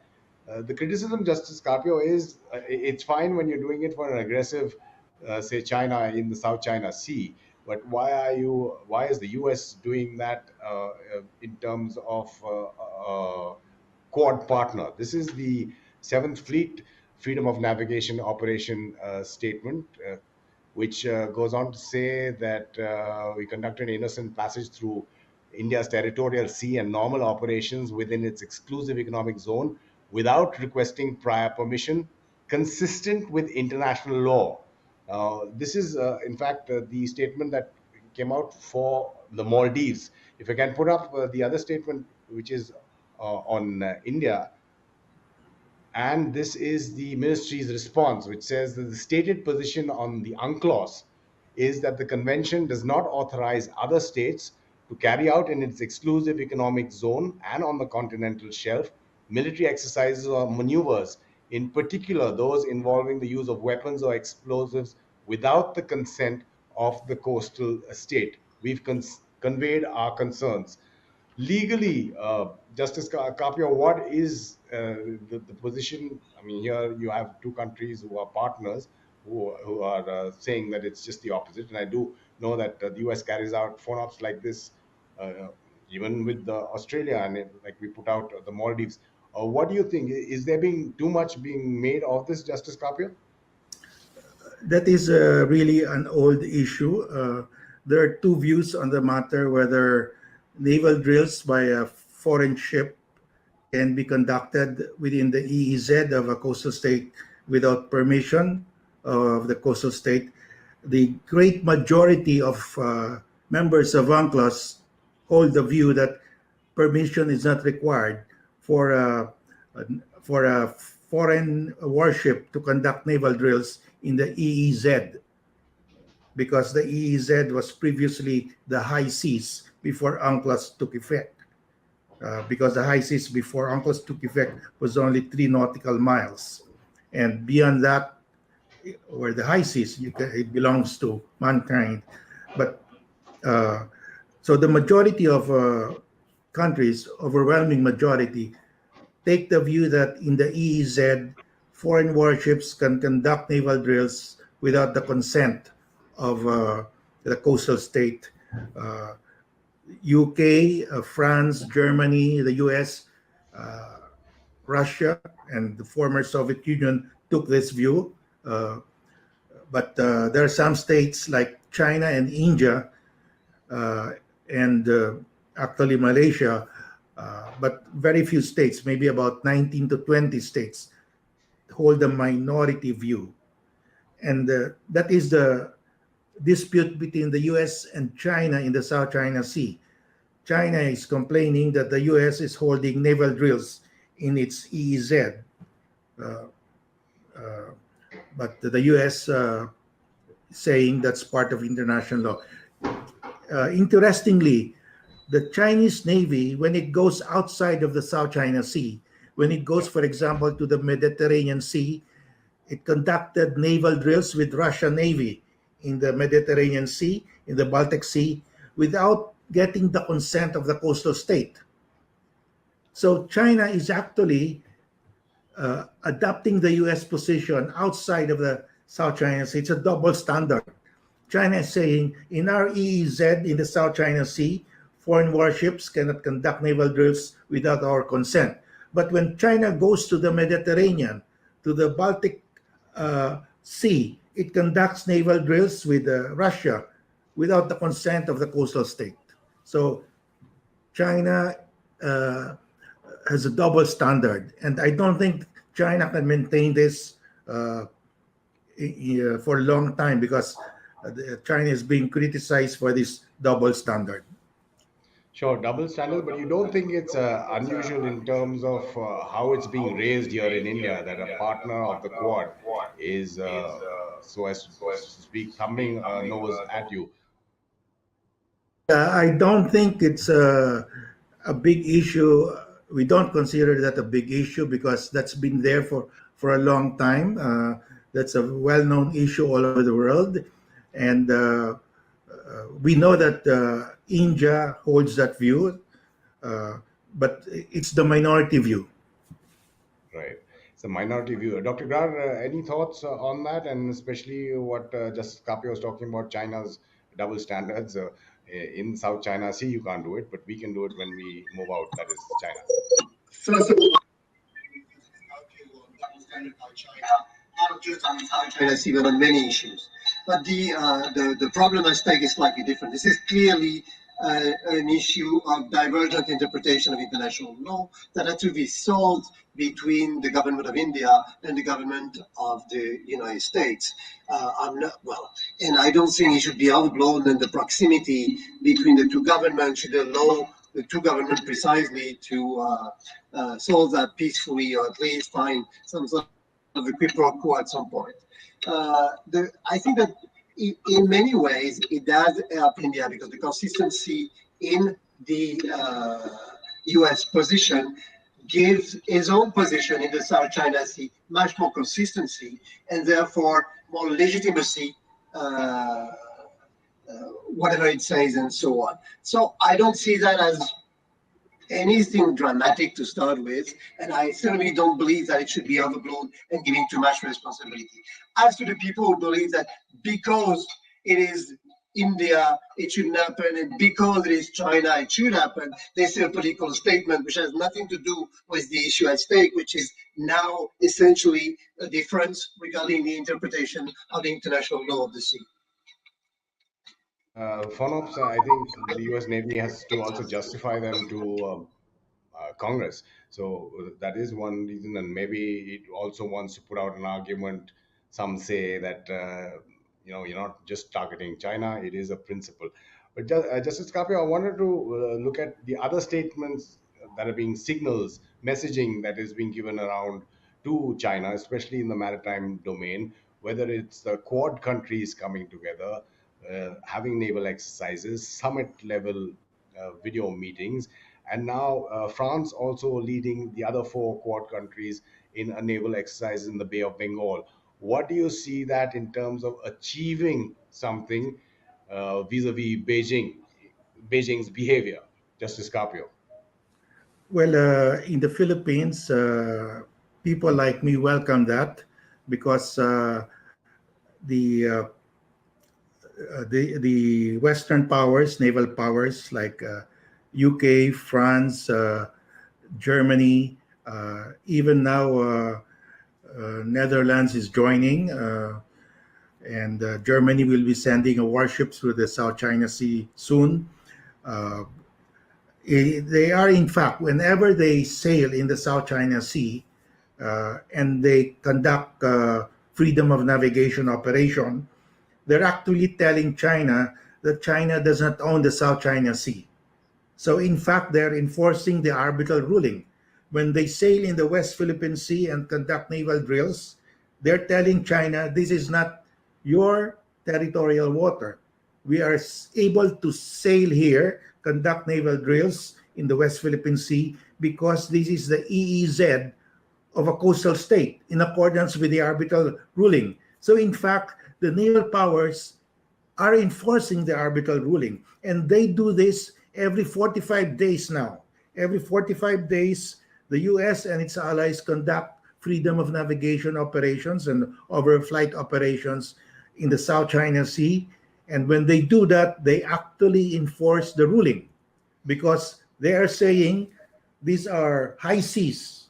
There are high seas in the South China Sea, and there are EEZ around the high seas. This debunks China's claim that 85 to 90% of the South China Sea belong to China. Dr. Grad, we're seeing some of the footage of the French Rafales, and we were referring to the naval exercises as well. France coming up, apart from, as Justice was pointing out, the Netherlands, Germany, UK, all with the Indo-Pacific strategies. France has an ambassador or envoy as well. How do you see that developing in terms of sending out a larger message to China, with more and more countries with prowess like France has, naval maritime prowess, joining? Well, there are two aspects in your question. One is the exercise itself, and the exercise is not country specific. The exercise means that those 5 countries are there precisely to enforce international law of the sea. And on that, I fully agree with everything Justice Tokyo said just before. Now, obviously, if there is a clear violator of this international law, then the message is clear. I mean, I'm not going to shy away from saying that, yes, if it's understood as a reaction by Beijing, it's probably, first of all, the reaction will be interesting. But, it would be exaggerated to say that it's about China. This is not country specific. But if China is the violator, then the message is clear. But is that message, Justice Carpio, actually going out? Because, it's not only legally, say, like the Philippines has an extremely tight case in terms of the South China Sea. But when you have groupings like this that are sending messages, does it seem to matter? Because China is continuing, I beg your pardon, to pursue what its policy has been in the past in the South China Sea. Well, if you imagine for a while that the US and its allies do not conduct this freedom of navigation operations in the South China Sea, then the PLA Navy will be completely in control already. We would not be able to sail there and claim that that is our EEZ. But because the Western naval powers sail there, they prevent actually China from taking possession of the South China Sea. Dr. Gar, is it preventing China or just delaying China? Well, that's an interesting question. And it relates to the question that you asked before about the situation. How dangerous the situation in the Philippines water is. It certainly is delaying China, is preventing China from creating fait accompli, which is what China has been trying to do for years now. The fact is, in order to observe really what's going on and to assess the impact, it's a little early, not the least because that kind of exercise and that kind of mobilization is a fairly recent phenomenon. This is the first time, definitely, that France exercises with the 4 Quad countries together, although it did exercise with some of the Quad countries, and did exercise, for example, there was another exercise in December in the South China Sea about anti-submarine war and so on and so forth. So let's see how it goes. But as Justice Tokyo said earlier, it is also a fact that the Chinese are careful in what they do. Everybody is showing their muscles in a way. Everybody is sending messages and is trying to see who will blink first. I don't think that we'll blink, but there we are, and we are in a different situation because precisely we don't know. They say, as you understand the situation, the tension is growing, so we can't dismiss it as just business as usual, something which is not serious. But let's see. I mean, this is too early to tell. Justice Carpio, just want to bring in what two of our viewers are pointing out, which is that the US is not a signatory to UNCLOS, like unlike China and the other countries as well. How does that affect the whole legal situation? Well, the U.S. is not the U.S. actually signed but has not ratified. Not ratified it, but yeah. Okay, but the U.S. has made an official announcement that it will comply with the provisions of UNCLOS as customary international law, except for that section, for that part on the international seabed. Except for that portion on the International Seabed Authority, the U.S. considers the rest of the provisions of UNCLOS as part of customary international law. And that's why they are saying, we agree with that there is an EEZ, there are high seas, and there are rules. They agree completely with UNCLOS except for that provision on the International Seabed Authority. Dr. Grant, if you want to take final comments on that before I wind up. No real comment on that. I mean, it's clear that if the U.S. officially ratified UNCLOS, that would definitely help. But this is not the case. And yes, the U.S. is respecting international law, and that itself is a proof of goodwill that should be taken as such. Dr. Frederick Rar, again, thank you so much for your expertise and your time joining us on the StratNews Global. Our pleasure. And Justice Antonio Carpio, it was an absolute pleasure having you. I wish I could pick your brains more on your legal brains more on what all has happened and what could happen, but I'm sure we'll have you on Strat News again. Justice Carpio, thank you for your time. Thank you also. And just a reminder that if you like videos like this one, you can just press on the bell icon on YouTube to get notifications. You'll get notified when videos like this are posted. Follow us on our social media handles on Twitter, Facebook, and Instagram as well for the latest news and analysis from an Indian perspective. This is Talking Point on StratNews Global. I'm Amitabh Revi.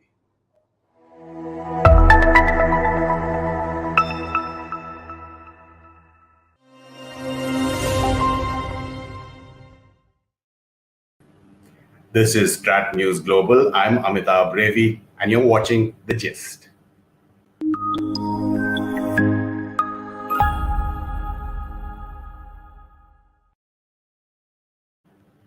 A very good evening to all our viewers who are watching this live in India or the Asia region, and a very good morning to Bonnie S. Glazer from Washington, D.C. She's the director of the Asia program at the German Marshall Fund of the United States. Thank you, Ms. Glazer, for giving us time early in the morning. Thank you for having me. Absolute pleasure to have you again on Strat News. Just looking at several high-level U.S. Trips to Asia. The Secretary of State Blinken has now moved on to Kuwait and probably will soon be back home as well to the U.S. But the Blinken visit that followed, the Austin visit, the in-person Quad meeting that we are expecting possibly in September in Washington, that's not going to make the Chinese very happy.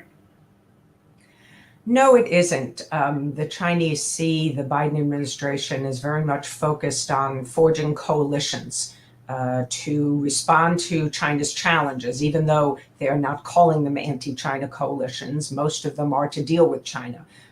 We see this going on with the Quad in particular, and with Europe, NATO and the EU. President Biden's visits there all included tough language on China. I think the Chinese are somewhat concerned about this coalition building. In the Trump administration, the United States was weakening its alliances, although there was some progress, of course, with the Quad. But I think they are a bit concerned about where the Quad will go. There will be an in-person Quad summit this fall. There probably will be more focus on economic recovery and the pandemic and things of that nature. but there's a lot of discussion about China. And I'm sure that when Blinken was in New Delhi, that there was quite a bit of discussion of China, though it was interesting to me that in the press conference with Foreign Minister Jaishankar, that neither Blinken nor Jaishankar wanted to mention China. So they tiptoed around the problem. And even when asked a question by a reporter, didn't use the word China. But we all know, and Beijing knows, that a lot of the conversation is about China. Somebody who did use the China word, and a lot of it, was the Secretary of Defense, Lloyd Austin, when he was in Singapore. He subsequently done a Vietnam visit, has touched down in Manila as well.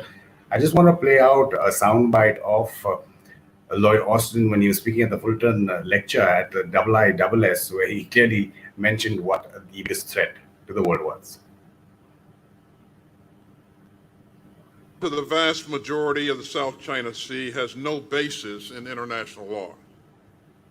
That assertion treads on the sovereignty of the states in the region. We continue to support the region's coastal states in upholding their rights under international law. And we remain committed to the treaty obligations that we have to Japan in the Senkaku Islands and to the Philippines in the South China Sea. Unfortunately, Beijing's unwillingness to resolve disputes peacefully and respect the rule of law isn't just occurring on the water. We've also seen aggression against India, destabilizing military activity and other forms of coercion against the people of Taiwan, and genocide and crimes against humanity against Uyghur Muslims in Xinjiang.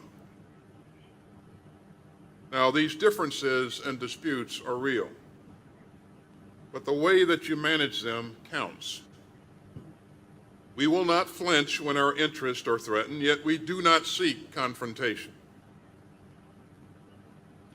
We will not flinch when our interests are threatened. I'm just going to take some of our viewer comments. One is towards you, Ms. Glather. Wow, you're on StratNews Global, so that's nice to see.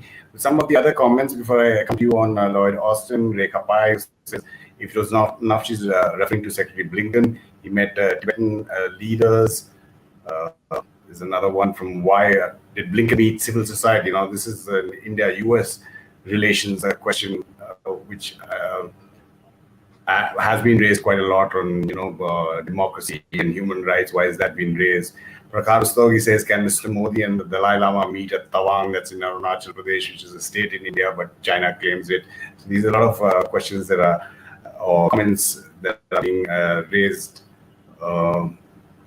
And coming back to Austin, Rekha Pai says, true, Secretary Austin used the China word, C word, quite often. Just take us through, it's his second visit to Asia, Secretary of Defense. Take us through why it's so important, the countries that he's gone to. Well, this particular visit by Secretary Austin, of course, is to 3 Southeast Asian countries. And the United States, I think, really hasn't done enough in terms of Southeast Asia under the Biden administration. I think it's widely believed that they have more work to do. And to be fair, part of it is because of cancellation of meetings like the Shangri-La Dialogue in June, where Secretary Austin was supposed to go and meet with, by the way, the defense minister from China, Wei Fenghe. But that did not happen. So this is a very important visit to provide reassurance to the region. So he is, of course, in Singapore and then in Vietnam and finally the Philippines, and that will be tomorrow. And these are all really important pieces for the United States. The Singapore visit, of course, is to underscore the important relationship between the United States and Singapore. And the arrangements, the defense arrangements that they have. And Singapore, of course, hosts some U.S. forces. That will continue. Also, of course, something that the Chinese don't like. The Chinese have been supporting U.S. U.S. has been supporting Singapore training operations, also in Guam. So this is a mutually beneficial relationship. And then the Vietnam piece is particularly important because Vietnam is very concerned about Chinese activities in the South China Sea, and probably welcomed Secretary Austin's tough words at the Fullerton dialogue. But we haven't seen a very strong stance taken by the Philippines and President Duterte against Chinese activities in South China Sea until recently this year, with the very high level of awareness of the Chinese maritime militia boats around Witson Reef, which really caused the Philippines to pay more attention to this. But I do want to highlight the democracy piece, which was mentioned by one of your viewers. And democracy and human rights are playing a very prominent role in U.S. foreign policy under President Biden. And we see this in all of our relationships. So it's a balancing act, I think, for the United States, not only with India, also with Vietnam. They will not ignore their concerns about human rights. They will voice them. But that doesn't mean that they don't want to have very close security partnerships. And I like the way Secretary Blinken approached this issue when he was in India. He said both of our democracies are imperfect. We have work to do, and we should continue to work on perfecting our democracies. I'm not sure you want to take this question, but I'm putting it out there. Matara, who's asking me to ask you if you think India should recognize Tibet as an independent country and not part of China. I don't think that recognizing Tibet as an independent country is going to lead to an outcome that would benefit India's interests. But I think that India should certainly strengthen its ties with Tibet. It could perhaps signal China that if the Chinese were to take an action like appointing their own Dalai Lama after His Holiness passes, and it looks like that's the direction that they're going, that there would be severe consequences. And perhaps if China did that might be the moment for India to consider actually recognizing Tibet as an independent country. And the United States should also signal that there would be costs that China would pay if it did so. So making clear those signals now might deter China from taking some of those actions later on. When we talk about another visit, Deputy Secretary of State Wendy Sherman, she was already on a visit to Asia, to Japan, South Korea, to Ulaanbaatar, Mongolia, and then last minute it was put into the schedule, the Tianjin visit. Now, compared to Alaska and what happened in Tianjin, I think your views are that the Chinese were even more strident, even though publicly we saw what happened in Alaska, but here they had a list of demands. Yes, the Chinese apparently presented two lists. One was a list of demands that I believe contained 16, and the other is a list of concerns. And they have not been made public. But I think that this is very unusual for the US-China relationship. The Chinese recently presented a list of demands to the Australian government, and that has not led to a softening of Canberra's approach to China. So the Chinese should have, I think, drawn the lesson that this was not effective diplomacy. And so that, of course, raises the question, why are they doing it? And they clearly are taking a very tough posture toward the United States. They are digging in for a very prolonged period of competition, strategic competition with the United States. And I think they really don't expect to see much progress. So their focus of their policy may be, in fact, more domestic. The Chinese are very concerned about ensuring the party is strong, that there is national unity in support of the party. We saw Xi Jinping's 100th anniversary of the founding of the Communist Party, the speech that he gave on July 1st. And he is now facing the run-up to the next Chinese Party Congress, which is going to be held in the fall of next year. So I think that Xi Jinping's primary concern really is domestic, ensuring that the party is firm, its support is strong, and he does not expect to see significant improvement in U.S.-China relations. The two sides seem to really want different things out of this meeting. The United States keeps talking about putting in place guardrails to prevent the competition from veering out of control and escalating to conflict. They want things like a code of conduct and more effective hotlines. And what the United States wants is not, of course, what China wants. China wants the United States to recognize that it shouldn't interfere in its sovereignty issues. So that includes the border with India, it includes Taiwan and Japan and the South China Sea, and it wants the United States to stay out of its internal affairs and not slow or contain China's rise. So that means our economic and technology policies should not be aimed at China and decoupling with China. So those are very significant demands, and they are not going to produce a positive response from the Biden administration. When you say decoupling, I mean, how much has actually occurred? And it kind of dovetails into this question or comment that Pratik Pal says the only way to contain China is what is America, Australia, and Europe willing to do economically, and how much growth, and that would include India as well, how much growth are they willing to forego to contain China? Well, I think we have to think about decoupling differently. It's not about trade. It's not about cutting trade with China. In fact, U.S. trade with China is growing.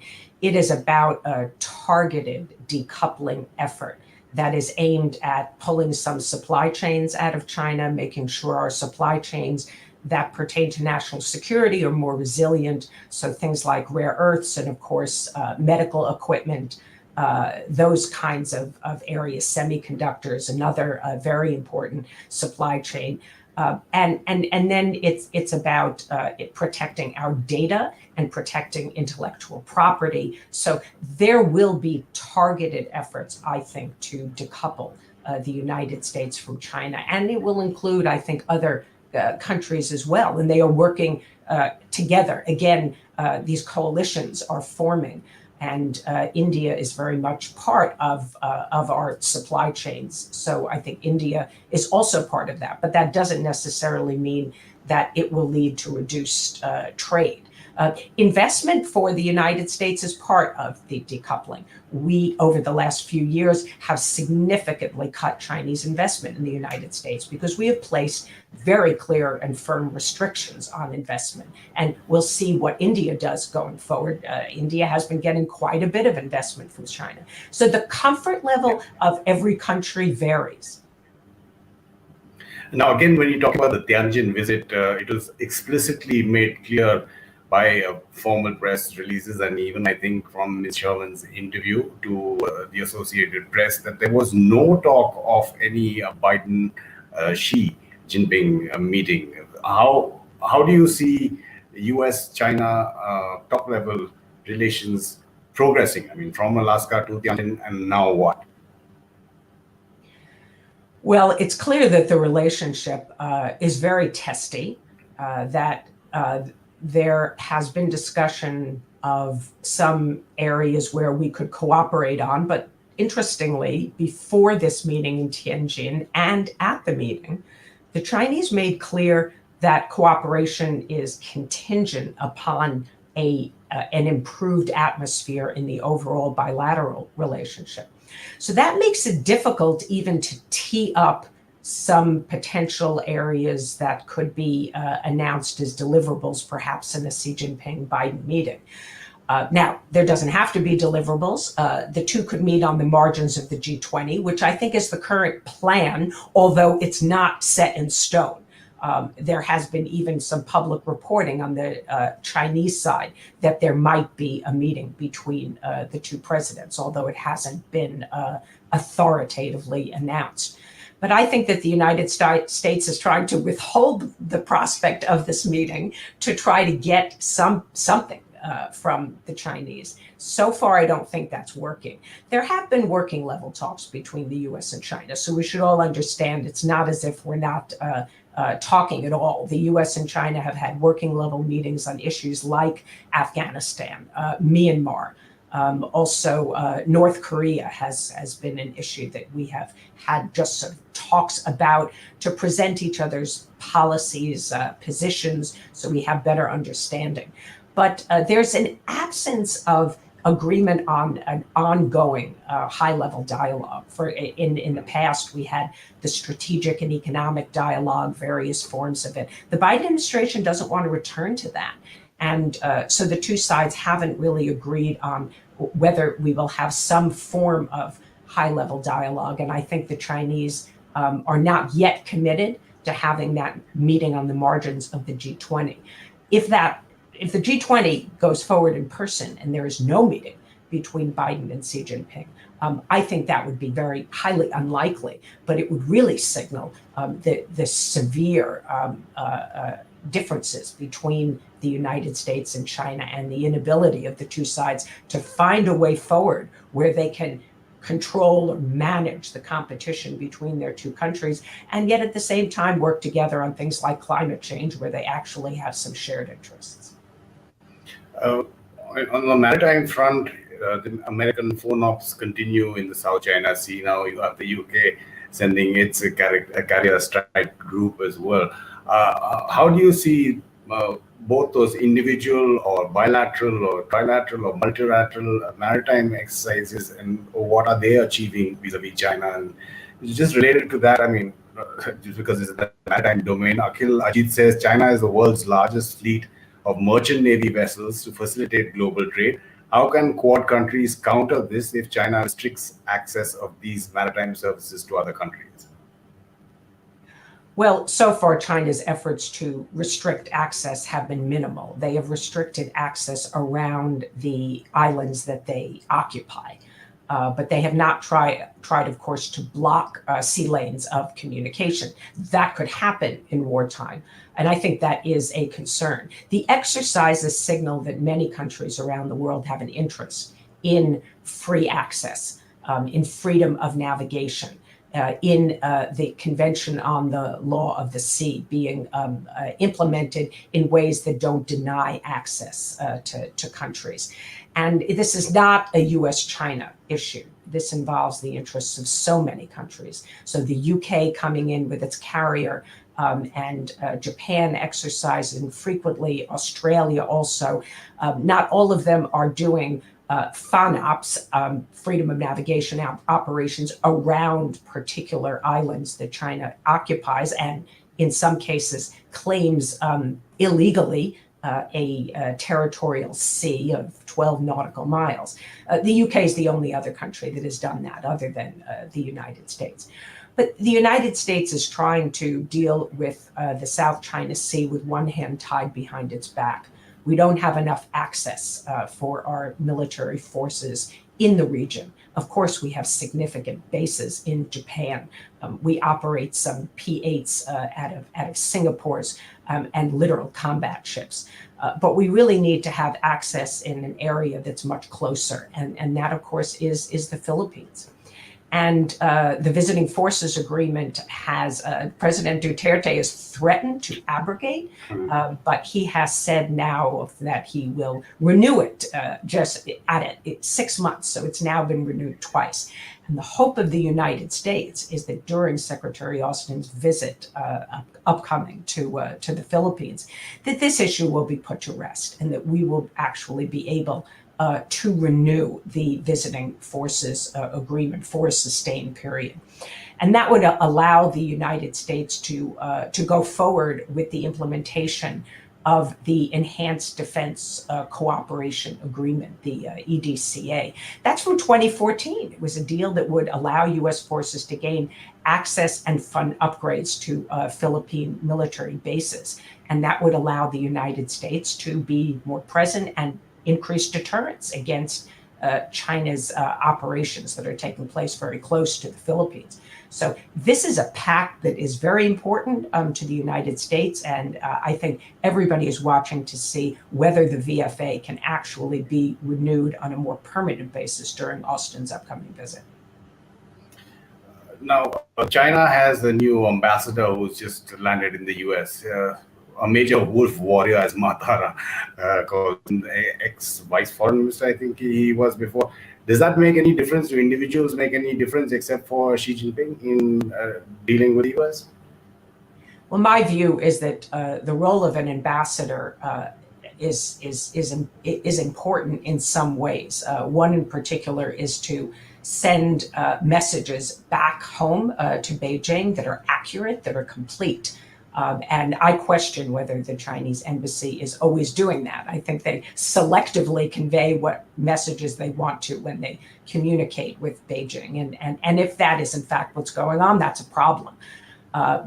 Secondly, I think that ambassadors need to understand the environment in which they work. In this case, it is domestic politics in the United States and U.S. interests, and help Beijing understand that, because it's an important context in which policy needs to be made.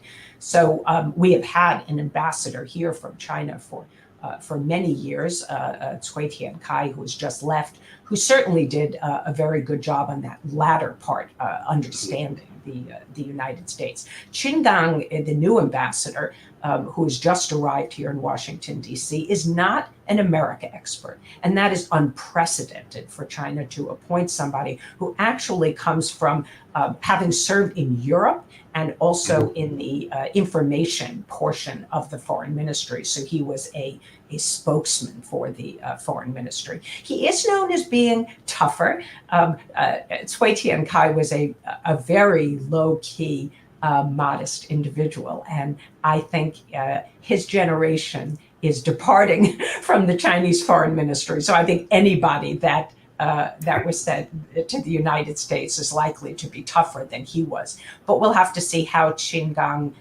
defines the best way to defend, stand up for Chinese interests. It won't go over well in Washington if he behaves in the same way that China's current foreign ministry spokesman, Zhao Lijian, behaves. And he is the one who's most closely associated, of course, with this wolf warrior diplomacy. But it may turn out that Qin Gang does that as well, because, it plays very well back home in China.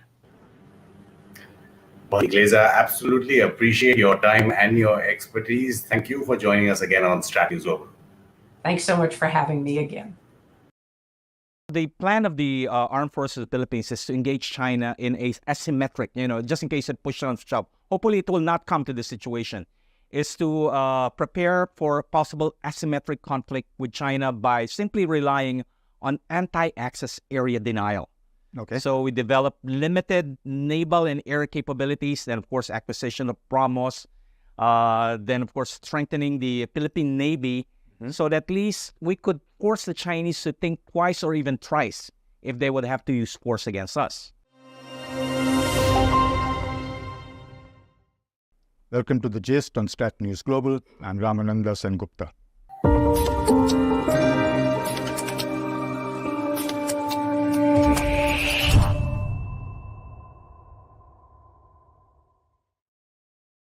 In our studio today is our special guest, Dr. Renato Cruz de Castro, Distinguished Professor in the International Studies Department, De La Salle University, Manila. He also holds a professorial chair in China Studies, and he's also known as a maritime expert. Dr. Castro was in New Delhi to attend the first Chanakya Defense Dialogue, where he delivered a talk on collaborative partnerships for security. Thank you so much for joining us today, sir. It's a pleasure to have you with us. It's an honor on my part to be here in your studio. So let's take it from the top. Just a couple of weeks ago, they had the Belt and Road Initiative, the forum, 10th year of the Belt and Road Initiative, where your president, Mr. Marcos, had gone. And now, recently, they're saying that they're coming out of the BRI. They're canceling a lot of projects. What is that all about? What happened in between? Well, China simply did not deliver. China promised, the former President Rodrigo Duterte $24 billion when he went to Beijing in October 2016 for major, funding of major infrastructure projects during the term of the former president, President Rodrigo Duterte. China did not deliver the money. There were only 2 projects that were funded. One, of course, is an irrigation project. The other one was about dam. They have nothing to do with infrastructure programs. So, basically what the Chinese did was to hang a carrot for the Philippine donkey to try to catch. But of course, it was simply left there dangling. So it's a case of unfulfilled promise on the part of China. So what do you expect the current president to do?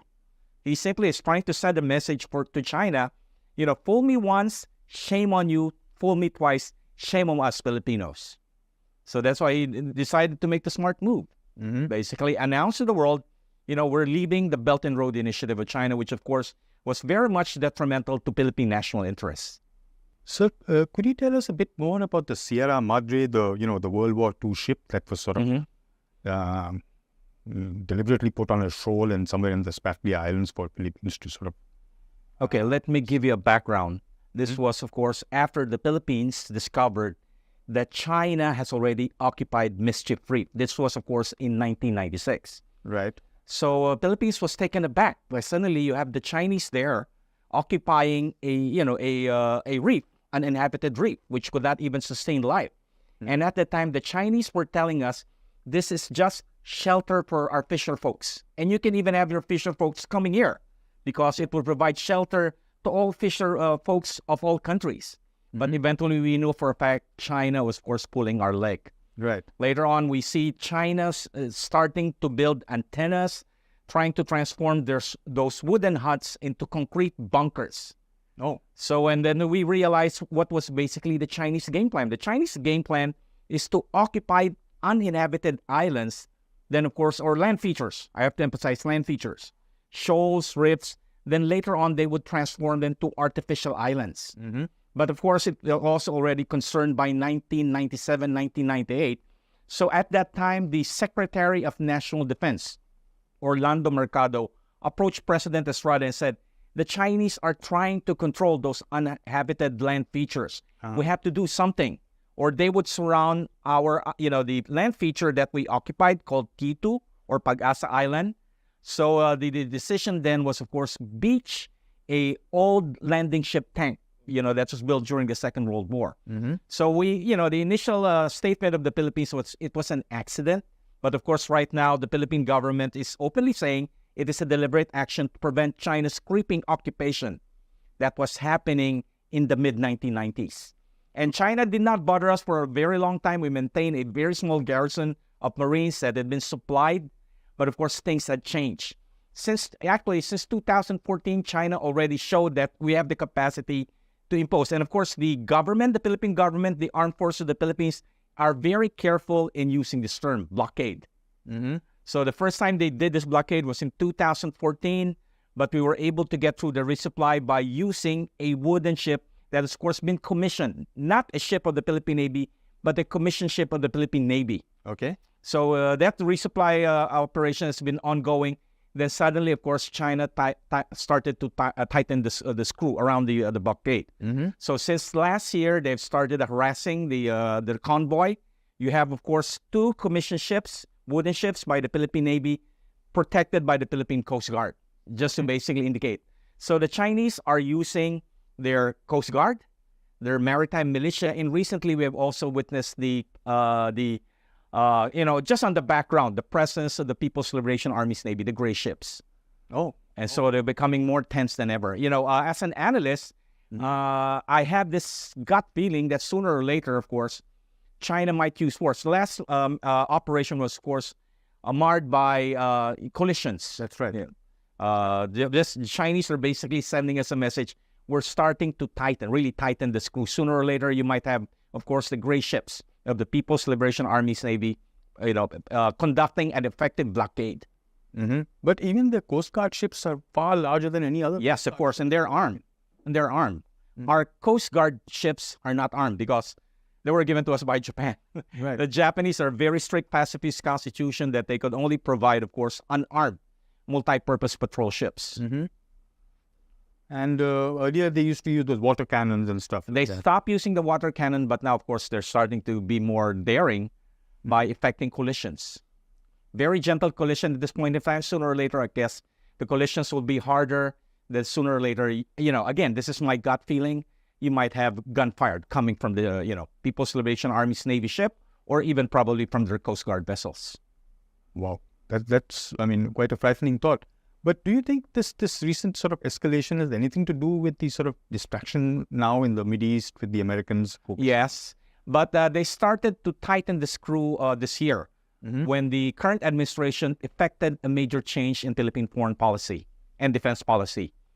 When, of course, he announced in early this year that we will allow greater American strategic footprints in the Philippines. Okay. By opening, originally you have 5 Philippine Armed Forces bases, and inside those bases we have what we call joint location.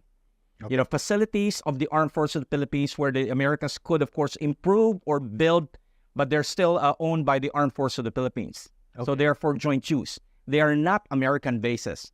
So from the original 5 that was agreed upon in 2016, this administration offered the Americans 4 more, and they're, of course, located... That's 9. 9. But this 4, of course, is significant because they're located in northern Luzon. Oh, okay. Okay. So, again, we use the term, it is for humanitarian assistance and risk reduction, just in case you have a major contingency in Taiwan, where we have about 200,000 Filipinos working.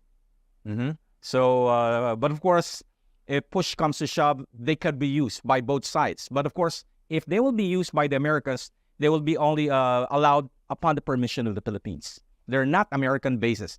So after, of course, you have this announcement, after, of course, you have several projects going on in those joint facilities, the Chinese took note of this and, of course, starting to put pressure on us, not only in Ayungin Shoal, but recently also in Scarborough Shoal.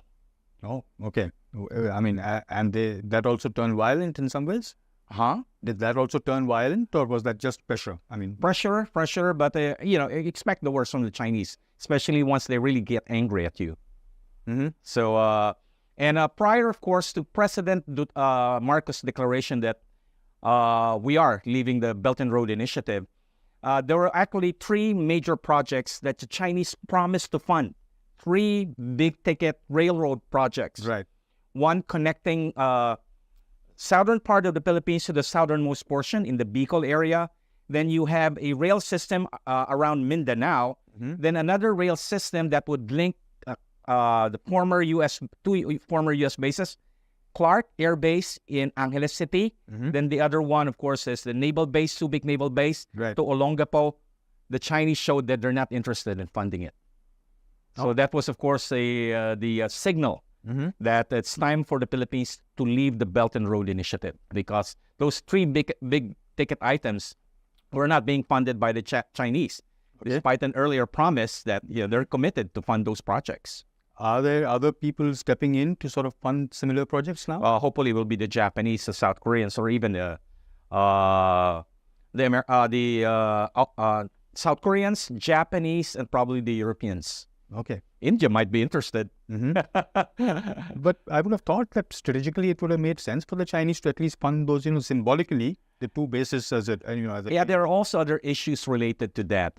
More of the specifics, like, of course, this was announced by the former Director General of the National Economic Development Authority.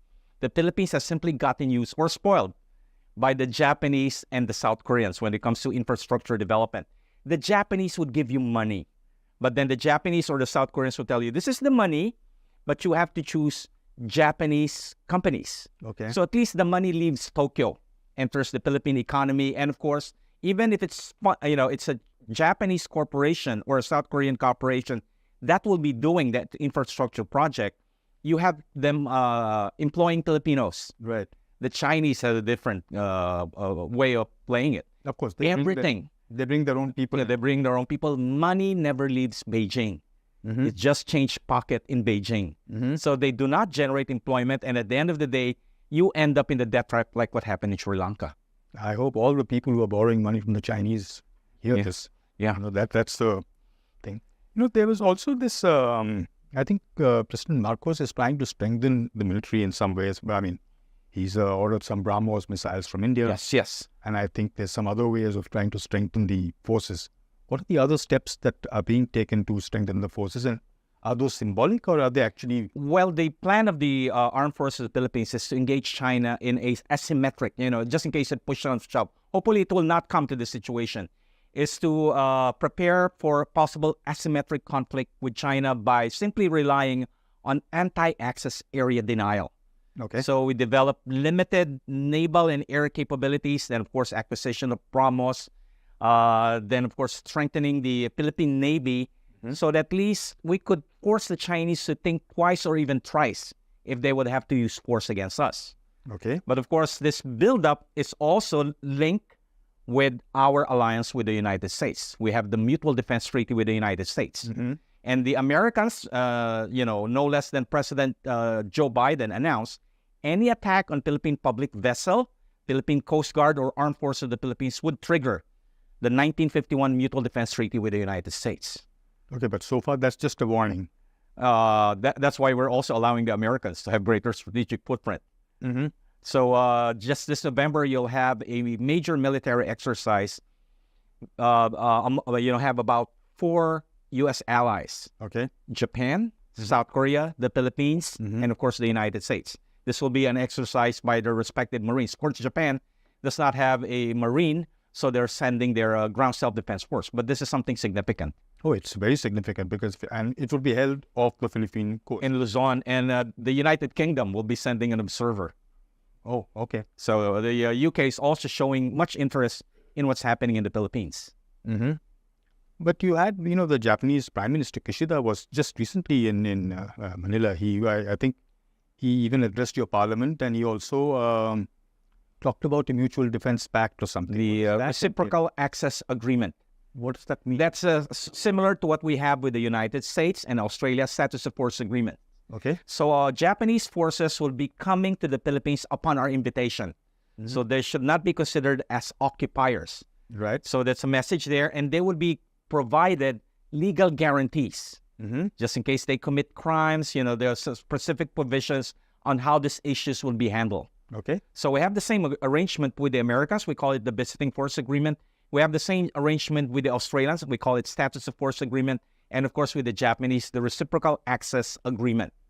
So this will mean greater Japanese participation just in case you have a major natural disaster, which the Japanese, during the time when we have this major typhoon that hit central Philippines, the Japanese sent the largest contingent of forces after the Second World War to Leyte, incidentally in Leyte in 2013.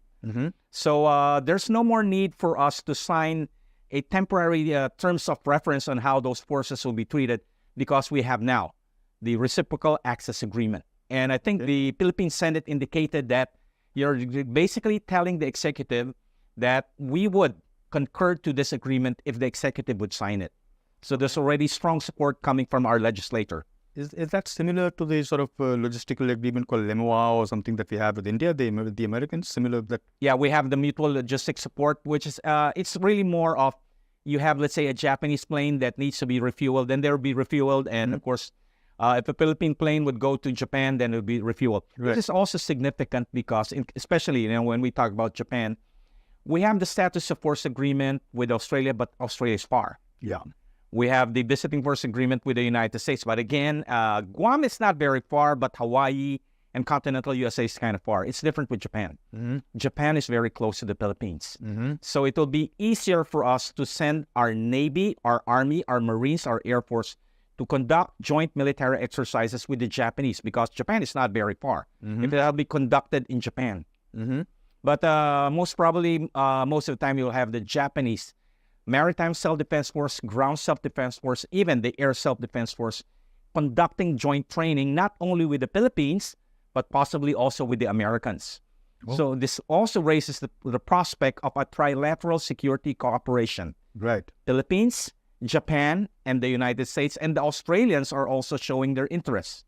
So it will almost be like another Quad kind of thing. Not Quad, but yeah. Some people are saying this is sort of another Quad, except you don't have India. Yeah. You have no, the but Philippines. Also they still haven't decided whether or not the Quad is a security arrangement or not. Yeah, but definitely this is security because all of us are American allies.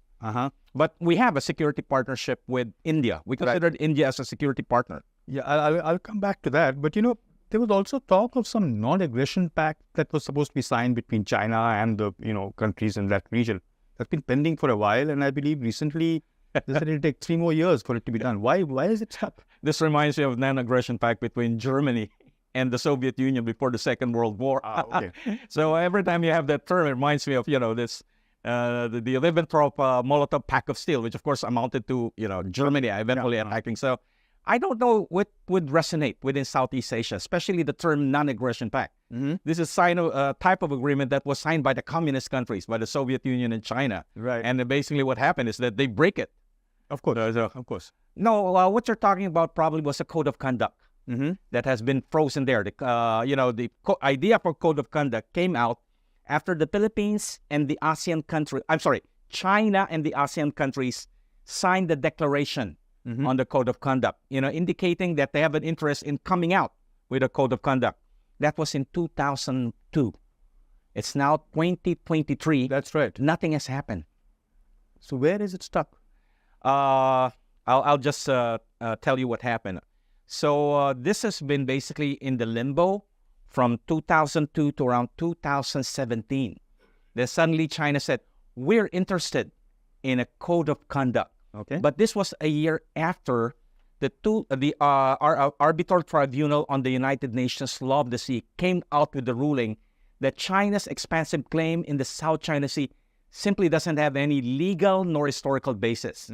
So I think this is basically a tactical concession on the part of China when it suddenly told the ASEAN countries, I'm open for a negotiation for a code of conduct. Okay. But of course, the difference between the code of conduct and the arbitral ruling is the fact the arbitral ruling basically states what's the cause of this tension in the South China Sea. Right. It's the unlawful expansive claim of China. This is not touched by the code of conduct. The code of conduct merely states the need to manage the dispute, but it does not tackle the source of dispute, which is Chinese maritime expansion in the South China Sea. So that's the first issue there. So the Philippines, and recently supported by Indonesia, indicated that if there's any code of conduct, it should be based on the United Nations Law of the Sea. This the Chinese won't agree. They won't agree. Second, of course, is the issue of the geographic scope. The Chinese position is that this should only cover areas of the South China Sea that's not, under Chinese jurisdiction. Which is nothing. Where is it? Because China claims 90% of the South China Sea. So it will not apply to waters that the Chinese considers as theirs. So the third issue there has something to do whether it's binding or not. The Chinese position is that it should be voluntary. The ASEAN position is it should be binding.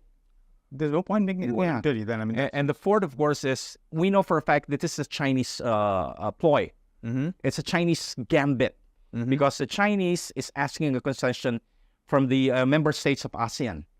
We want any military exercise to be conducted by the 10 member states with any external actor should be reported to ASEAN and China. So in a way, this would give China a veto if we will conduct military exercise, let's say, with the Americans, with the South Koreans, with the Japanese, with the Australians, even with India. So China will have a veto on the type of military relations we will have with what China would call the external powers. Why would somebody agree to that? Yeah, no way. Yeah, that's basically what everybody now is saying, that this is simply a Chinese ploy. While it strengthens its control over the South China Sea, then it's giving a false hope to ASEAN, the possibility of a code of conduct, which will actually amount to nothing. Okay, but which sort of brings me to my next question, which is that with the Philippines sort of now becoming a sort of a major player opposing this whole thing, coming out and opposing, do you think it will inspire others in the ASEAN region to sort of push back like this? Probably the maritime Southeast Asian countries. Probably you might have sympathy from Indonesia, although Indonesia is not a claimant state. Malaysia might be interested, but we have an issue with Malaysia. Right. And that's, of course, our territorial dispute over Sabah Vietnam is interested, but Vietnam is also caught in a dilemma. I've talked with the Vietnamese. They said we cannot go all out against China for two reasons. Number one, we have a territorial dispute with China in the maritime domain, but we share a land border with China. And of course, the other factor there is any dispute between China and Vietnam is handled by the Inter-Party Committee. Vietnam and China are still communist parties. Right. If the tension is becoming intense, one of the communist party would raise the fact that we share the common history in driving out the French. Okay. Yeah, during the period of Ho Chi Minh, Dien Bien Phu. I've seen how the Vietnamese had played this game, and of course also reminding how China assisted North Vietnam during the War for National Unification. So that really puts the Philippines really in the center. In a way, if you have to analyze Philippine foreign policy and comparing it to the 9 other ASEAN countries, the Philippines' approach is in a way unique by itself. For two reasons. Number one, we have a territorial dispute with China. Right. Vietnam has a territorial dispute with China, but they can manage it. Malaysia is, again, Malaysia's further south. But the other factor, of course, is we have an alliance with the United States and Japan. And of course, also the fact that we're getting support from security partners like South Korea, Australia, and India. So from the perspective of the Japanese, this is simply emboldening the Philippines. Right. You're pushing us to those countries that are sympathetic to us. Now you're blaming us for being emboldened by that support. So this is, basically, I cannot simply understand the Chinese logic. So that brings me to the other question that, in that area, and you've been studying history, and we were talking earlier about us not learning from history. What kind of options do you see for the entire region now? Do you see it in a pessimistic sort of a manner, or do you think there's room for some hope? Well, we can hope for the best, but let's expect the worst. The worst is the fact that in the case of the Philippines, we're not only confronted by one major geostrategic flashpoint. That's, of course, the South China Sea. We're also concerned what's happening north of the Philippines. Of course. That's Taiwan. Right. And I think the Taiwan issue is the quintessential flashpoint in the Indo-Pacific region, because just in case China decides to invade Taiwan, they will not only be linked with the Taiwanese. There are already indications that the Americans would defend Taiwan. That's why it accounts for the fact that the Americans are very much interested, of course, upon the invitation of the Philippine government, to improve those what we call enhanced defense cooperation agreement sites. And 3 of them, I would emphasize again, are located in northern Luzon, not very far from Taiwan. Right. And this is something that the Chinese have also taken into account. But that would, you see, from all accounts, the Chinese are adamant on sort of getting it before 2040 or whatever it is. 2027 is supposed to be. Wow. Okay, that's a statement of the Taiwanese foreign minister. It's based on 2 things. Number one, it's the 100th anniversary of the People's Liberation Army. Right. And the 100th anniversary of the start of the Chinese Civil War. Okay. So she wants to celebrate that with the win. And of course, also in a way, outperform Mao Zedong. Although he admires Mao Zedong, he, his family suffered during the Great Proletarian Cultural Revolution. He wanted a revenge against Mao Zedong by, of course, performing something that Mao Zedong failed to accomplish. That is, of course, ending the Chinese Civil War and effecting eventually the unification between China and Taiwan. So that's my take. Is there a possibility of, China sort of somehow wrangling a semi-democratic way of Taiwan saying that, we'll join? Not under President Xi Jinping, who's basically taking a very hardline position. As long as he's there, as long as, his faction dominates the Communist Party, as long as the Communist Party controls China, and of course the People's Liberation Army is looking at itself as the instrument, right, as the gun, that's controlled by the party, I tend to be on the pessimistic side. And do you have this, presidential contender in the U.S.? I don't know if that Indian chap, Ramaswamy, he's supposed to be more Trump than Trump. But he had made some interesting remarks. He said that if he becomes president, what he would like to do is to sort of, as far as Taiwan is concerned, is to take away their microprocessing facilities first and then tell China, go ahead and take Taiwan, we don't care. Okay, but I don't. That's only for campaign. You don't usually, those candidates, what they say during election period, you have to, take it with a grain of salt. He's been saying all kinds of funny things. All things. But once they're in position, they'll be briefed by their National Security Council. They'll be briefed by the Pentagon, by the State Department. So eventually, they would have to toe the official line. So this is what former President Trump called the deep state. That's right. So no matter how you want to change U.S. defense and foreign policy, you're stuck inside the deep state. True. So what you usually see is, of course, continuity in policy rather than change. But of course, there's only one issue that unites Americans, given the fact that the society is highly divided. Right. And that's, of course, China.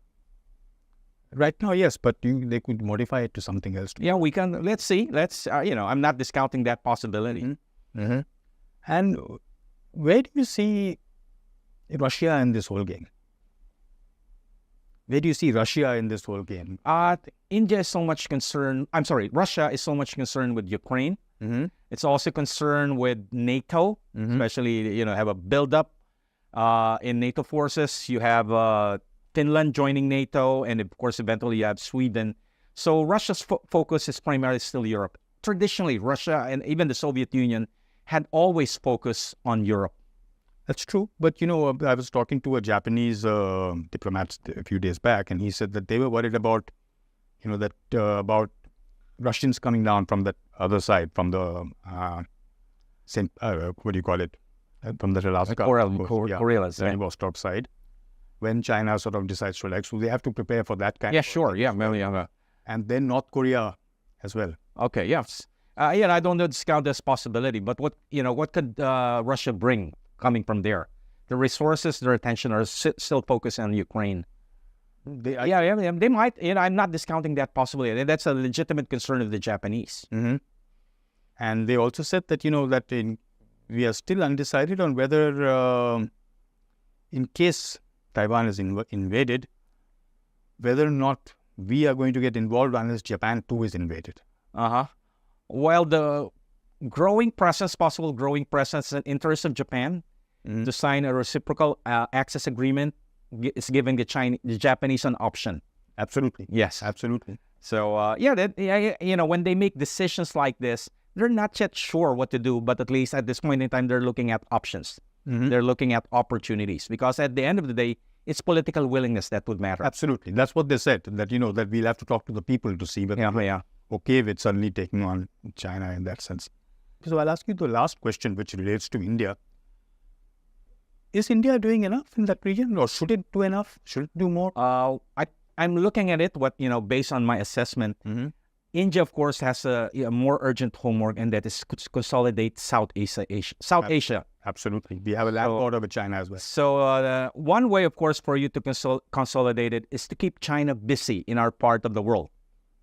So that's the time you also have to be involved in East Asia to keep China occupied, so that India would have the best opportunity, the golden opportunity to consolidate your control in South Asia, or your leadership in South Asia. So that's basically my advice, a humble advice from a militarily weak middle country in Southeast Asia. Well, I mean, what exactly would you expect India to do more in that? Greater naval presence, investment in the region. You have a lot of technologies that you can share, industries you can share and can transfer to Southeast Asia, to the Philippines. And but aren't we already doing that? You said we have a strategic agreement in some level. But we're still waiting for more. For India to put its money where its mouth is. That's a lot of people have been asking that question. I hear you. I hear you on that one. And the last question would be that we already have we've been saying that our area of focus is the Bay of Bengal more than the South China Sea, because that's not really our turf in that sense. In terms of India's, immediate strategic concerns is more with the Bay of Bengal and the other side, the western side of the thing. But they've also refused to join all these freedom of navigation movements and stuff like that, simply because, just like Vietnam, I think they're saying that we don't really want to keep poking China in the eye all the time. We just want to leave that thing. Is that a valid? Well, as I noticed this, I was not able to visit India since, my last conference was in 2019, then the pandemic. But I noticed a degree of national confidence, national pride, and also national sense of the fact that India is more powerful than 3 or 4 years ago.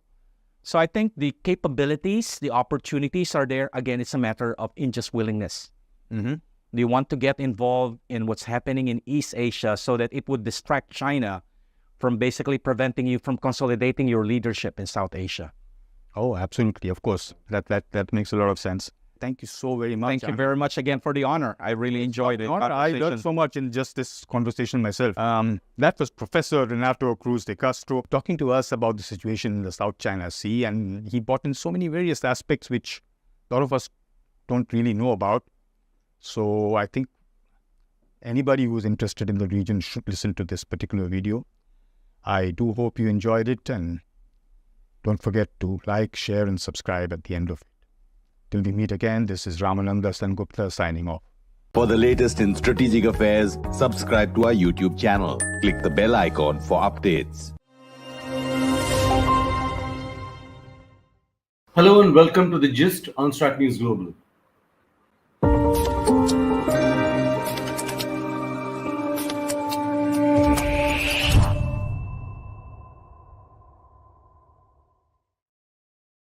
Hi, I'm Surya Gangadharan and welcome to another edition of The Gist. Today our focus is on the Philippines, notably the election of Ferdinand Bongbong Marcos as President of the Philippines. Important to note the following points. The Philippines is rarely on India's radar. That changed recently when the Philippines bought India's BrahMos missile for coastal use. India is eyeing more sales, perhaps even joint ventures in defense projects. But much will depend on how President Marcos sees this. And it's not clear how he sees India. He is also believed to be close to China. Joining me from Manila is Charmaine Willoughby. She's Associate Professor of International Studies at De La Salle University in Manila. Charmaine, welcome. Glad to have you. Thank you so much. Thanks for having me. Charmaine, I understand Marcos has been in public office for some time, So what is his reputation? What does he stand for? What does he believe in? What is his standing? President-elect Ferdinand Marcos is actually the son of the dictator and the namesake of the president who ruled the Philippines in the 1960s until his ouster in 1986 during the People Power Revolution. Marcos Jr., or Bongbong as he is frequently called in the Philippines, he used to be the vice governor of the province of Ilocos in the 1980s. He was elected unopposed during the height of his father's regime. And then afterwards, he became, from vice governor, he became governor. And when his family returned from exile, he was thereafter a member of Congress and then a senator. He ran for vice president in 2016, but he lost to Vice President Robredo, with whom he is running against for the presidency in this round of the elections. Apart from holding public office, there are also a couple of civil cases involving the recovery of the Marcos family's ill-gotten wealth, and Bongbong Marcos was a defendant in at least 3 of those cases. The Philippine government has so far reclaimed a portion of the ill-gotten wealth, and this was used to compensate victims of human rights abuses during the martial law era. A sizable amount has yet to be recovered, and Marcos claims that he never possessed or even benefited from ill-gotten wealth. So does he come across as somebody who is out to redeem his father's legacy? Does he speak frequently about it? Definitely. The entire campaign was actually built on restoring the name and the image of the family. In fact, the campaign depended on this very vast information ecosystem that tapped into social media networks like Facebook or Twitter, YouTube, and even TikTok. The narrative of all of these social media posts was that, the martial law era during his father's regime was the golden age of the Philippines. This despite the notorious human rights violations during that time. So there is reason to believe that he will continue what his father has started, and even his campaign slogan in Filipino, it's called Babangon Muli, which literally means to rise up or to get back on one's feet. It now is interpreted as rising from the decay that the country has suffered when it was not under the family. So he has a strong sense of where he comes from. Huh? So is he close to China? Let's come to that big question. Is he close to Yeah. China? He does have a very close relationship with China. In fact, when he announced his candidacy for the presidency in October 2021, he did meet with the Chinese ambassador to the Philippines. And then last week, he had a quote unquote, very substantial phone conversation with President Xi Jinping, where they talked about shifting the Philippine-China relationship to a higher gear. China said during this phone conversation that it would continue to support the Philippines' independent foreign policy. President Xi's preference to talk again in private is indicative of the likelihood to continue talks at the bilateral level rather than at the multilateral level. And this could be detrimental to leveraging and enforcing the 2016 arbitration award in favor of the Philippines. Mm-hmm. So are the Chinese funding him? Did they fund his campaign? There have been no information about that, but what we can gauge is that there is really this moral support or ambiguous support of what he is, what his rationale is, and what he believes in. So, how does this? I want to ask about. I mentioned earlier that the Philippines has hardly been on India's radar. I presume it also applies in the reverse. What is the perception of India and the Philippines? What does Bongbong Marcos bring to it? I think what's important to remember here is that at the core of President-elect Marcos's campaign, and presumably his presidency as well, is this idea of restoring the family's name and image, and solidifying or cementing the family's role in the Philippines and in the world. So you're absolutely right. India and the Philippines have never been really close, but there are aspects to our relationship that need to continue, such as, for instance, in digital economy, and in particular today in regard to health security, in light of ongoing pandemic recovery efforts. A lot of the relationship between India and the Philippines would also largely depend a lot on geopolitical dynamics, on the US-China competition, on how the Quad will actually, take form, and what kinds of activities would be under the Quad framework, as well as Europe and other countries turn to the Indo-Pacific. All of these arrangements converge on China or on the need to contain China. So these are things that we need to watch out for. In regard to the Philippines, it's really just about restoring the family image and the name of Marcos. Mm-hmm.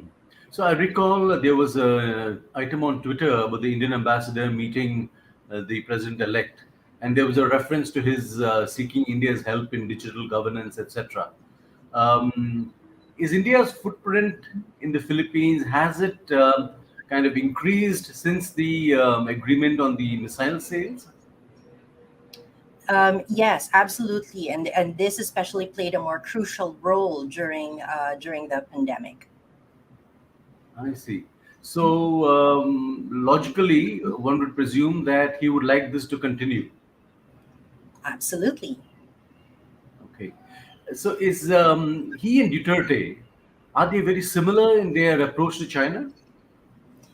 Yes, there have been a lot of reports recently that President-elect Marcos will largely be continuing the policies of President Duterte.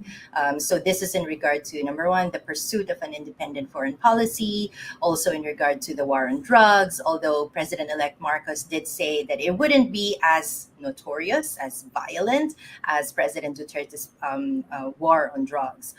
But most importantly, the continuation, where we see the continuation is in regard to the policy in the South China Sea. The similarities are that the 2016 arbitration award will be minimized, will not be used as leverage, as as most Filipinos would want to. There is a need to engage China in the economic aspect, and there is no need to provoke China even more. Mhm.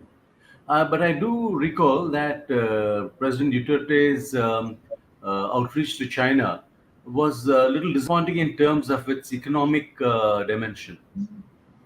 Yes, so at the onset of the Duterte administration in 2016, President Duterte did say that he was running for office to rid the country of criminality, of drugs, and so on. So his war on drugs was really very intense. And as the bodies piled up, we earned the ire, the criticism of Western countries, of the United States, of the European Union. As the criticisms mounted up, President Duterte needed an alternative backer, an alternative source of support, and China was very happy to do this. China was also very willing to lend support to Duterte's flagship Build program. This is the infrastructure program of the Duterte administration. However, 6 years after the administration, it's now become very clear that the Chinese support was not really very forthcoming. So we did not really see a lot of the projected investments that China poured into the Build program. Mhm. So then what explains this desire to continue on a policy that has not delivered returns? Is it, why? One thing that we should remember about Philippine politics, or the Filipino psyche in general, is that we're a pretty conservative country. We don't really want to see, we do want to see changes, but we are a little bit hesitant or have reservations on how much change we can embrace. So in the election of President Marcos, a lot of Filipinos really did see this as just a continuation of the last 6 years. And there is this belief that, well, we do need somebody strong, strongman politics, somebody who can really ensure that criminality, all of those negative elements in society can be harnessed so that we can pursue, a better quality life. And has that been anywhere near being achieved during Duterte's time? Well, it depends on whom you ask, which strata in society we are asking. The common folk would always say that they embrace the ideals of President Duterte, because President Duterte has always projected himself as kind of like the ordinary folks. So his popularity remained very high even towards the end of his administration. No, it's curious because you said that Bongbong Marcos is close to China, but on the ground, there's a lot of opposition to China, isn't it? Yes, that's something that's very interesting, because there's really a very strong anti-China sentiment on the ground.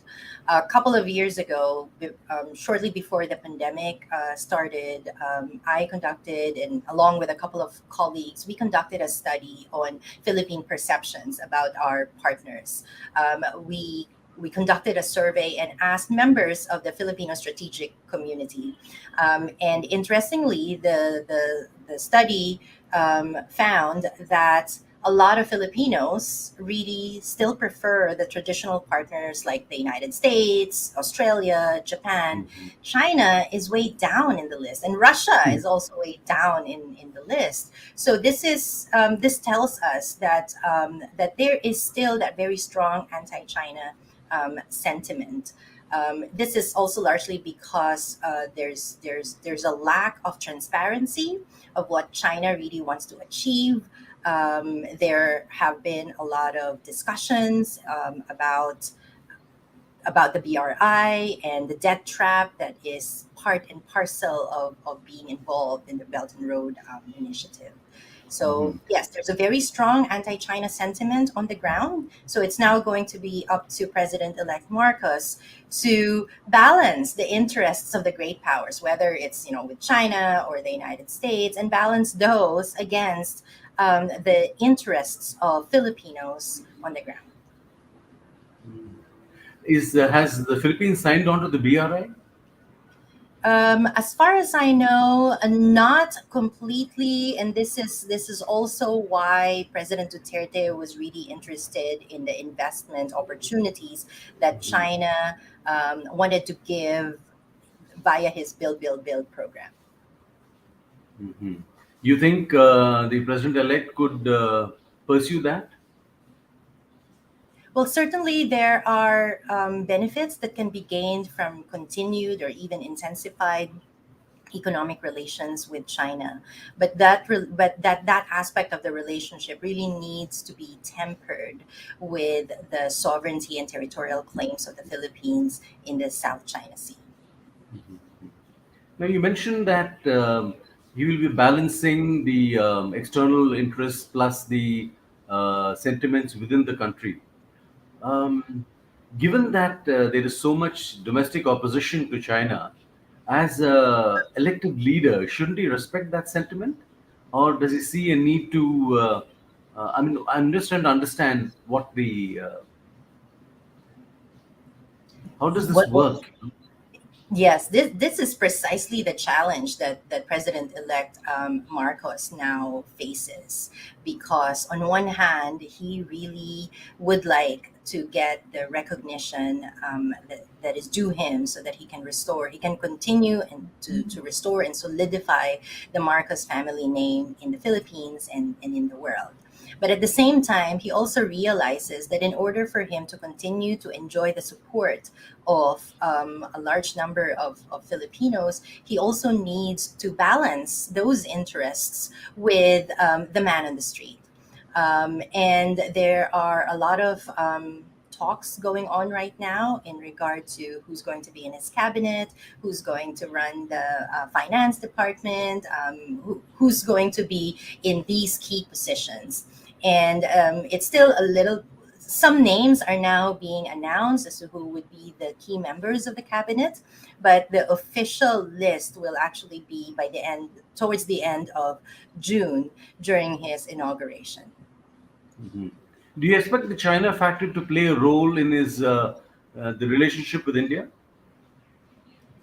The China factor will continue to color the Philippines' relationship, I think, in particular with the United States. India would still pretty much be, kind of under the radar. And that being the case, I still continue to believe that India and the Philippines should continue with the non-military aspects of their relationship. So did the sale of military of missiles from India, did that come as a surprise to the Philippines? Was it widely expected? For members of the Philippine strategic community, this is actually a very good move for the Philippine military, because it is a function of the modernization program that the armed forces of the Philippines really needs to advance our interests, particularly in the West Philippine Sea, South China Sea. So in that sense, this is a good move for the Philippines, but likewise, it demonstrates an intensity or a leveling up of the role that India wants to play in the Indo-Pacific. So I think this reflects very well, not just on the commitment and the motivation of the Philippines to push its own interests and advance its own interests in the South China Sea, but it's also a very good reflection of the role that India wants to play in the Indo-Pacific. So the Quad Summit just got over in Tokyo. How was it received in the Philippines? Well, we're not part of the Quad, so we don't really figure. A lot of the discourses don't really figure much in Philippine society. But again, what's crucial here is that the Philippines has a long-standing military alliance with the United States. So, as long as that alliance remains, then we would still continue what we have started in terms of institutional linkages, joint military exercises with the United States. Just going back a bit, I recall 30 years ago during the uprising against President Marcos, the role of the Catholic Church, is the church as strong, as influential today as it was then?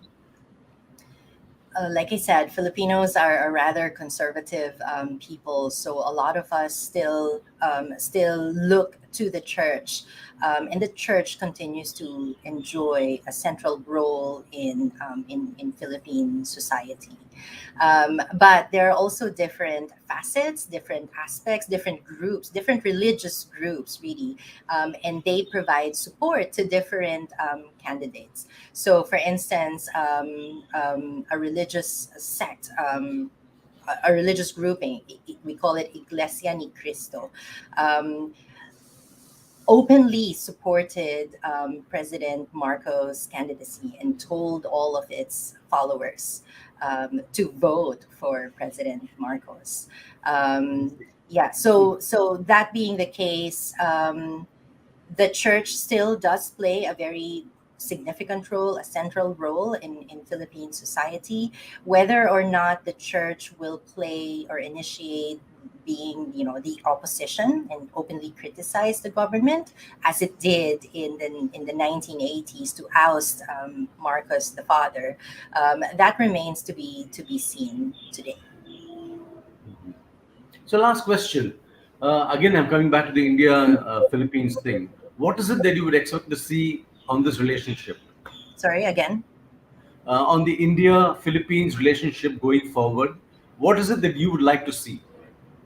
I would like to see a continuation of the non-military aspects of the relationship. This is something that can be part of the Philippines' pursuit of an independent foreign policy. Not to trivialize the importance of the military aspect, but as a country that constantly experiences natural disasters, dependence on the digital economy, these are things that oftentimes fly under the radar, but they are nonetheless important for the everyday lives of Filipinos. So I think I would like to see a continuation of these different aspects of India-Philippine relations. On that note, Charmaine Willoughby, thank you very much. Very interesting and great insight. Thanks very much. Thank you so much as well. And for those of you who have joined us on this conversation, thank you for your comments and observations. Do continue to follow us in future such chats. Subscribe to our YouTube channel. Follow us on social media, Instagram, Twitter. Thank you and good night. For the latest in strategic affairs, subscribe to our YouTube channel. Click the bell icon for updates.